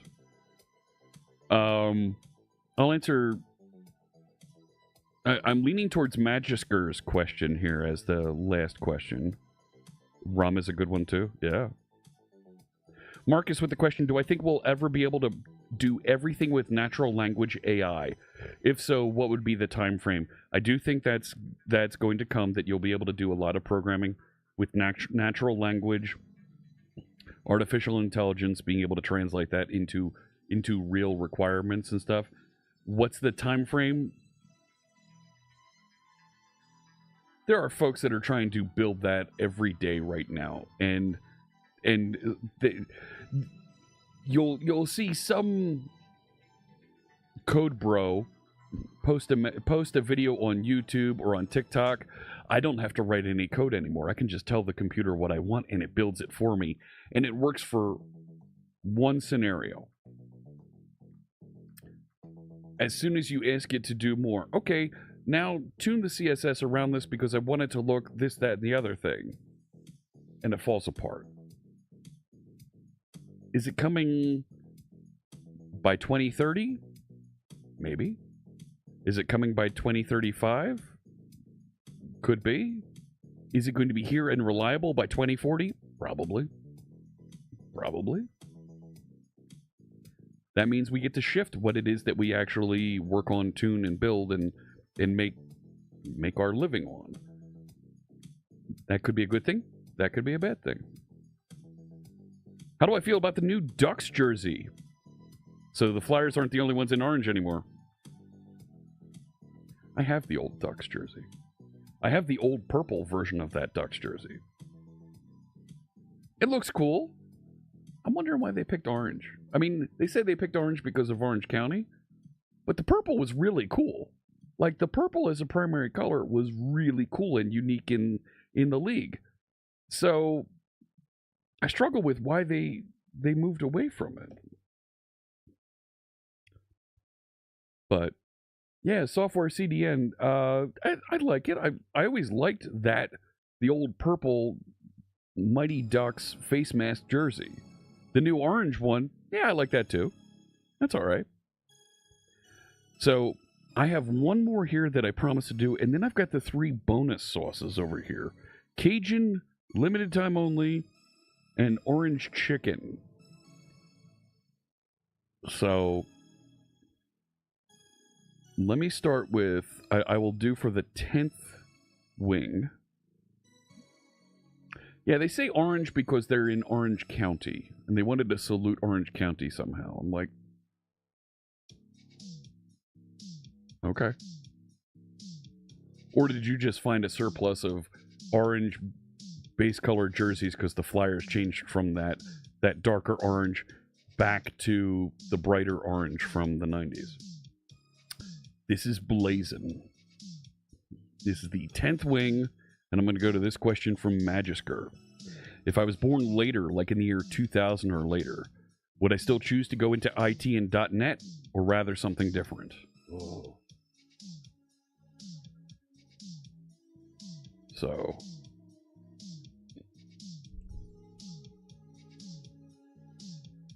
load it up.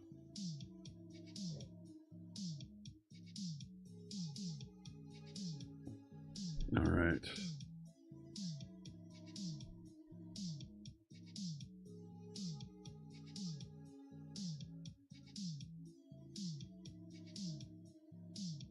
It's hot. Crap.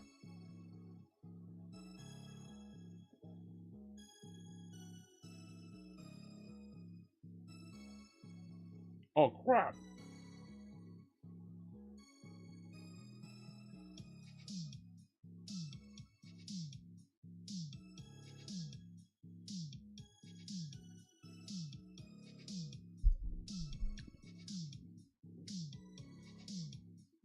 Would I still go into IT?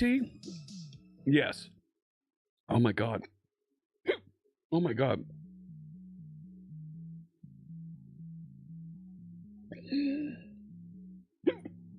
Oh no.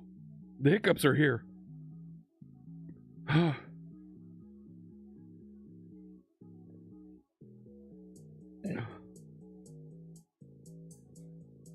Holy smokes. I nearly swore.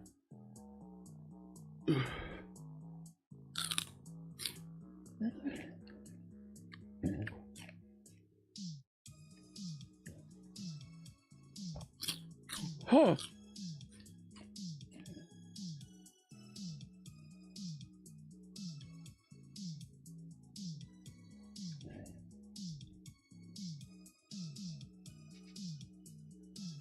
Yes, because I'm fascinated by the web. I love working with the World Wide Web, the online browsing platform.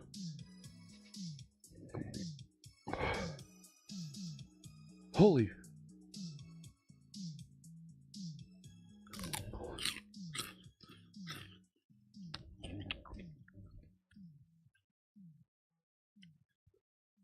Happens a lot.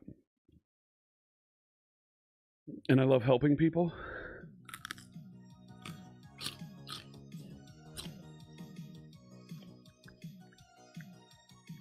And the fact that anybody can build a website, you don't have to ask permission, and just publish.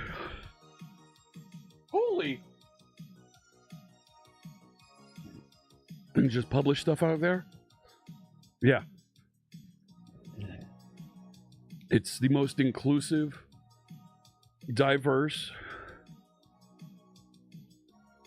free way that we can all communicate with each other. There's no government, there's no administrators, nobody's going to stop you from publishing a website with whatever content you want. Oh, my lips!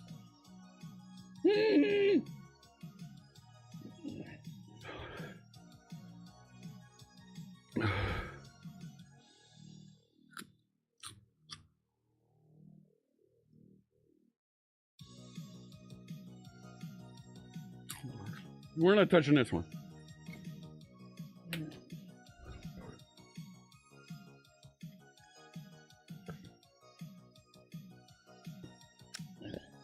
That freedom that you have, the only thing that you're required to do is find someplace that you can publish your site. And there is someone somewhere in the world that will let you publish your site with whatever content and put it out there. Some content is illegal in some parts of the world. Some content I'll disagree with. I won't want to see, but that's okay. I don't have to look at your content.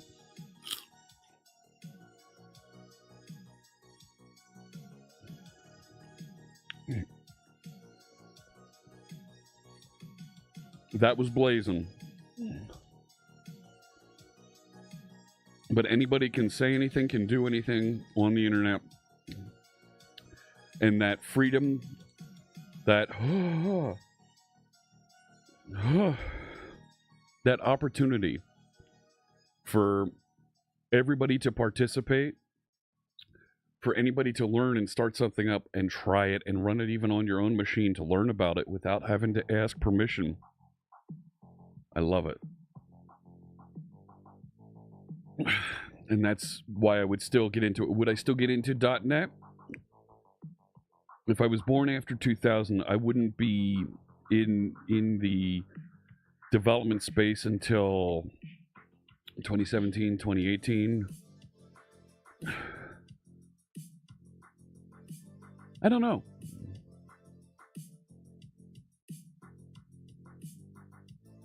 I got into .NET because I got into enterprise development. And I was building with VB6, and I had my choice between going Java or C#.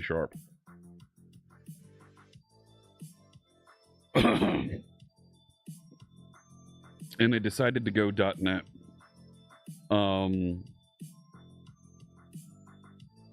.NET is very practical for many reasons.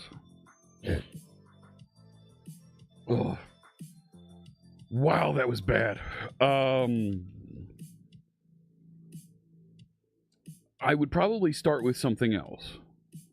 I would probably start with JavaScript because of my interest in the web.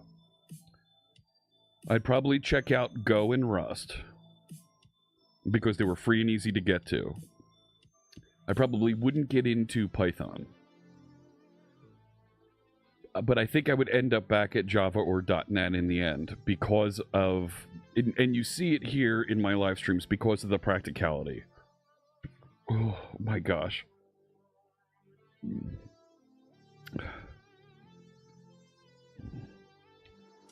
Yeah, look at Stallone on YouTube. Take a look at using output cache with something like Redis. But you're complaining about getting to $5. Redis is going to cost you more than $5. So I 404'd there for a little bit. Oh, thank you, Riddle Time. Yeah, I hung in there. VB6, yep. Choosing Java is like going back and choosing that last wing. I do have more. You made a basic web page in 2006, so I think you'd start earlier with development since I have the devices from an earlier age. Maybe. I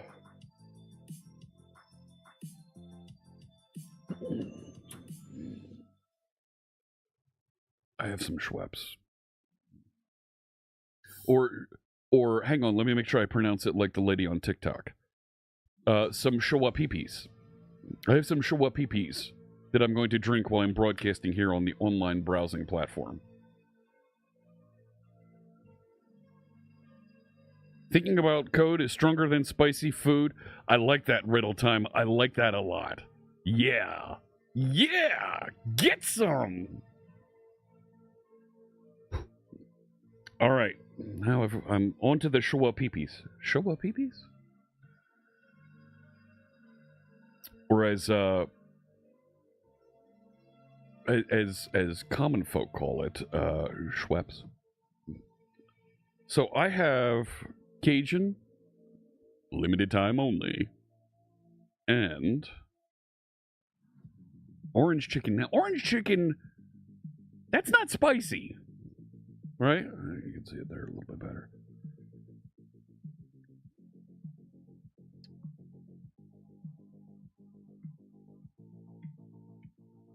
Hang on, let me look at my DoorDash order here and see if I can figure out.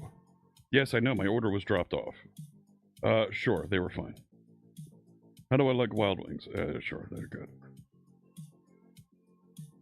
Show me my order, darn it. Yes, you took a picture of my front door. Thank you.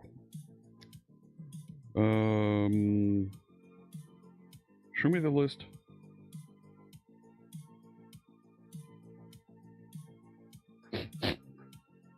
Oh boy. Is this jam and jalapeno? Is that what this is? No. This is Golden Fire.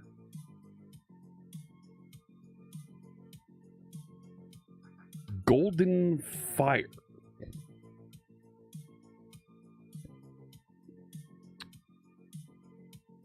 Orange chicken. Cajun. And this is Golden Fire. That doesn't look golden.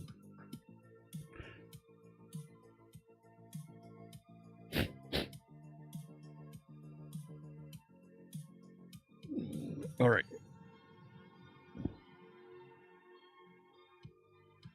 I'm recording a podcast with Jeff Palermo here in about an hour and a half.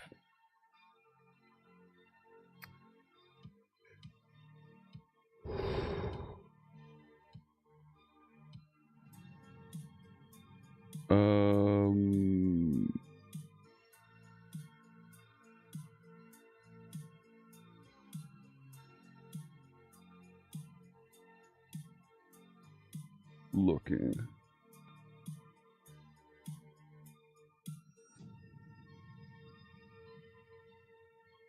No, we're good.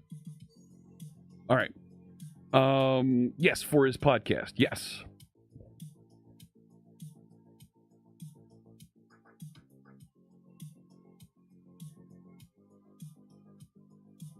I have enough wings to do the 3 of these. I will give you 3 more questions that I'll answer here on stream, that we'll go through and we'll do on stream here with the chicken wings, okay? Space Cat is here. Hey, friend. Hello, hello. Good to see you. We've been torturing my taste buds here. Right as the ads start. Right as the ads start.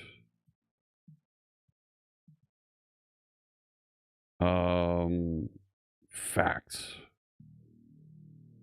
Where the heck is this?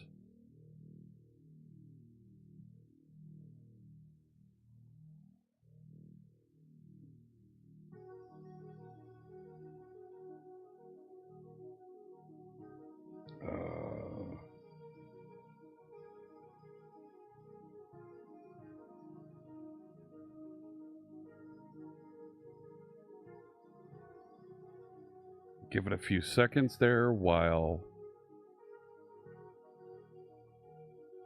Whew. All right. Give it just a few more seconds while we're waiting for ads to close out here on Twitch. The ad timer isn't on the screen anymore. I don't know why.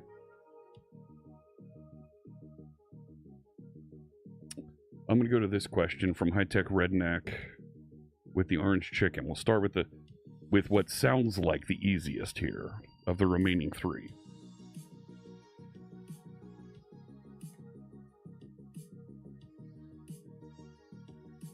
All right.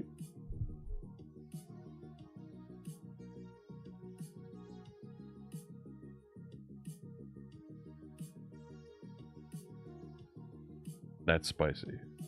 These are from Buffalo Wild Wings. B-dubs.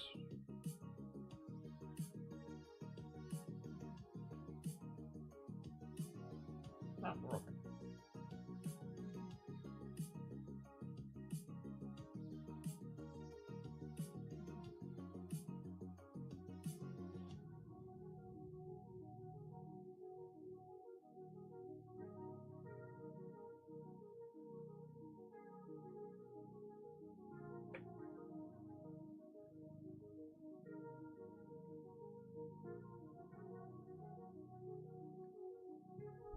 Hey, there we go, Space Cat. Yeah, good to see you. That wasn't hot, but it was a nice orange flavor. High Tech Redneck asks the question, if C# was retired, deprecated, no longer supported on any new development tomorrow, you can't use it anymore. It's completely cut off. There's no way to build with C# ever again. What language would I switch to? First, I'd cry. Let's start there. I have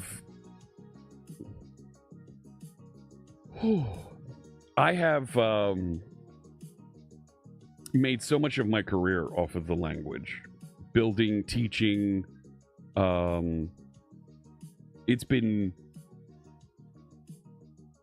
a tremendous part of my life. If all of a sudden it was not available, what would I switch to? Where would I go? I don't want to say Java. But I feel like that's the closest that I would go to. It would be existential dread to consider Java.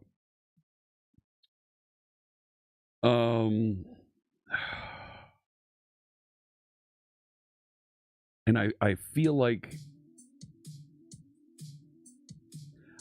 JavaScript is a mess, and that trying to keep up with any one area of JavaScript is difficult. Not just difficult, but you spend more time researching than actually doing anything. Not just researching, but like building and relearning and re-educating. I don't know about VB. I don't know about that.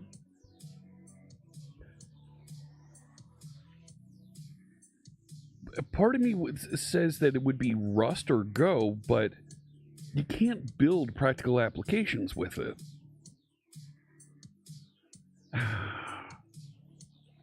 For the web development, it would have to be JavaScript or TypeScript and that ecosystem.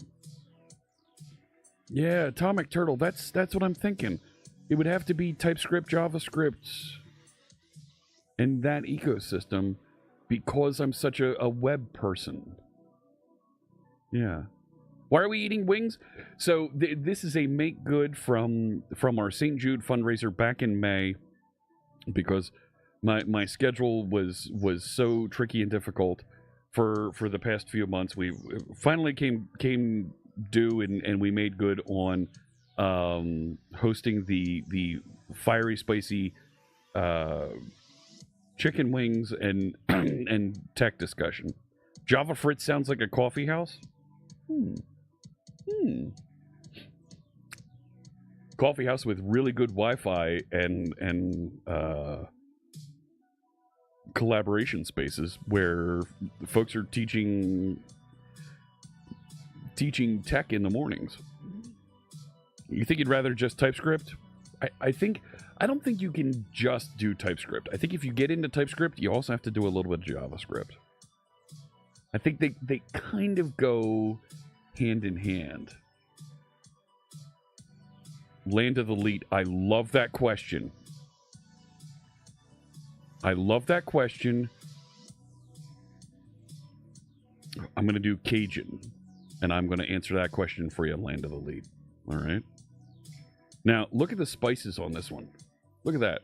There's like stuff in there. Right? That's like a thing.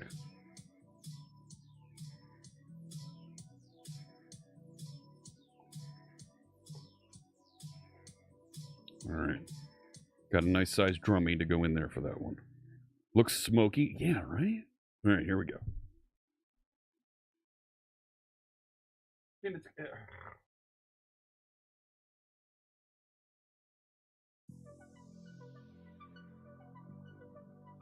Mm.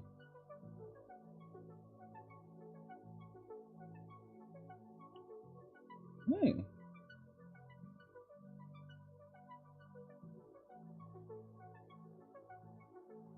Now I'm able to get the rest of it covered. Look at that, all right?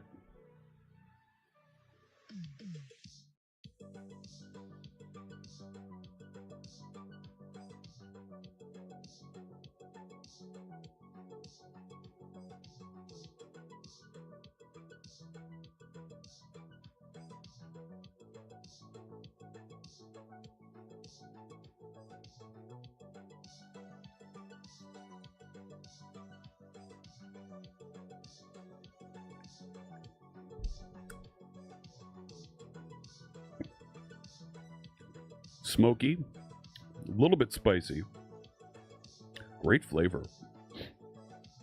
Like, I would put that on like a chicken sandwich. That was really good. I like that one a lot. And then we have this golden fire, golden goose. These are from Buffalo Wild Wings. Buffalo Wild Wings, go! Hashtag not sponsored. Somebody tell Jason that I'm doing the St. Jude thing. Jason. Anyways. All right. This question was from Land of the Elite. What do I think of FOSS, F-O-S-S, versus proprietary monetary? So FOSS, F-O-S-S, is free and open source systems versus proprietary or monetary. Do I think it's better to sell a software or service or give it out for free? And what are the monetary options that are best for both? I love this question.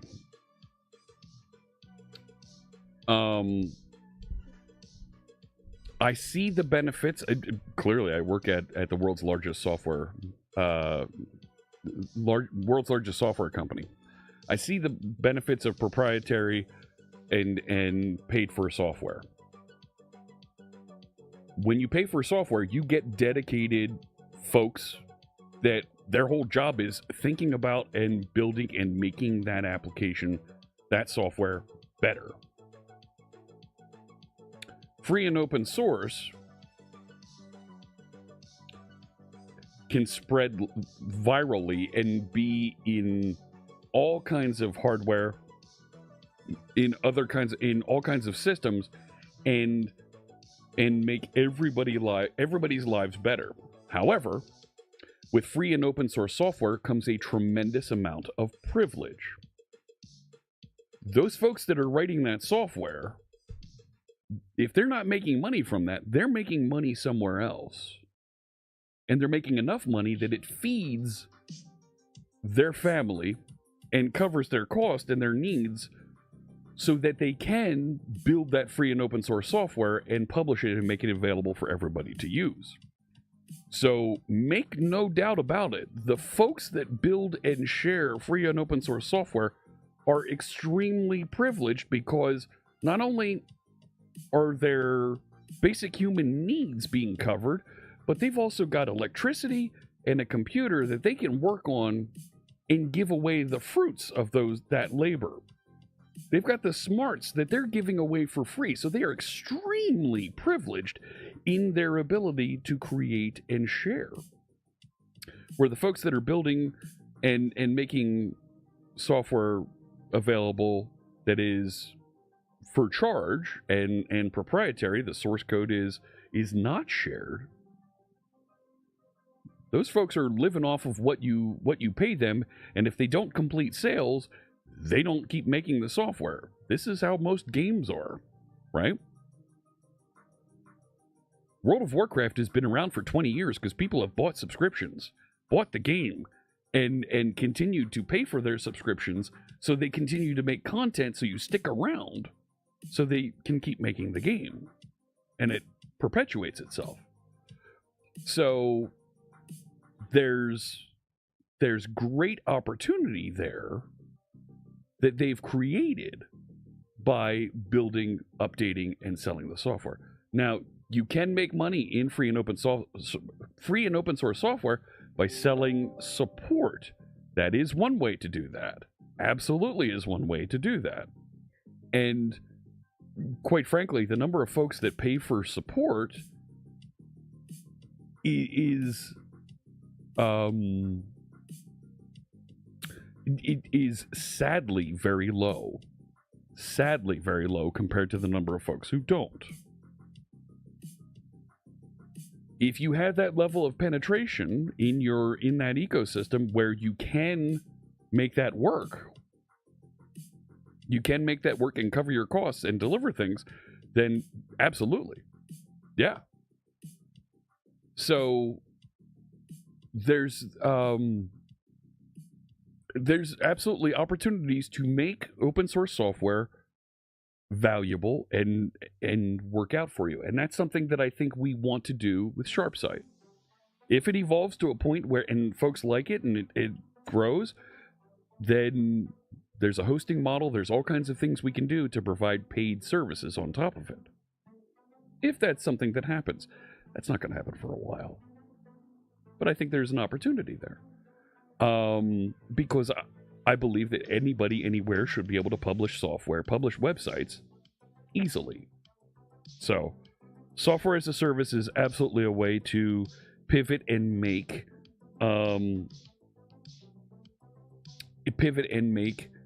open source software work for you.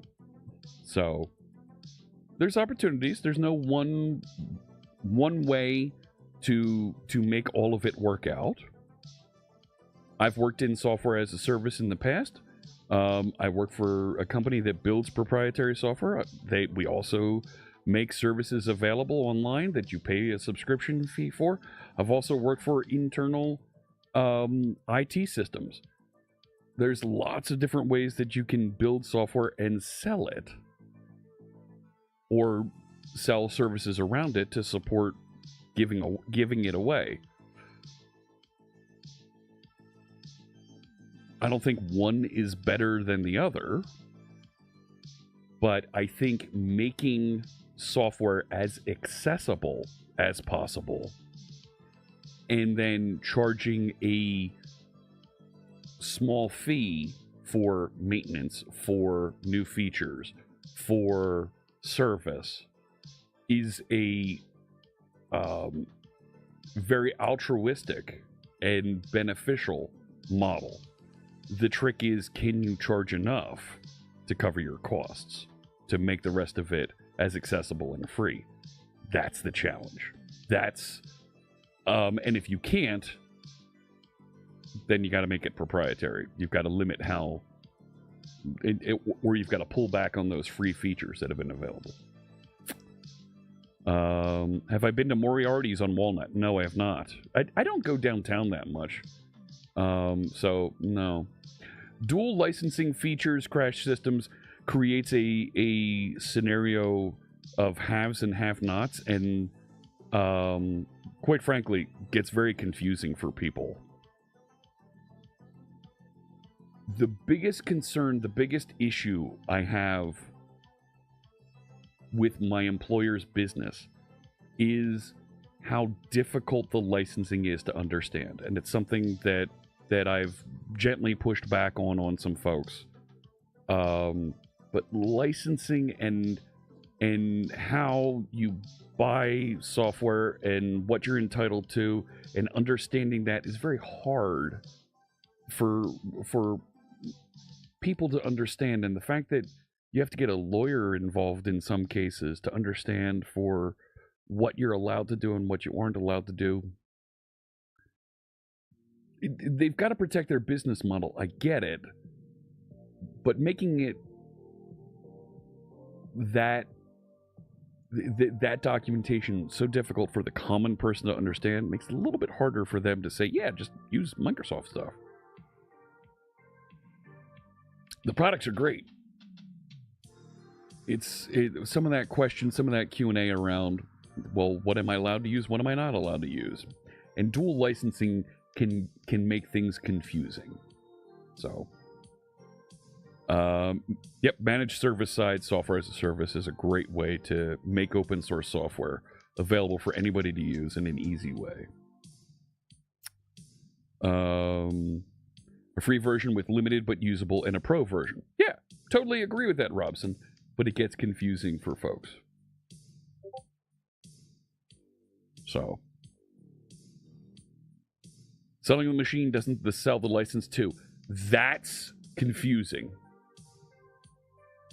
Nintendo runs into this. Nintendo will knock you off live streaming if you're streaming a game and they want to protect the IP to it. They will bump you right off for intellectual rights and for copyright infringement. So, and that's because while you've bought the device, you own a license to play the game. You don't have a license to perform the game, is what they argue. Hey, Ellie Face.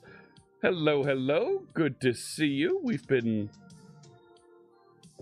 enjoying a little bit of beverage as I finish.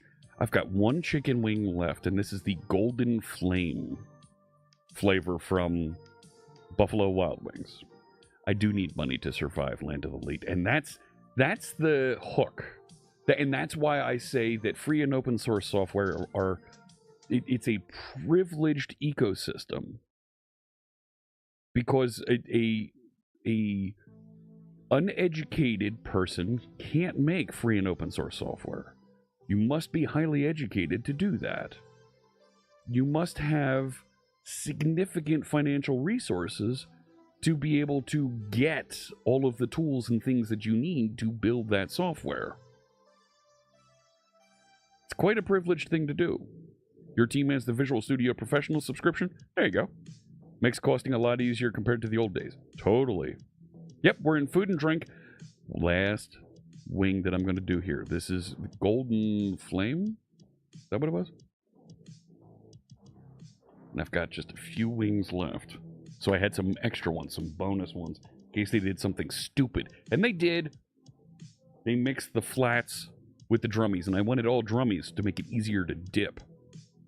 That's what Joel Spolsky and his company did with their Copilot. They gave away the source code due to licensing concerns, buried 3 levels deep on their website, but sold the service. Yeah. Yeah. Right? So, definitely something to that. So, like, I could stand up and sell TagZap licenses for not licenses, TagZap services running on the cloud I could totally do that. But who's going to pay for that? So, no, I forget who said code smell, Vapor Dude. So, oh man. Okay, it's hard to see, but there's there's a lip here. That's how congealed this is. That, oh boy. It's a privilege and a little bit of luck. Great way to put it, Crash Systems. It is a little bit of luck. Yep. Do we have one more hard-hitting question for me for this last sauce? Oh, excuse me. Oh boy. So I'm see folks say and Ellie's been critical of what folks drink when they're watching when they're on Hot Ones, right?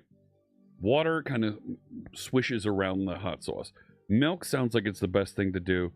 Alton Brown drank half and half or buttermilk. Ugh, buttermilk. But he drank, I think it was half and half to help coat things a little bit better. Gordon Ramsay drinking lemon juice. What are you thinking? That's acidic, man. The ice cream is the universal one. And here's the thing. I have Penn State ice cream downstairs. That's totally a thing. There's some open source software that puts enterprise-like features behind a license. Yeah, definitely seen that. Is patch as an HTTP method still used today? It is, but it's not as common to see. It's easier just to do an update. Coffee are you referring to coffee? Coconut water would work? Maybe. I don't know. I'm gonna do the last one. Ramsey was thinking like a chef, not a person suffering from capsaicin. Facts. Facts.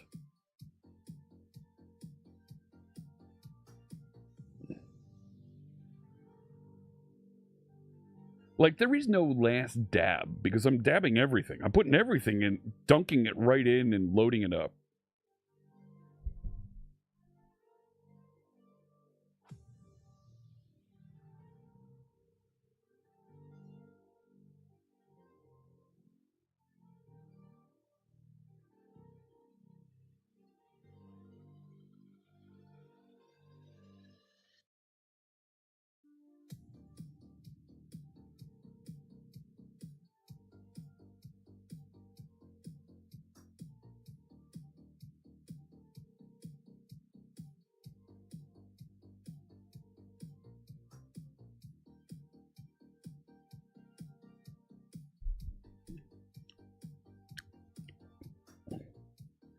I was going to say, no, it's not hot.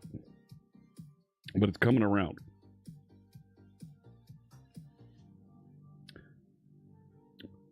The worst was blazing.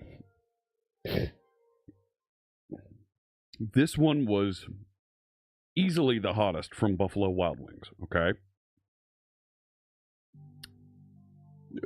This one, I'm not even gonna pour down the sink because it's gonna corrode my pipes.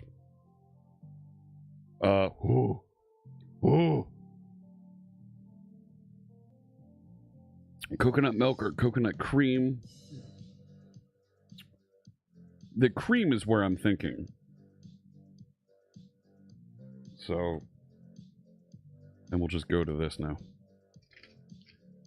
Well, thank you to everybody who supports the channel, who helped us out with wow, I'm blanking. With St. Jude month. I want to do a little bit more. I have some more to catch up with, some guests that I have to host on stream. We're going to do that over the next few weeks. But this was from a St. Jude makeup that I had to do from a little bit of back in May. Always happy to support the kids, to support the families and staff at St. Jude Children's Research Hospital. So, cooking stream when? No, we're not cooking. We were enjoying some grub there. I'll switch over to just chatting for a little bit here.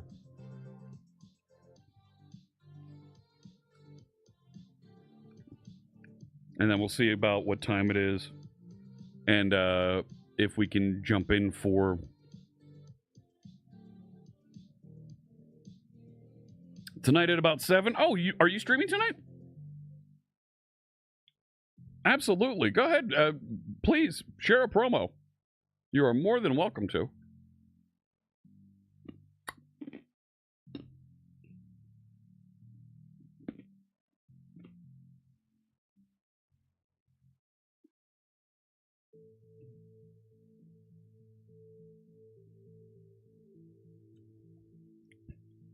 So, we conquered 13 wings, different sauces. Promo enough? Happy to send more folks your way. Our friend Ellie Face hosts a cooking stream. An absolute blast to watch as they make all kinds of interesting dishes. It's been one of the longest running cooking shows. The longest cooking show. No, longest running.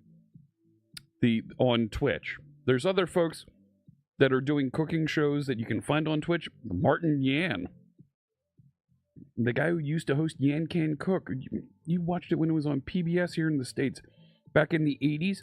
Yeah, he's got a long-running cooking show. But he started somewhere else. He wasn't starting on Twitch. But Martin Yan is now cooking on Twitch. So, Overwatch? I could do some Overwatch. Just stream all the way through until LA Face goes live? I would, but I have a podcast that I need to record. With Jeff Palermo. That's a lot of sauce. Look at all that. So, see, I'm not as sophisticated as being able to get all the different sauces and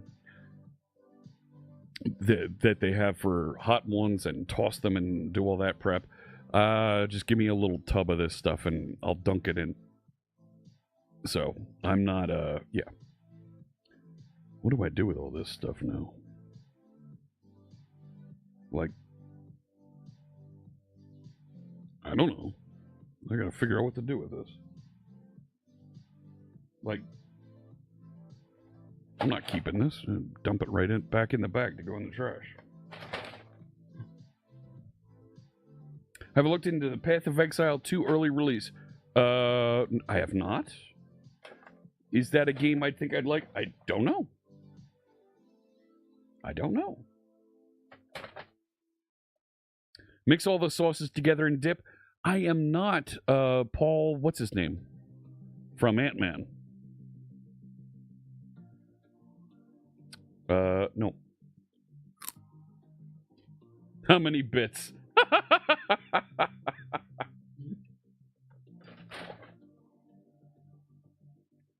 No. No.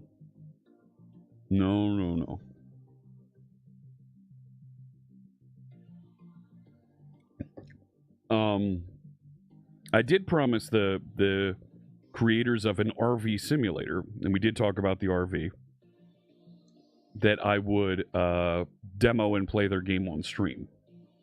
So that's coming. Those codes are issued and coming out. Issued? They're coming out. Something like that. But that was a lot of fun. Always enjoy doing the spicy chicken wing stream. I need to do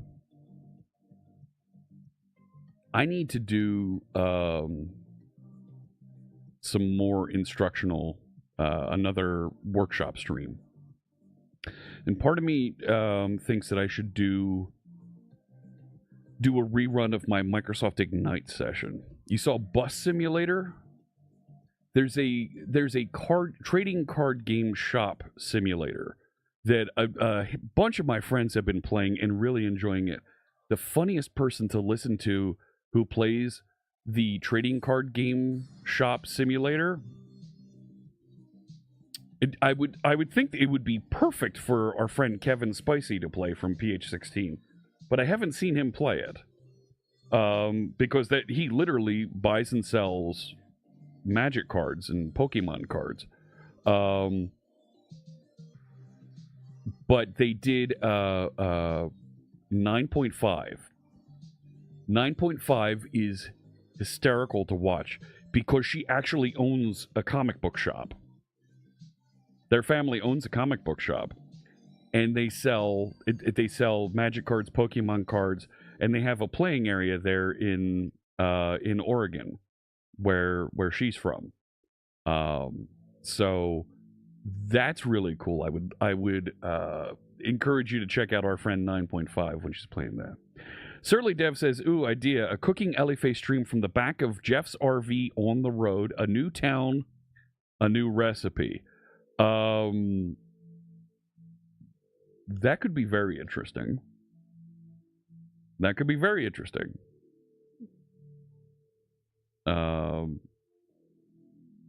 There's something to that. I don't know. I'm disappointed I didn't get out to see. A bunch of friends were in town for PAX this weekend, and I was buying the RV. I didn't make it. Yeah, let's switch over and play a little bit of Overwatch before I need to run. And watch Fritz get completely stupid.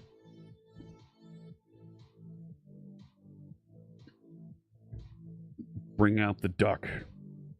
Bring out your duck. Boom. Bring out your duck. Hook the duck keyboard back up here. The ducks and the keyboard, quack, quack, quack. And come on, get lit up. Let's go. You're not on Bluetooth. Why do you think you're on Bluetooth? No. Why isn't it? They're turned off.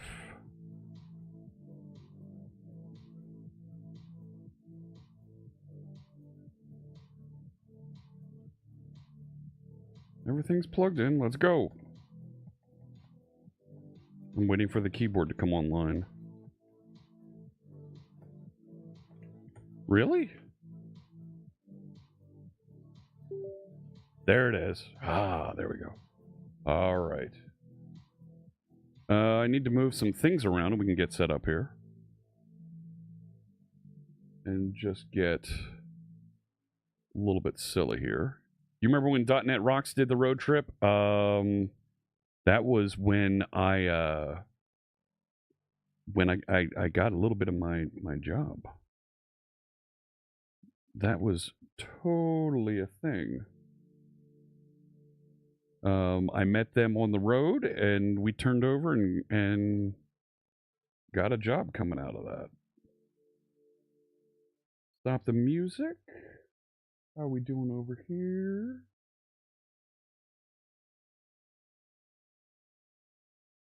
Uh-oh. What happened over here?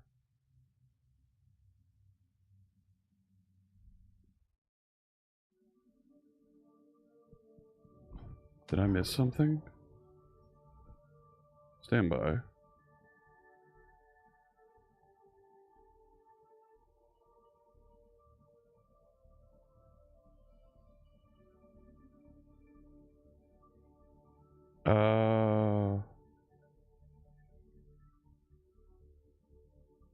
Oh, holy smokes. Yep, got it. RV Fritz could totally do something like that. All right. You remember .NET Rocks? .NET Rocks is still broadcast all the time. And Carl Franklin and I co-host a podcast called Blazer Puzzle. Let me go over to Overwatch scene here. Do I have? I do still have.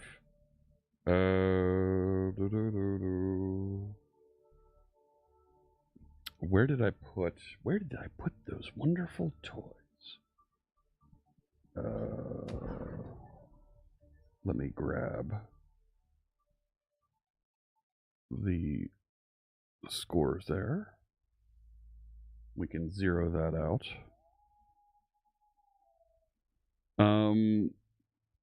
Do you want to be able to see the keyboard while I'm playing?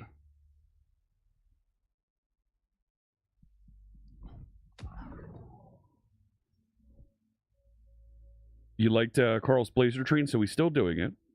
He's still doing it. He's not doing it as... we pivot back and forth between... Yeah, see, there's the keyboard right there. We pivot back and forth between Blazer Puzzle, Blazer Train. So there isn't much time left. 23 hours left in the Battle Pass, and I'm only at level 62 of 80 here.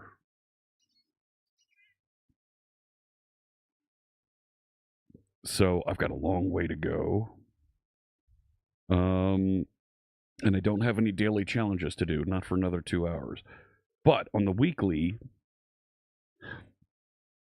13 more games and I get 5,000, right? That we need to get more of these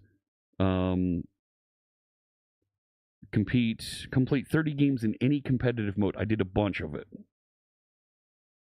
Yeah, Blazer Train is different. That's Carl, but and he's teaching versus Blazer Puzzle is Carl and I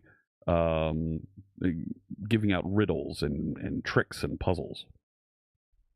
So I've got some work to do here. Let's start on ranked. Get warmed up here. You know I enjoy playing as a tank. I'm a big fan of playing as D.Va, or the other one I like is Reinhardt. But I'll also play as a couple healers. I like playing as Moira. I like playing as Zenyatta. Not so much a DPS. But I can play DPS, but it's not in my bag right now. So but I do want to record more C# in the cards. I've got a whole series of that I want to re-record and get out. The new character is a lot of fun. I didn't have a chance to play them because I was away that weekend that the pre-release was available.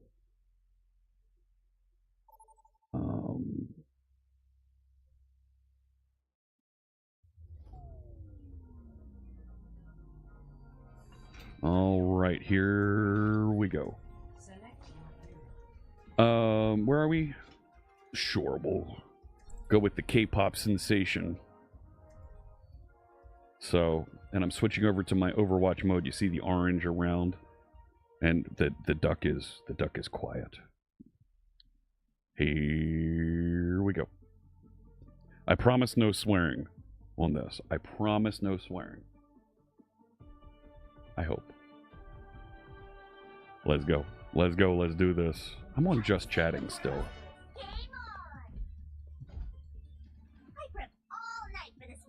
Alright, so we've got a Widowmaker over here that's dressed as Sylvanas.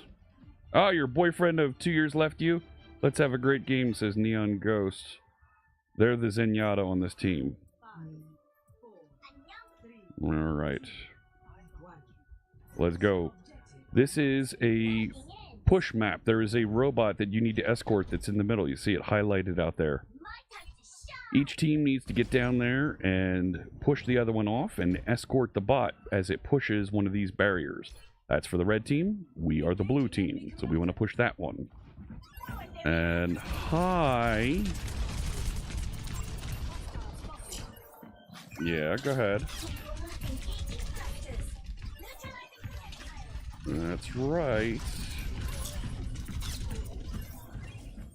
Run away. I could use some heals. Where's the rest of my team? That's not what I wanted. I'm toast. Yeah. Happy duck. Very happy duck. Quack, quack, quack. Quack, quack. Quack, quack, quack, quack, quack. We're not going to have a good time here with that Zarya. That laser cannon she wields cuts right through my armor. How about instead of chatting, you fight?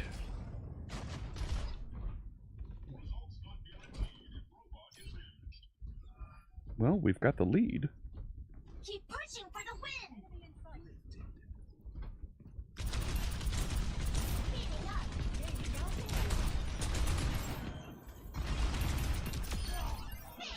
Not anymore.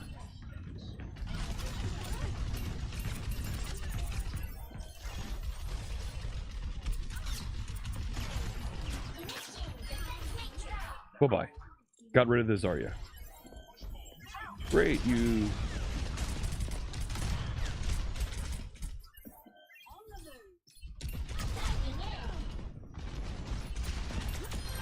Bye-bye.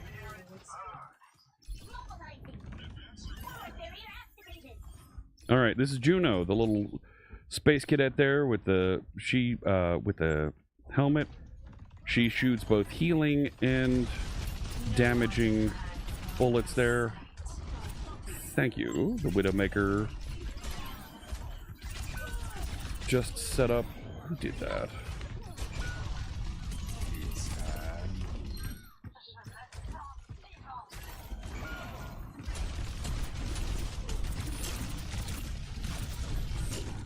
Bye-bye.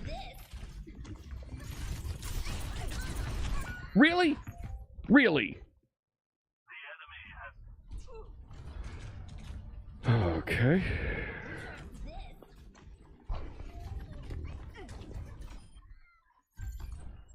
And we're back. That's...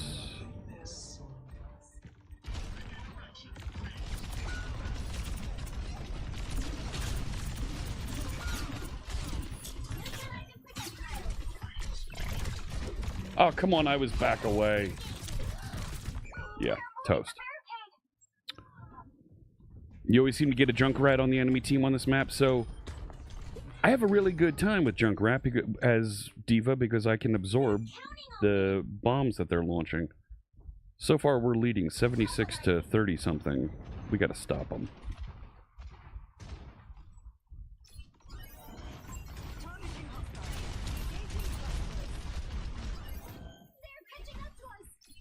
Yes, they are.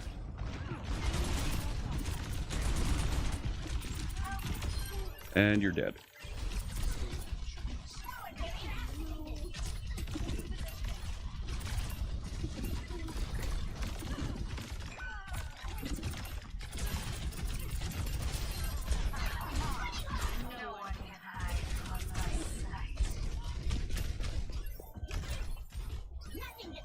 Where'd she go?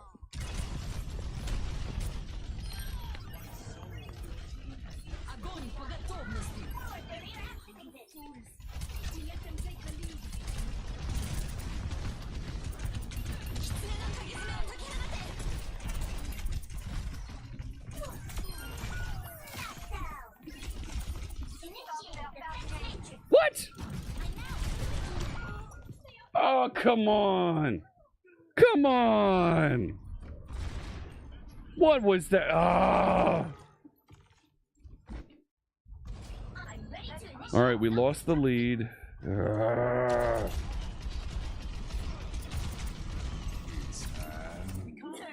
Yeah. Goodbye.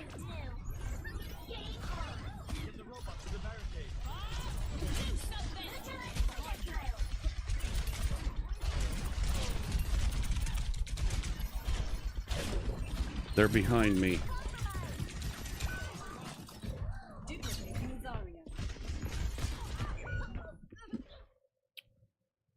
Ah.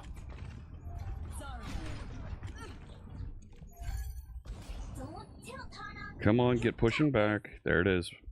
You see him running back the other way. Let's go get him.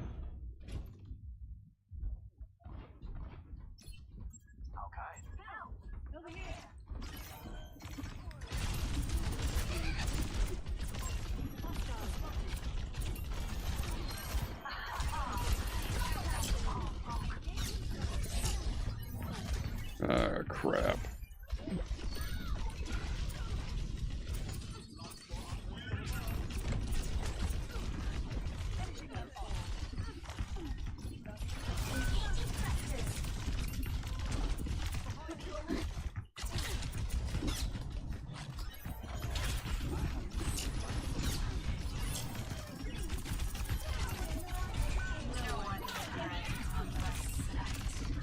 Get out.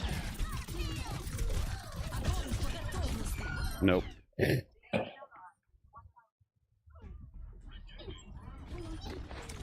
Oh boy.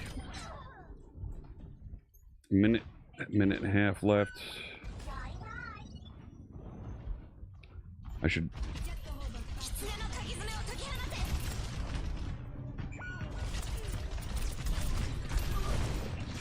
What the heck?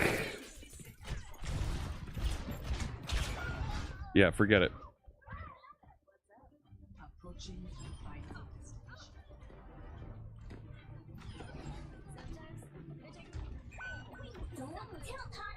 You got this.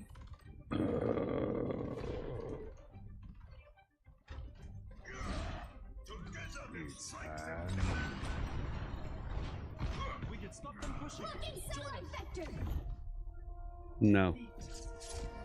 No. Didn't have enough time to get out.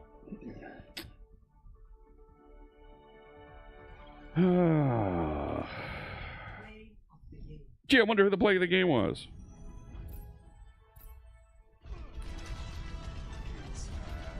Nerf this.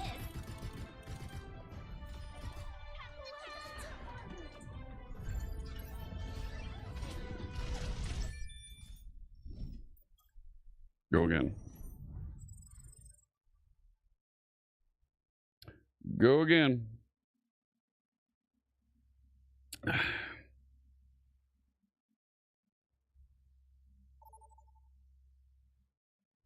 So, I end up playing pretty good as a tank.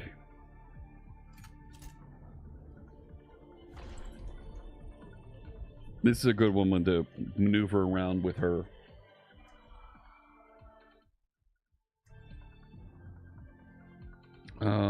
Let's choose a different look.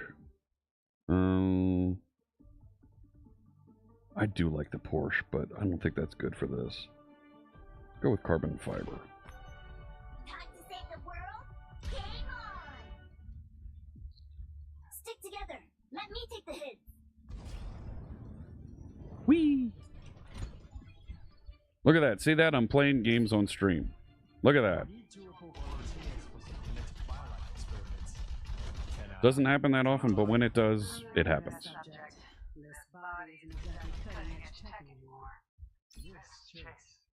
I insist that you never tear yourself down in my presence again. All right, I get the picture. There's something about some of the dialogue from the various characters that's fun. I didn't mark the one loss. All right, so they've got a Juno. Neutralizing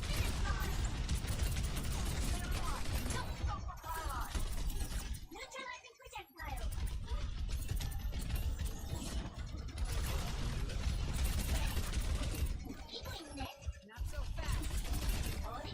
So the goal here, we're only defending.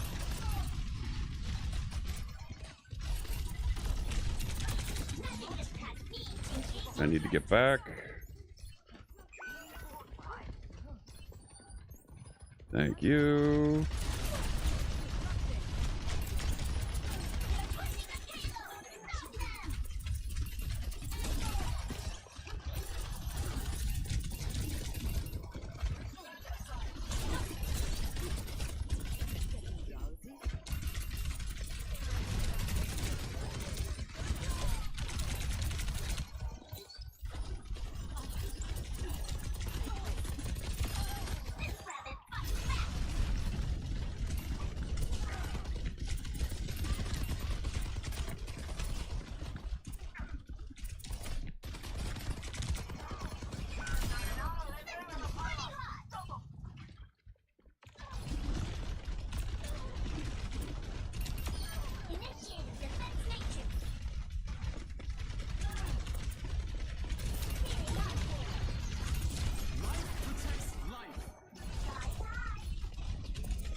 Bye-bye. 2 for Tuesday. 사고칠 준비된 사람. Initiating defense matrix.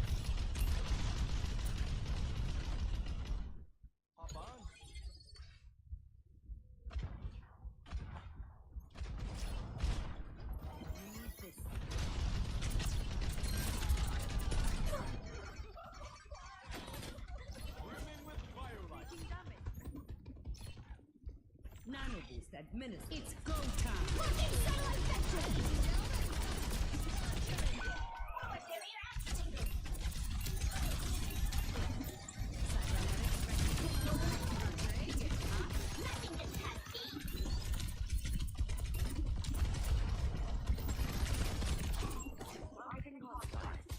Neutralizing projectile.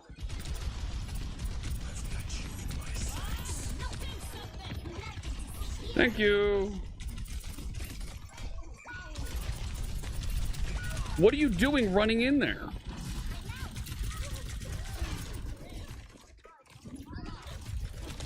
Nope.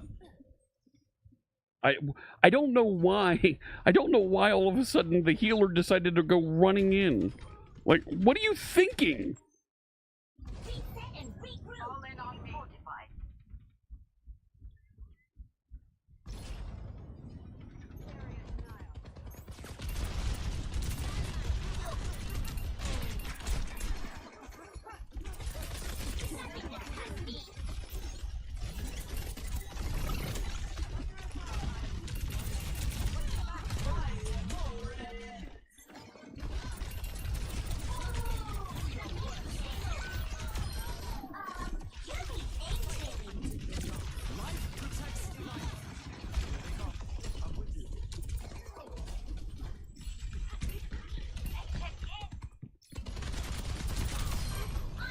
No more soldier.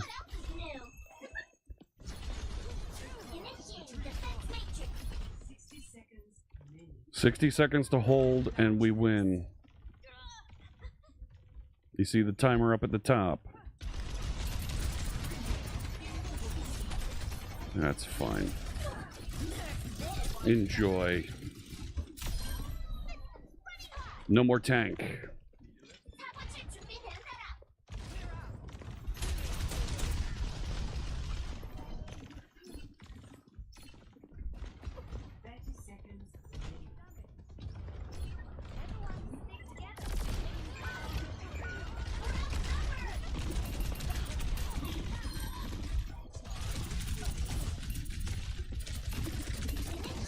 You're gonna try and beat me with my own character?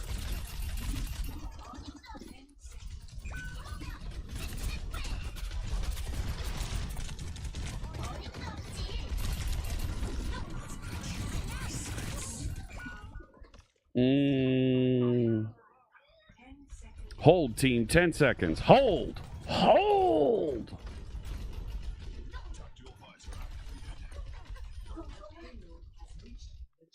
No, they didn't hold.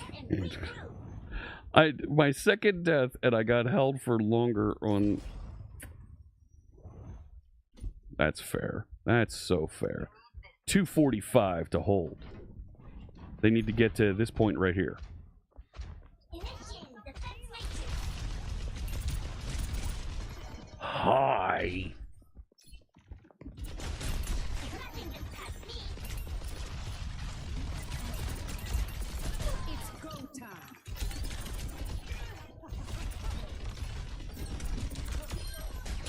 See you later, healer. Yeah! Nice life grip.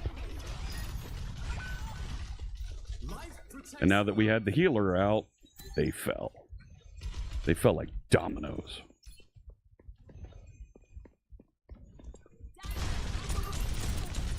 Initiating defense matrix.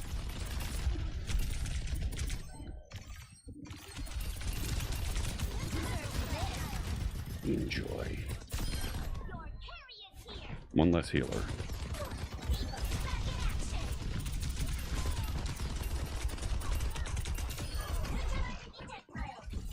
Projectile.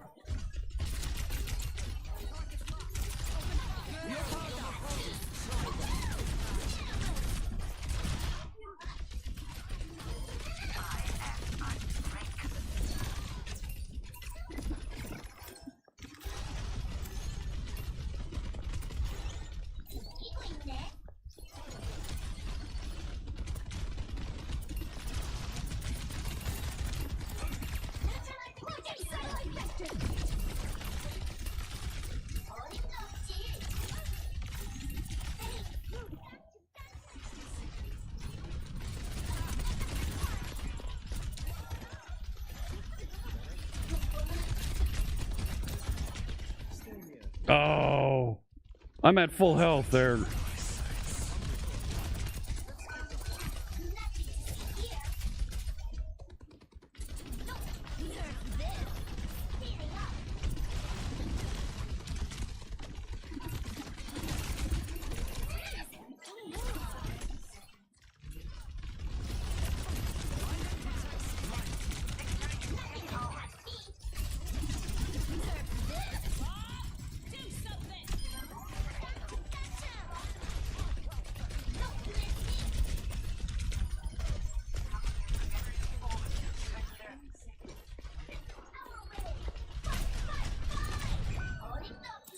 Where'd she go?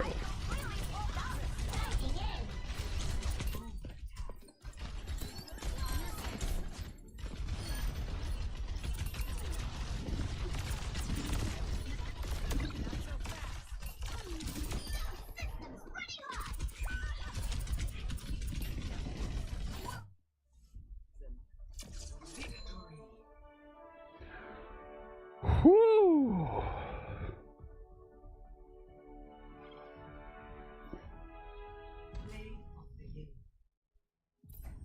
That Life Weaver was great.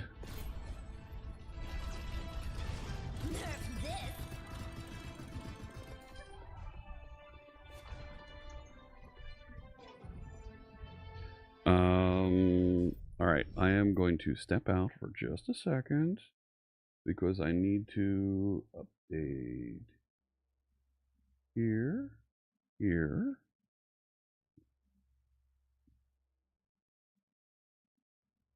And I should change, I didn't want a clip, but whatever. Change category. There we go. I think there's drops with Overwatch right now. No, they're not. Tomorrow there's drops. So, how you doing there, Trash1337? Welcome. So I'm 1-1 so far. Do I keep going on? I could do competitive.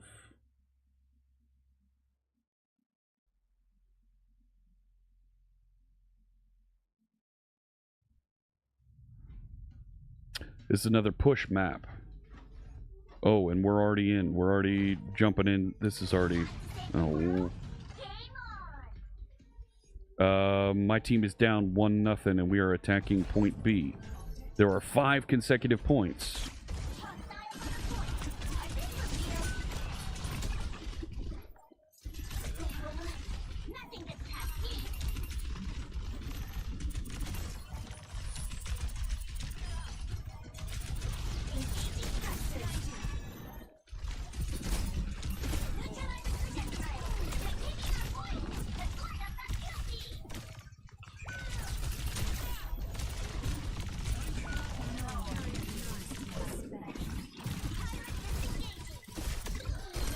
Nope. Well, I got a kill in there and an assist. Let's see what we can pull down here.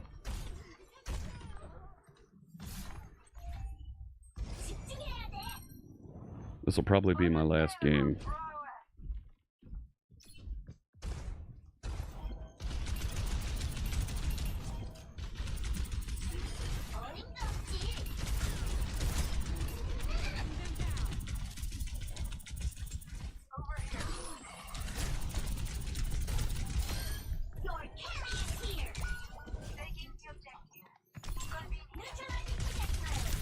Oh, come on! Where the heck did the rest of the team go? They're gone.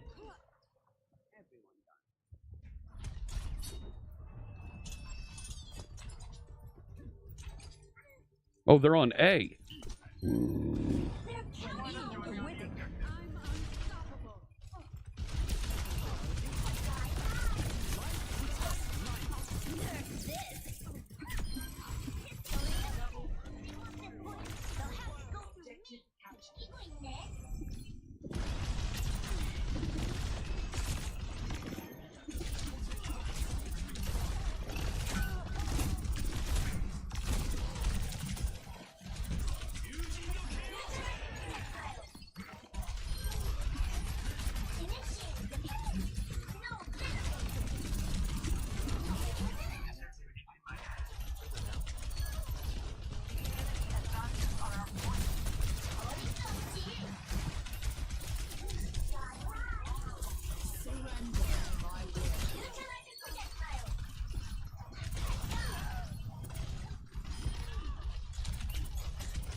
Where the heck did that hog go? There he is.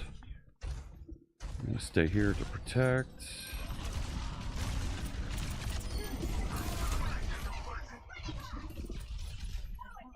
Okay. C. So we gotta head down here into the middle. No one can resist my style.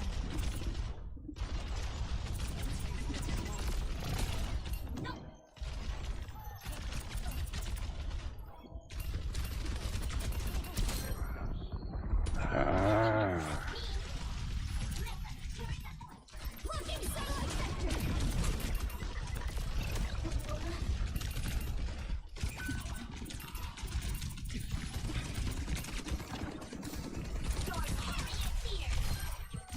No! Initializing system.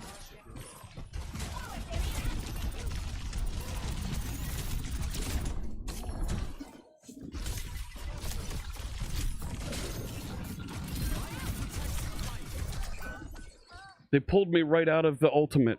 Pulled me right out of my ultimate as I was dropping it. Jeez! Ugh!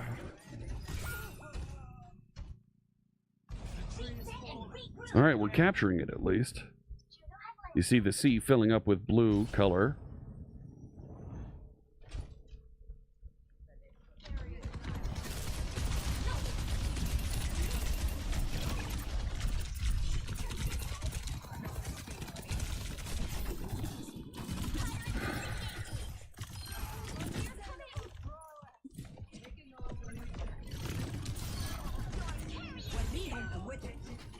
Alright, we got C.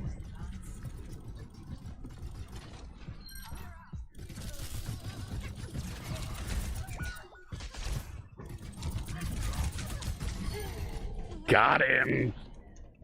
Oh, the Widow got him. 3-2, we're leading now. You see the pips up at the top of the screen. What was that?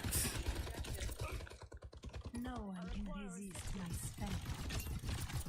Surrender to my will.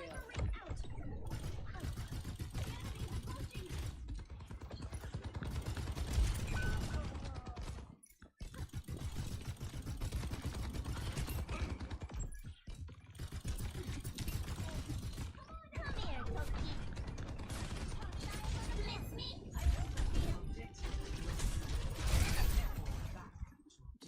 This ends. Alright, now we gotta fall back to C.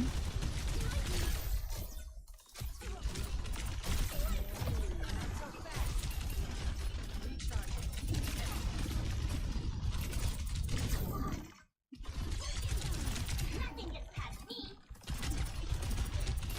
Initiating defense matrix. Got him.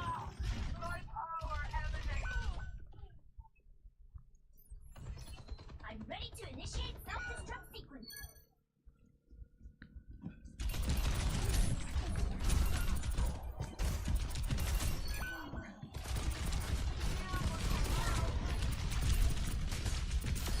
I'm on fire! What else is new?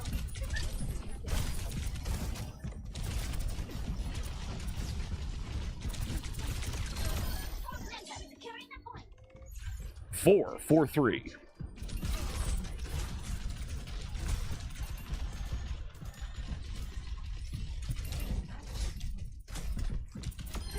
Hard countered. Engaging thrusters. Match point on B. Gotta go, gotta go. If we capture it, we win. Eagling net. I am holding. Nothing gets past me. Nerf this. Mega securing the point. Neutralizing projectile. Are you kidding? Nope, there's too many of them.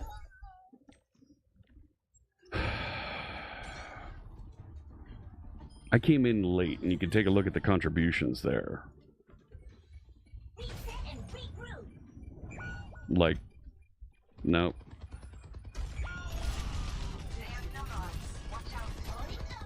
No one can resist my spell.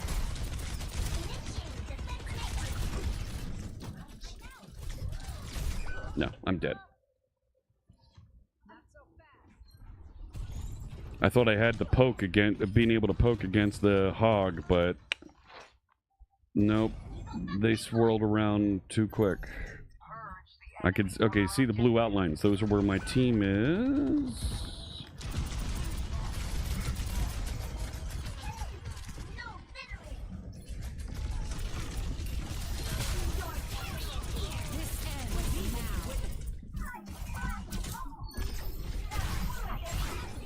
What the heck? I gotta do something to get in there and hit him. Come on. Come on, team. I see other folks in there.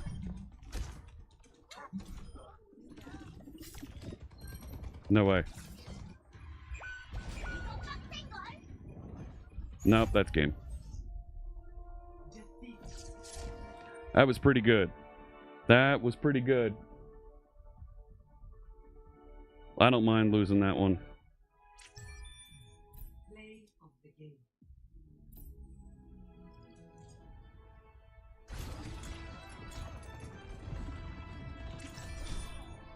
But yeah, look at how I picked up stuff there. Not bad. Did I get the next level? Nope.